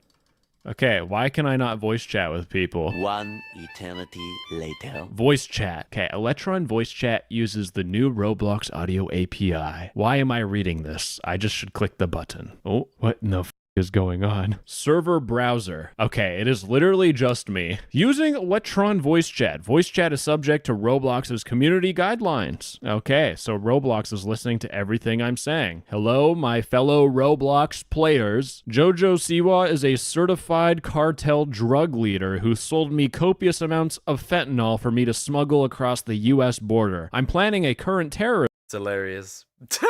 Nah, Jojo Siwa is just a weirdo as well. Bro, this is really well made. attack inside of Roblox. This is actually all satire, by the way, in case the FBI does actually record this. Oh, there we go. Okay. Okay, Roblox, I will stop saying bad words. F you, bitch. They also have activities. They have tic-tac-toe, rock, paper, scissors. Hold on. Listen together. I want to see how this works. I got a DM from one of my friends. Little Uzi Vert was playing Roblox the Hood and put it on his Snapchat or his Instagram story and not in the songs. Really unfortunate. So anyways, these are people role-playing Skibbity Toilet. Wait, hold on. This person is messaging in colors. Hold on. An easy way to show you how this text works is to make my own server. Upload image. What is this? Create. Choose a slot to autosave. All right, my brain is completely broken. I don't know what the point of this is. I think this is like saving. JoJo is an icon who invented the gay pop, dog. You can't disrespect her like that. Nah, girl was groomed, if anything, into gay pop. That poor girl, by her mother and her fans. Your game, but it's your server, so I'm just gonna click this one. Sure, auto save in slot 1. Anyways, in my server, I was talking about making your text have different colors. You just do like bracket text, close it, and that will send red text. And you just change the number to text, close it. This is already better than Discord. And since I have my own server made, and as a Discord server owner, this is my expertise. You can create channels and categories. Category, Fortnite, create. Channel, text channel, test 2. God, this works just so normally. It's so strange how this just kind of works. And they even give you a setup process, a step-by-step guide. Okay, I'm gonna add a role. It is literally like, it's pretty damn close to Discord. This is sick. Oh, they even have permission presets. Discord doesn't even have this. If you make a Discord server, you don't know what a cosmetic role is. You don't know how to set it up. They have presets. They're like, oh, you're cosmetic, which means you have no. I expected terrible shit, right? I expected horrendous shit, right? I am pleasantly surprised. Permissions. Discord. I know one of your employees has to watch my videos because they're tortured or forced to. Take some notes. You can set the max amount of members. Discord doesn't even let you do this. God, the amount of gatekeeping on actual Discord that would be like a result of this would be nuts. You'd have Discord e-gangsters be like, you can't join my e-gang. It's only 10 members. 10 of the toughest e-gangsters on the planet. Now, ladies and gentlemen, you can make your own bot on this. Now you're thinking, oh, okay, hold on. Making a bot on Discord requires you to learn how to code, which again is why I picked that sponsor for this video. But on the Electron chat app, you can just program your own bot inside of the app itself. Member sent a message, member joined or left or... That is really good! Just built the immersive Suicune. I'm ending it all. Bro, I'm not pulling anything. The Suicune pack gives me the same treatment as the Eevee pack. I'm getting packed.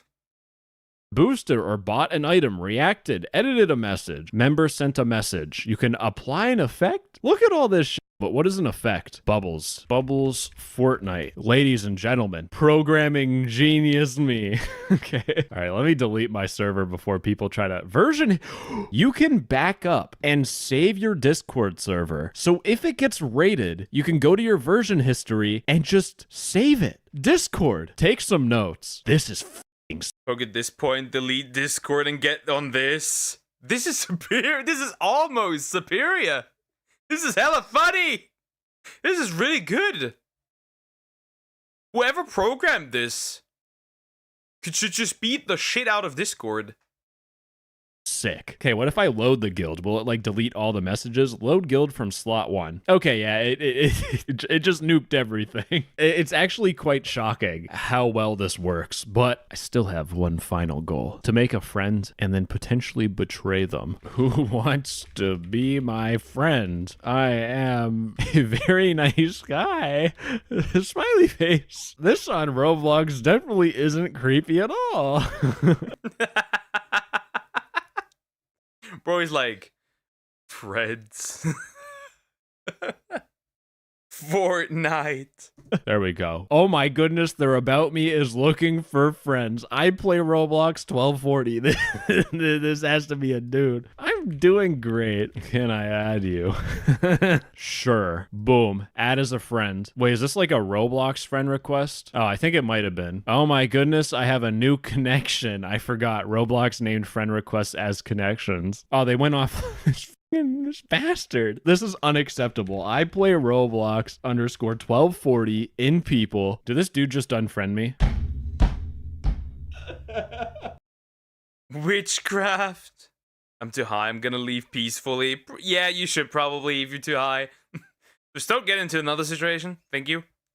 This motherfucker. He adds me. The fucker unadds me. Get betrayed. Well, bro did get betrayed. This is hilarious. This is really good. This dude, I'm reporting him. Okay, report message. So much attention to detail, they even added the I don't like this message as a report reason. Sure, I'm gonna do it. I don't like this message. It is not a valid violation of the game rules. Dude, even Discord doesn't do this for you. When you report something on Discord for I don't like this message, it'll do nothing. Wow, and it even brings you to the rules. Reporters. This is actually sick. They have like a report reputation system. If you send in like a real report, your reputation increases. If it's a false one, it decreases. But speaking of reporting, I had to do a little bit of CSI Miami skills. Yo, I play Roblox. You hurt my feelings, man. But when I went to the group that made this Roblox game, I found this general discussion post from a moderator saying, hello guys, what do you think about the moderation in Electron? Now, Seth Gamer TV 20137 said awful. 2 valid reports of mine were denied. I don't think it's good. Very bad. So they've done a great job at actually replicating Discord there. Wait, hold on. They replicated Discord, even the moderation system. It's got to feel authentic, right? When this guy realized that he unadded a famous person, he will crash out. True. The person who said very bad is a moderator. is a moderator. Doesn't matter. I'm still going to report this guy. Harmful or dangerous acts. Sold me Fent report. Anyways, gamers, that's all I got. So The person who made this, you're an absolute genius. This is the coolest thing I have seen on Roblox. And again, thank you boot.dev for sponsoring this video and allowing me to buy Robux in this game, which I didn't do. All right. That's hilarious. This is peak. They did a really good... Whoever made this did a really good job. At least they asked for feedback. True. Even Discord doesn't do that. This is really good. Not bad. I wonder if they also replicated the moderation system, though. Not gonna lie. But this is good. This is good. This whoever made this, peak. Anyways, like, comment, and subscribe. That is interesting. That was interesting. That was not bad. Not bad at all. Okay, water. Found the half-empty cigarette pack on the floor, so I gave it to the security guard on the mall. I don't want to keep it. Makes sense.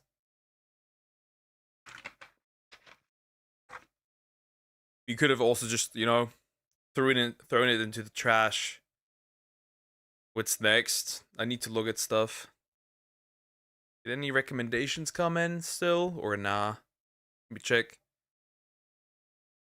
Now we're Roblox on Discord. That's also something that needs to happen. Roblox on Discord, I see it. Okay, nothing. Nothing? Nothing. Nothing new. Okay. Okay. Let me check something. Real quick. Yes, I got some. Calm down. Yeah, just do all your videos, bro. Let's see, do I still have something? How about the Roblox situation? I've already saw it. No insects, please. No more insects. Bro is scared. Well, we had the boy mom already, so that's not something I could do. We have a Bonnie Blue one. Tia Billinger.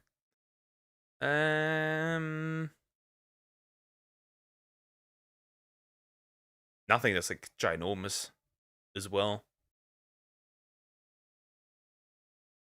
I don't have that much that I want to watch.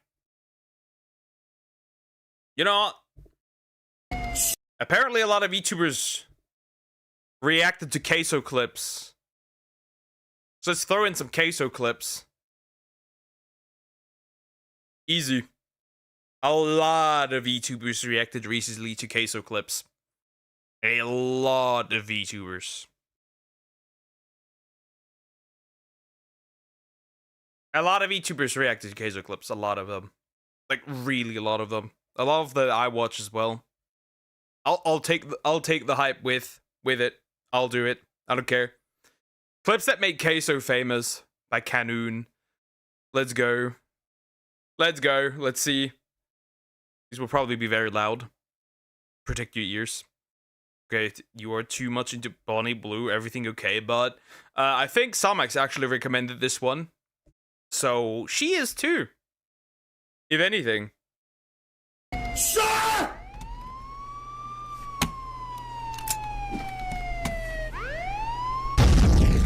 Whoa!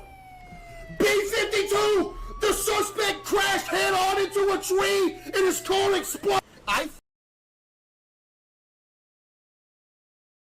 Also, it exploded, right? It exploded, right?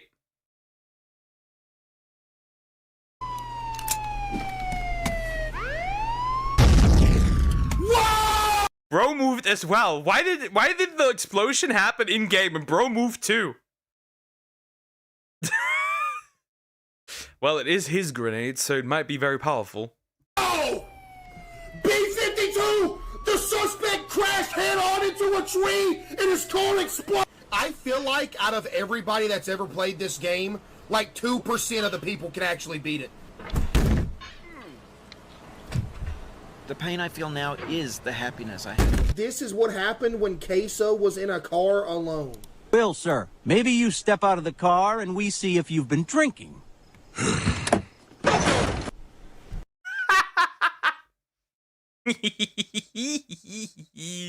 You're okay, dear. This is horrible. Accurate. And the final survey says... He is the same size as Queso. Wait. Oh boy. That's a win! 0.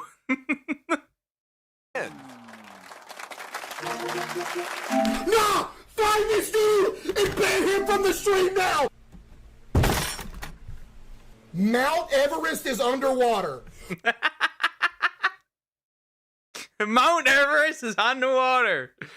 My favorite clip of him is how he told another dude that he's disgusting because because cats don't like him. Buddy, what? Who just said this is life or death for this guy? Can we get this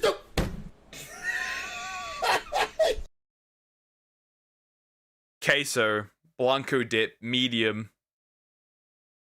Yeah, yo, I can't lie, that one's kind of funny. Yo, ban him anyway! There's no... This dude sent me dehydrated water! There's hydrated water should be in there. There's no water in there, bro. Send him a bitch that's empty. What is that?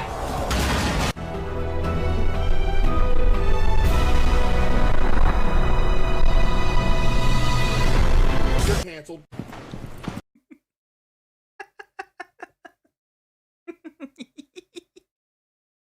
Kaboom. Okay, this means they're all the way downstairs. So I just... we're gonna have to go to the basement. You ready to see how many forks and spoons I got on my table? Bro flashbanged himself. You're built like hefty lefty. Who is that? Table, fork, fork, spoon, scoop, fork, steak knife, butter knife. But why? Why does he have that many? Why? Huh? Fork, scoop, fork. But why is scoop? What the fuck? Another butter knife, fork, spoon, spoon. Yes, chat, we know they're up here. But why? Why? What if I jump?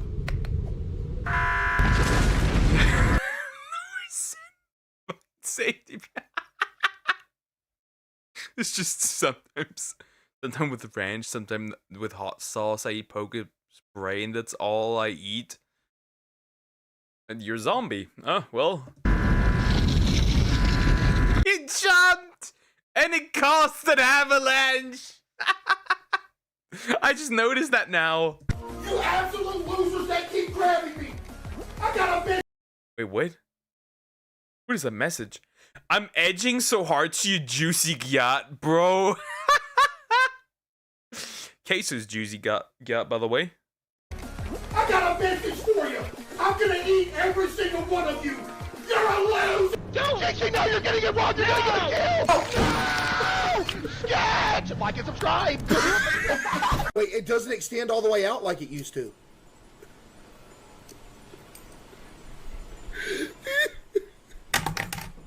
What did this dude just type? Are we sure he can fit in that? Get that dude banned. Are we sure he can fit in that? This is so mean. This is so mean, but I love it. Hey!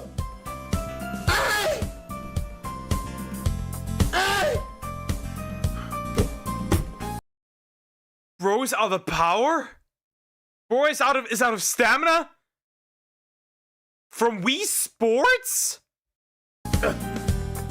Are you supposed to get that much exercise? You know, I'm gonna keep it up front with y'all. I'm gonna be honest with y'all, okay? So since last night, I've eaten this many of these cups of Pringles. Every single one of the sour cream and onion Pringles are gone. You think you can just... This dude's name is K. Sit on me. Okay, sit still. K. Sit on me. That's horrible. That is horrible. Did you see K. Sit in the water park simulator? Oh no.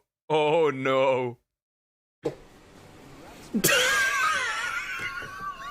I don't know if y'all know this or not, but you crashed, dummy! Oh, Lord have mercy, I crashed too. Oh, my... Why did bro dodge? Huh?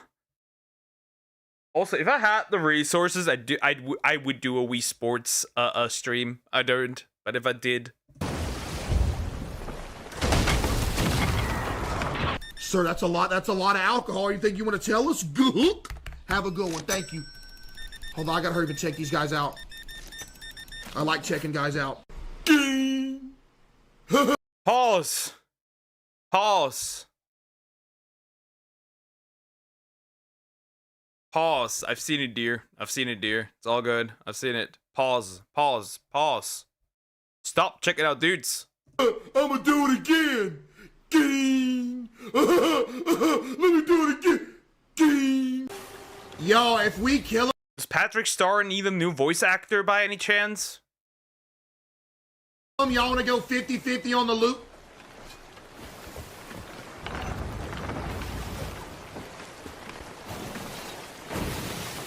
You say 50-50? Look at this guy right here. Will shooting this one down be homophobic? Just saying. Bro, what is he gonna do? Yeah. Yeah. Yeah. Yeah. Average banana guard player. I'm sorry, I'm done. What the fuck was that? I'm sorry, I'm done. I ain't never doing that again. Mission eat as much as possible. Yo. Mission eat as much as possible. Peak. Get this dude banned from every single social media platform. Ooh, ooh, ooh, ooh.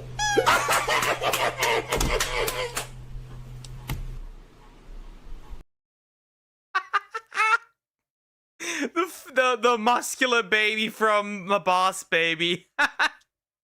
What happened if Queso jumped on the sea tsunami? Of course. Yep. That has 44,000 likes on a comment.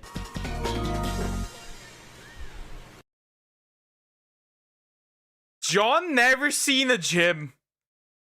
John never seen a gym. Get this dude! Yo, join the club of Banana Garden Morty. You suck at life! This is my lobby.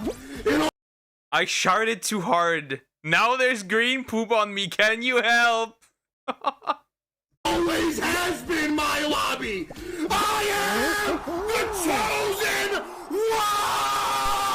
one. Chat, we ready? 5 jumping jacks.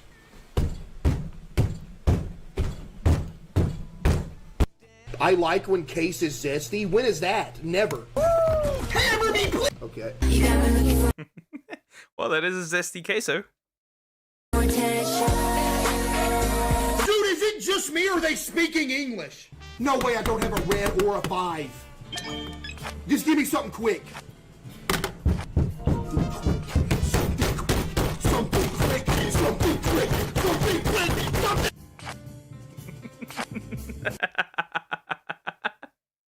I understand his pain. I understand his pain. I understand it. I do. I understand it, bro. I understand it.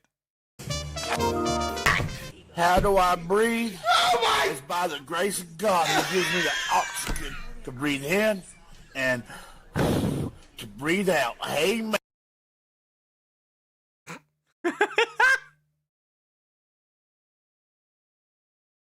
Bro, I did not think that.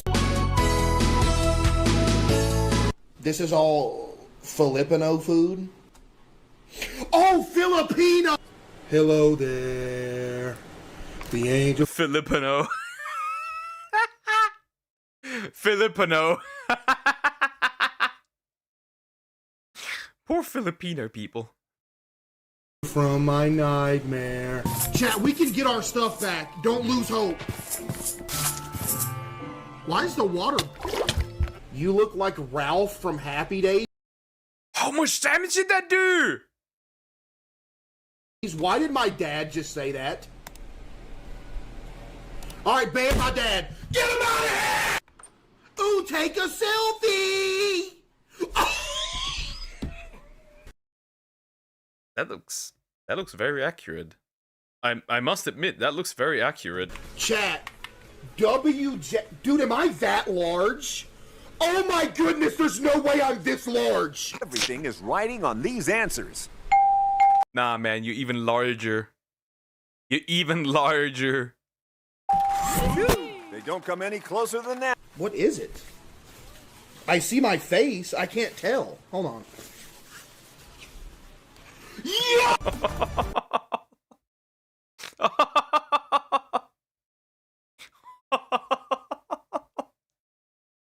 Bro, that is crazy. Hey, at least he hasn't received shit yet. Like human shit. Imagine getting hit off. Am I about to die to a dragon?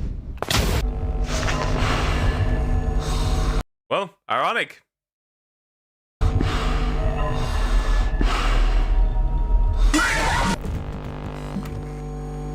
me that horn. Give me that horn. Back it up, back it up. Give me that horn. Go sing a song. This is...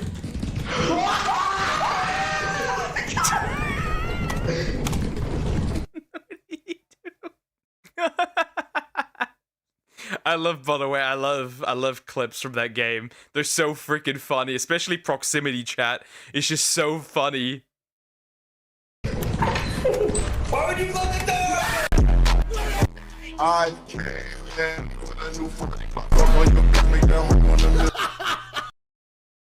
Accurate. Yo, not the Kung Fu Panda. I would rather kiss a dude than play 2K. Do y'all want me to show y'all how I was blowing dudes out? Pause! Why are these so zesty? What the heck? For 3 hours last night. Invited you to a diet. Nah, I'm cutting the stream off. Are you kidding me? What are we? We are so proud of how much much you have grown. Mom, Dad, Grandma, and Grandpa, and your sister Chica. Can you take what? Close the door? That was hella funny, bro. That was let me go back here. Sir! That was hella funny. I love these. I have a second part as well. We have a second part as well, though I will throw that in tomorrow. That as a breather. That was hilarious, bro. Amazing. I need more queso clips. Anyways, like, comment, and subscribe. Okay. Okay. Mine. Dude, are you a seagull from Finding Nemo? Mine. Calm down, bro.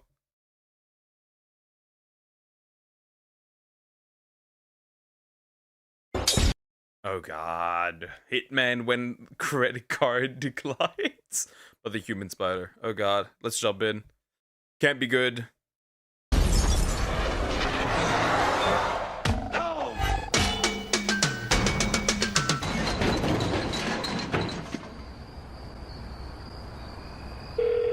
Target eliminated. Perfect, but it looks Accurate. Yep.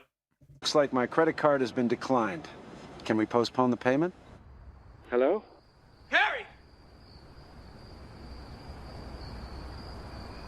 Oh my god. Harry! Come on! Oh, my back! Defect 200. And clear. No response. How is he? He's gotta be okay. He's awake if you want to see him. Hey, buddy. Hey. Hit my head. Yeah. Doctor said somebody tried to kill me. You're my best friend. I'd give my life for you. Yeah. Great. Accurate. That's gonna mean deer for sure. I got here as fast as I could. How you doing? I think he's sleeping. We love you, Harry. I'm sorry. I'm gonna have to ask you guys to scoot, okay? Okay. I think he's gonna be fine. I think so. You have lovely friends. Accurate. Okay. The short one. Albert talking about his mom. Let's go. Let's see. Did Albert Swing go mom? She didn't? When I say she left me, I don't mean she died. I mean she walked out. Is that my son? Wait. His mom got milk? His mom got milk? Or, well, she walked away with the milk. I've never been able to say those words for so long. Savannah's gone, you can come out now. Mama. Stop hiding, Mama. Dude, this was me at a very young age as well. Rabbit. My mom.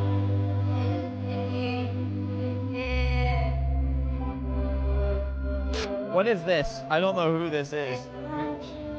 Yeah. I thought we like my dad. Bro, that's crazy. Why is this so depressing? I had to experience this horrible thing of raising Albert. My mom, on the other hand, she gave up on this game pretty quick. She left the game and just like that's what she did. Or my mother is. Mother abandoned me or something. Albert died. What would have happened if my mom was still in my life? Albert, Mom, have you read? Do you think my mother will ever come back in my life? Even Ben doesn't agree. Have you ever seen my mother? Can you tell me where she is? Yeah. Where's my mom? It's me, the Roses. I hope your mom calls and writes her. First off, she wouldn't call. She hasn't in years, maybe. My mother never left me. Say if your dad left you or not left. I appreciate that. It's actually my mother. You forgot. Why did you send me something so depressing? Like this mother actually left. Yeah, I couldn't have guessed. To feed him. He said, your mom. Yeah, she forgot to feed me too. Oh, Miss Flair is surprised you play with him. Yeah, mom. Okay. Comments? Comments.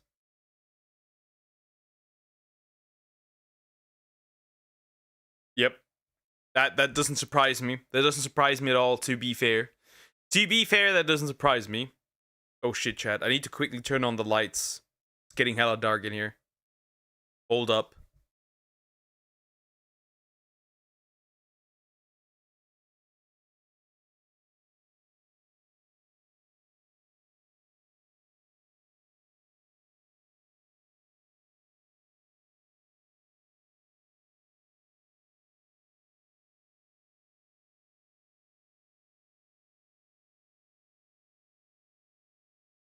It looked like just right now, like I woke up from like, like you know, you open a grave and like a vampire just comes shut out. That was me right now. That was me right now, boys and girls and anything in between. Now, since we are sad, let's thank our moms. Thank you, Mom.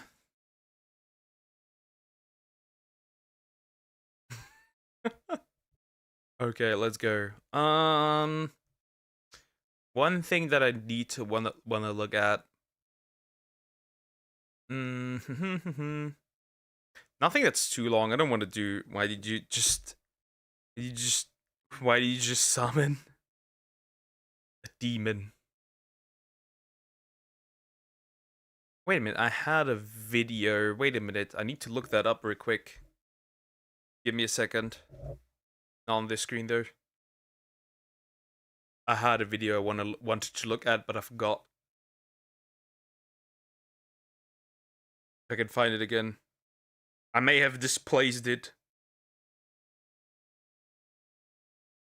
I may have placed it wrongly. Need to look at that real quick. Where did I put that? Where did I put that? Many such questions. Did I actually put that and watch later? Could be. Let me check.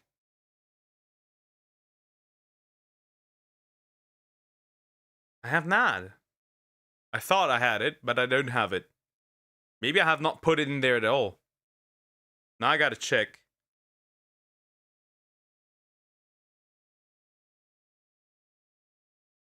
On whose channel have I seen that? Because that was quite interesting to look at.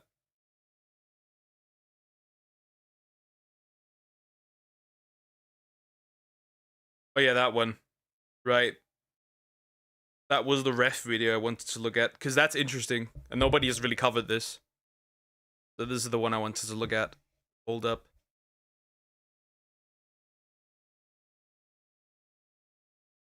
Hold up. Because that was in fact interesting.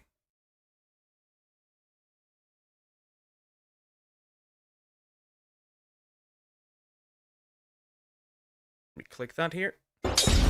Nope. Nope, nope, nope, nope. Nope, nope, nope. Hey, what's up, guys? Oh, with the model again. Bro, he's back with the model.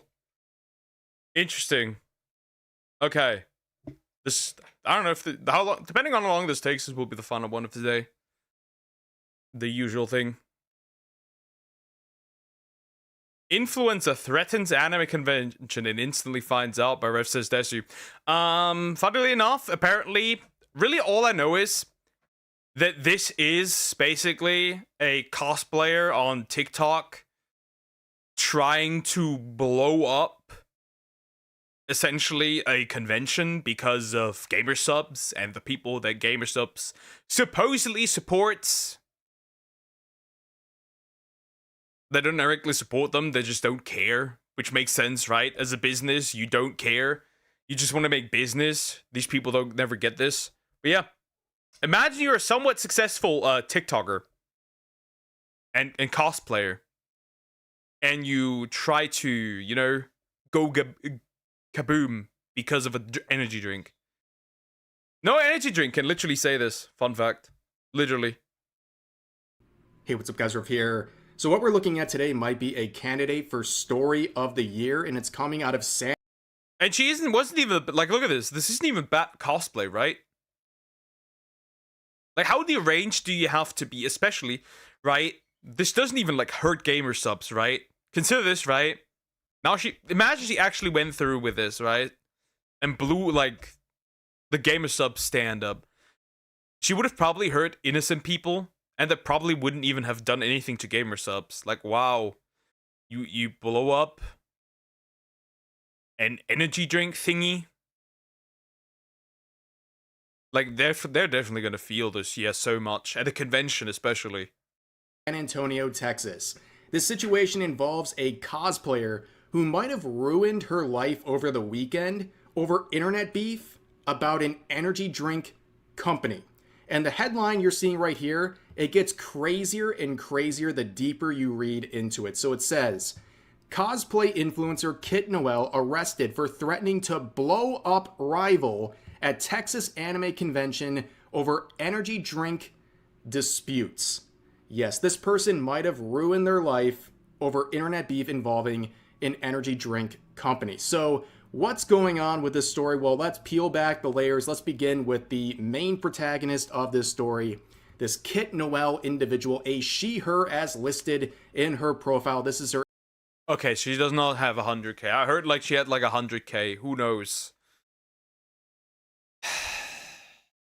Well, oh god. No, I know where this is going. I know what this is. I know what you are.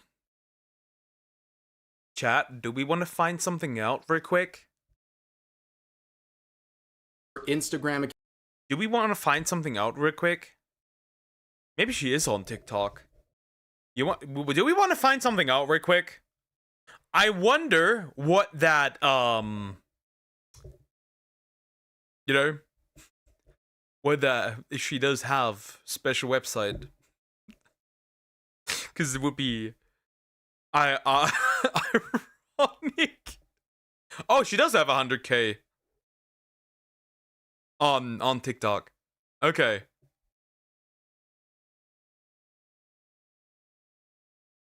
Okay, never mind. Never mind. But she is pretty successful even on TikTok. You never know at this point. I wonder what the comments say on her latest video. Out of curiosity. No. She locked her replies in one of them. She locked her replies. She knew this happened. She knew this happened and locked her replies on TikTok. That's funny. That's very funny. That is funny. Funny. Really funny. But her biggest account is her TikTok account with over 115,000 followers, where she does pretty much nothing but cosplays. And one recent post she made on Instagram hinted that she was heading to a convention in San Antonio, Texas called San Japan. This is their website, and this convention was San Japan, not San Andreas. San Japan. What was she thinking? Hosted over the weekend, and it appears that Noelle did not have a good time at this convention. In fact, she left there arrested. She was arrested as a result of threats she made online towards someone else at the convention. This is a very bizarre situation for her, and it's described here in the article. So it says a popular cosplayer was arrested on Sunday after she allegedly... Grown-ass 25-year-old woman committing a third-degree felony over an energy drink company. Chat, they're getting stupider and stupider. Every single day, they get worse and worse, dumb and dumber. Threatened to blow up a rival stall at an anime convention in Texas while they were arguing about gamer supplements online. You know, if it wasn't 2025, I wouldn't believe this story, but In this year, anything is possible, but it can. Wait, the way they make it seem is that she said that she would blow it up because she's affiliated with a different drink. What the fuck? Continues on saying Kendra Noel Manning, a 25-year-old cosplayer better known as Kit Noel online, was charged with making a terroristic threat to impair public service, a third-degree felony that could see her exchange her whimsical cosplay outfits for an orange prison jumpsuit. Hey, I mean, that's still cosplay. Or is it? Cosplay is usually, you know, impersonating someone you aren't. But, well, you are a criminal in this case, so it's not, For the next decade, if convicted. Man, they went hard on that line right there. But it continues on saying Manning allegedly commented on another influencer's Instagram that she would be planting a bomb in their booth today at the San Japan Anime and Gaming Convention in response to another comment she saw slamming Gamer Sups, an energy drink marketed almost exclusively to streamers. Now, there's some debate about kind of the order of events of the posts here, but from what I gather from all the articles talking about this, it appears that there was one influencer talking about the convention and someone made a negative comment in response to that on Instagram about Gamer Sups, and then Kit Noel responded to that post, that reply, saying she was going to plant a bomb in their booth today. So breaking it down, it seems like she is doing this in response to someone hosting a booth that has something to do with Gamer Sups. She doesn't like Gamer Sups, so she made that. We are threatening over a drink. You are going to jail, possibly. Because you didn't like a drink. What is wrong with people? Threat in response. And at the end of the day, whatever the chain of events of the replies here, it was enough to get her arrested. And as we'll see, she'll admit to making the post as well. But seeing these series of interactions, an attendee of the convention was terrified that Manning was making a legitimate threat. So they reported her to the event's management, who then notified the police. And then when the police confronted her when she was trying to enter into the event, she was stopped. And they asked her, did you make this post? And she admitted to making the post about the bomb threat. And then, of course, she was arrested. And then she was released soon after on a $35,000 bond. Again, this is a serious situation, a third-degree felony. You can't be this stupid. You just can't. You can't. This is stupidity on a level that I've not seen yet. This is a new one. Through all my time on the internet, I've not seen that yet. That's a new one. That is definitely a new one. Sure, I've seen bomb threats, obviously, but not to that degree. Like, not to that where like you're threatened to blow somebody up because of an energy drink. That's a new one. This is a potential life-ruining situation all over Gamer Sups, as it appears. And if you go to her various TikToks, you'll see like constant Harley Quinn cosplays. And one of the defenses I've seen for her is that she was cosplaying. This was a part of her cosplay. Yeah, a cosplay. A cosplay, for sure. I wonder, does she have Twitter? Does she have Twitter?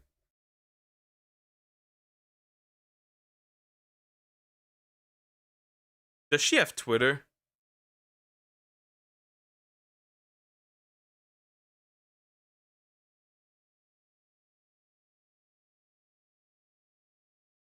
Does she have Twitter?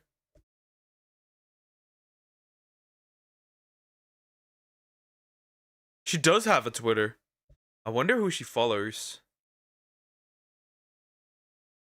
Out of curiosity.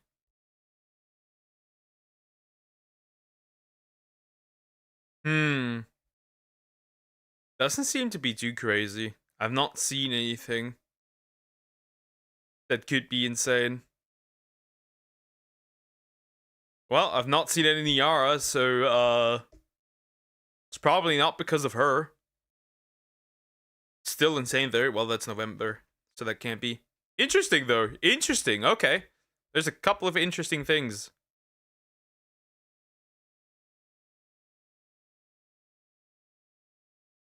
Also, she seemed to be very depressed and shit. Okay, interesting, interesting. Obviously not particularly a good, you know, excuse, but very interesting to look at. You know, she makes other posts like this on TikTok and making some edgy captions, and people are unironically saying, no, guys, she shouldn't be arrested. She was clearly just, like, in character. Yeah, try that one in court. Your Honor, my client was cosplaying as Harley Quinn when she made a threat towards someone over a gamer subs argument online.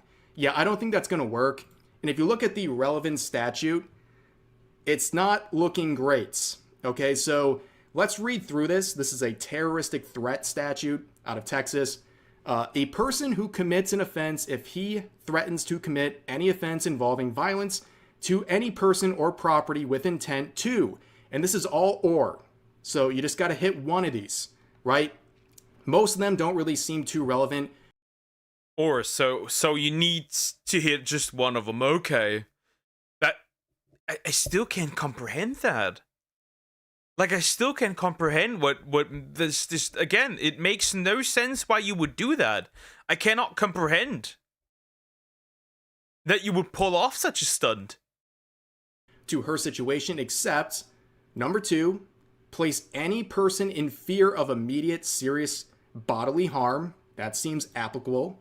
The next one is to prevent or interrupt the occupation or use of a building, room, place of assembly, place to which the public has access, place of employment or occupation, aircraft, automobile, or other form of conveyance or other public place. Possibly, but this is the one that a lot of the articles are citing. A place the public or a substantial group of the public in fear of bodily injury. Yep, that does fit the description of what a bomb threat could technically do. That does fit the description, for sure. That does. That fits it. Huh. Yeah, and unfortunately for her, that part right here, A6, is a felony of the 3rd degree and could land her a decade in prison. And at this point, right, we've seen... Assuming, you know what would be even worse? Let's assume, okay? Let's by any chance assume that it was a joke, right? Let's just assume that it was a joke. Imagine going to prison for 10 years, possibly, at max, for a joke. Because you were stupid. Oh, goodness. So much violent rhetoric on the internet go unpunished. It's surprising to see someone actually catch an arrest for this. And you know what? If she's going to be made an example of, I hope this serves as a warning to others to not do this unhinged stuff. Like, years ago, people would not feel anywhere near as comfortable saying stuff like this, especially over arguments about gamer subs, of all things. Like I said, imagine you go to prison for 10 years because for some odd reason you thought it was funny to make a bomb threat. Studying law without me, good choice. Well, this is about kaboom. And it's just ridiculous, and she really found out, didn't she? But looking at her latest TikTok, which of course was in the Harley Quinn cosplay, the comments saying this video is going to blow up.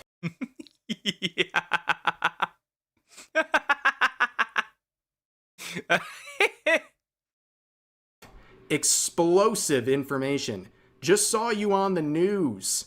25-year-old grown woman. This video was the bomb. But yeah, this whole thing, she's 25. Like, no one, I don't want to see anyone saying like, oh, yeah, like, oh, she's young, anything. Not knowing the law is not an excuse. Definitely not. Bro, she locked the replies. She locked the replies. She's just like, you know, she's goofing around. She didn't know any better. She's 25, dude. Like, you should know saying stuff like that is completely unacceptable and could possibly land you in jail, in the slammer. But there's been a lot of people trying to run defense for this person, including people who are very against gamer subs. They're trying. Oh no, I know.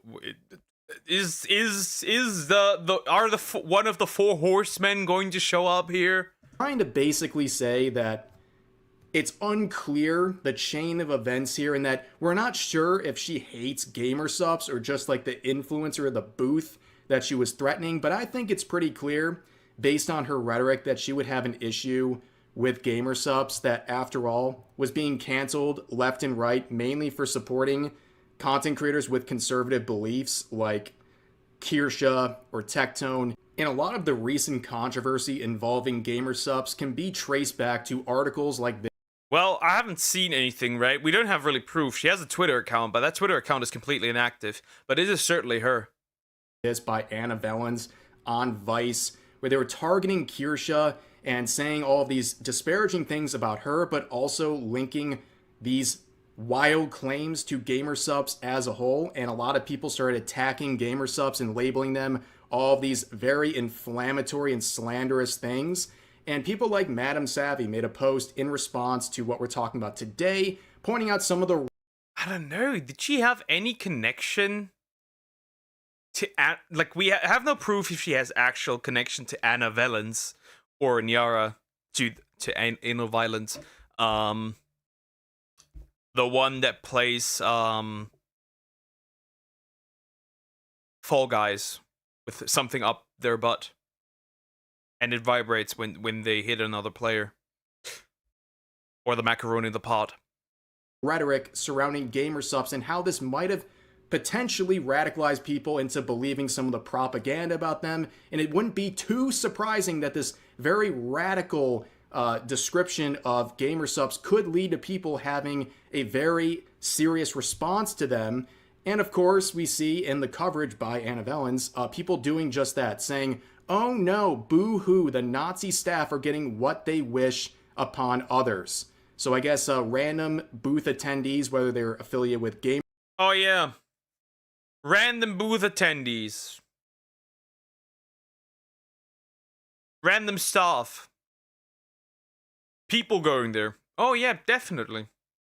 Definitely.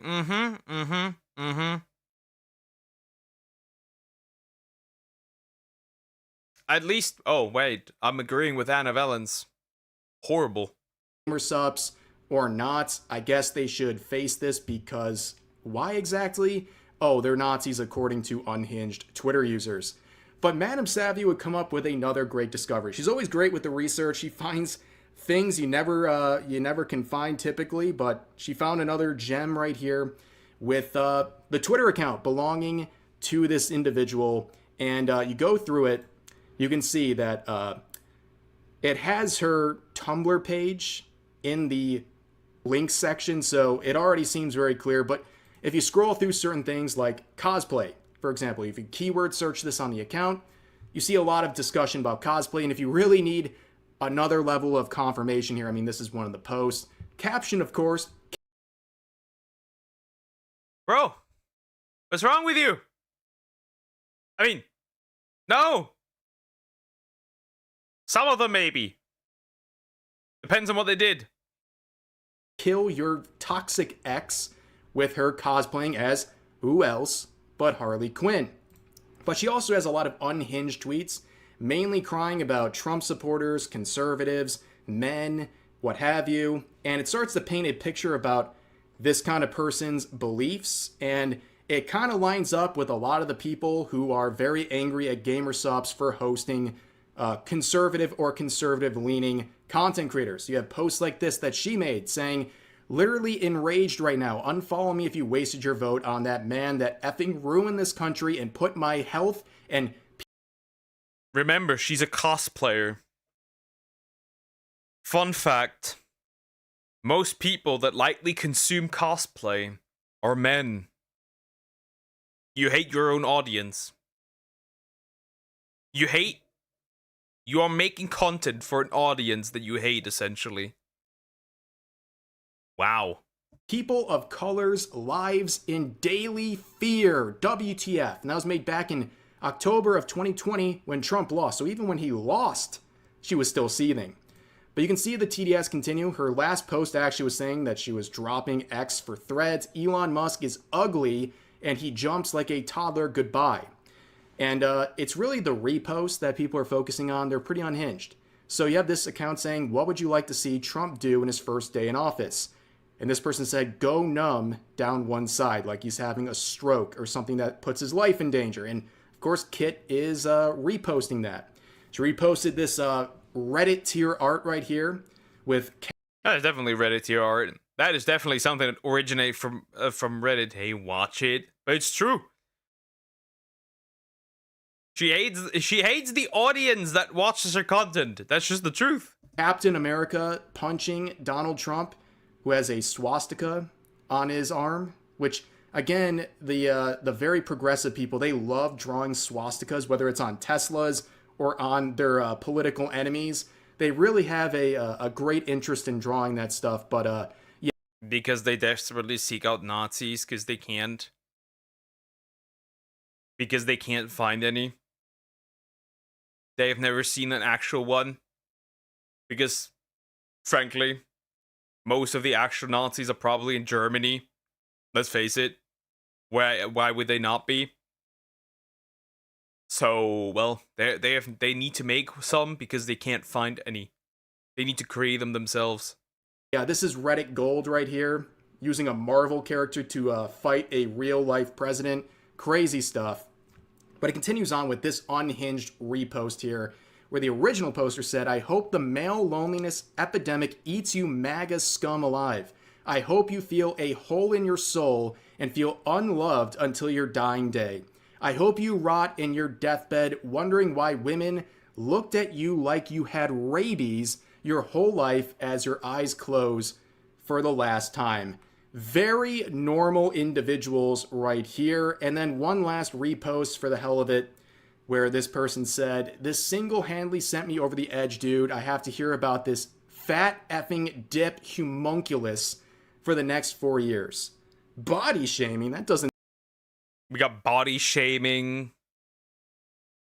We got essentially promoting more mental illness. See, that's what the funny part is. That's the funny part. I've realized this recently. There's a lot of groups out there who preach tolerance and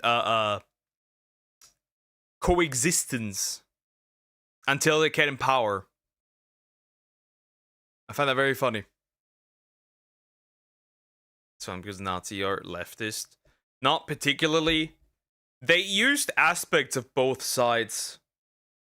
They certainly used aspects of both sides.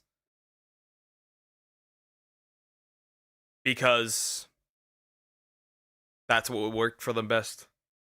There's certainly aspects from both sides that they took. It's a same case like calling China communist, but their entire a big part of their economy is literally built on capitalism. You are correct that they very much use leftist tactics, but they weren't fully leftist. Seem very wholesome. Chungus. Also, JD Vance is a fat F. I don't know about that one, man. That seems pretty weird. But overall, this situation was absolutely insane, totally unhinged, and this is something that's been fostered for a very long time. I genuinely believe, based on the unhinged social media posts of this individual, they do not consider the consequences of what they post online. They do not consider it. Otherwise, they would not be saying this stuff. They've seen others get away with it for years, whether it's content creators or social media users in general, and they think to themselves, oh, well, there's no consequences. This internet shit is getting worse. This internet shit is getting worse and worse. This is just getting worse and worse. Alban Preach already said this. This internet shit is just getting worse and worse. Like, this shouldn't end up in real life. But people are making it. Nazis, Nationalist, Socialist, German Workers' Party. Just because you call it something that is supposedly socialist doesn't mean it's actually socialist.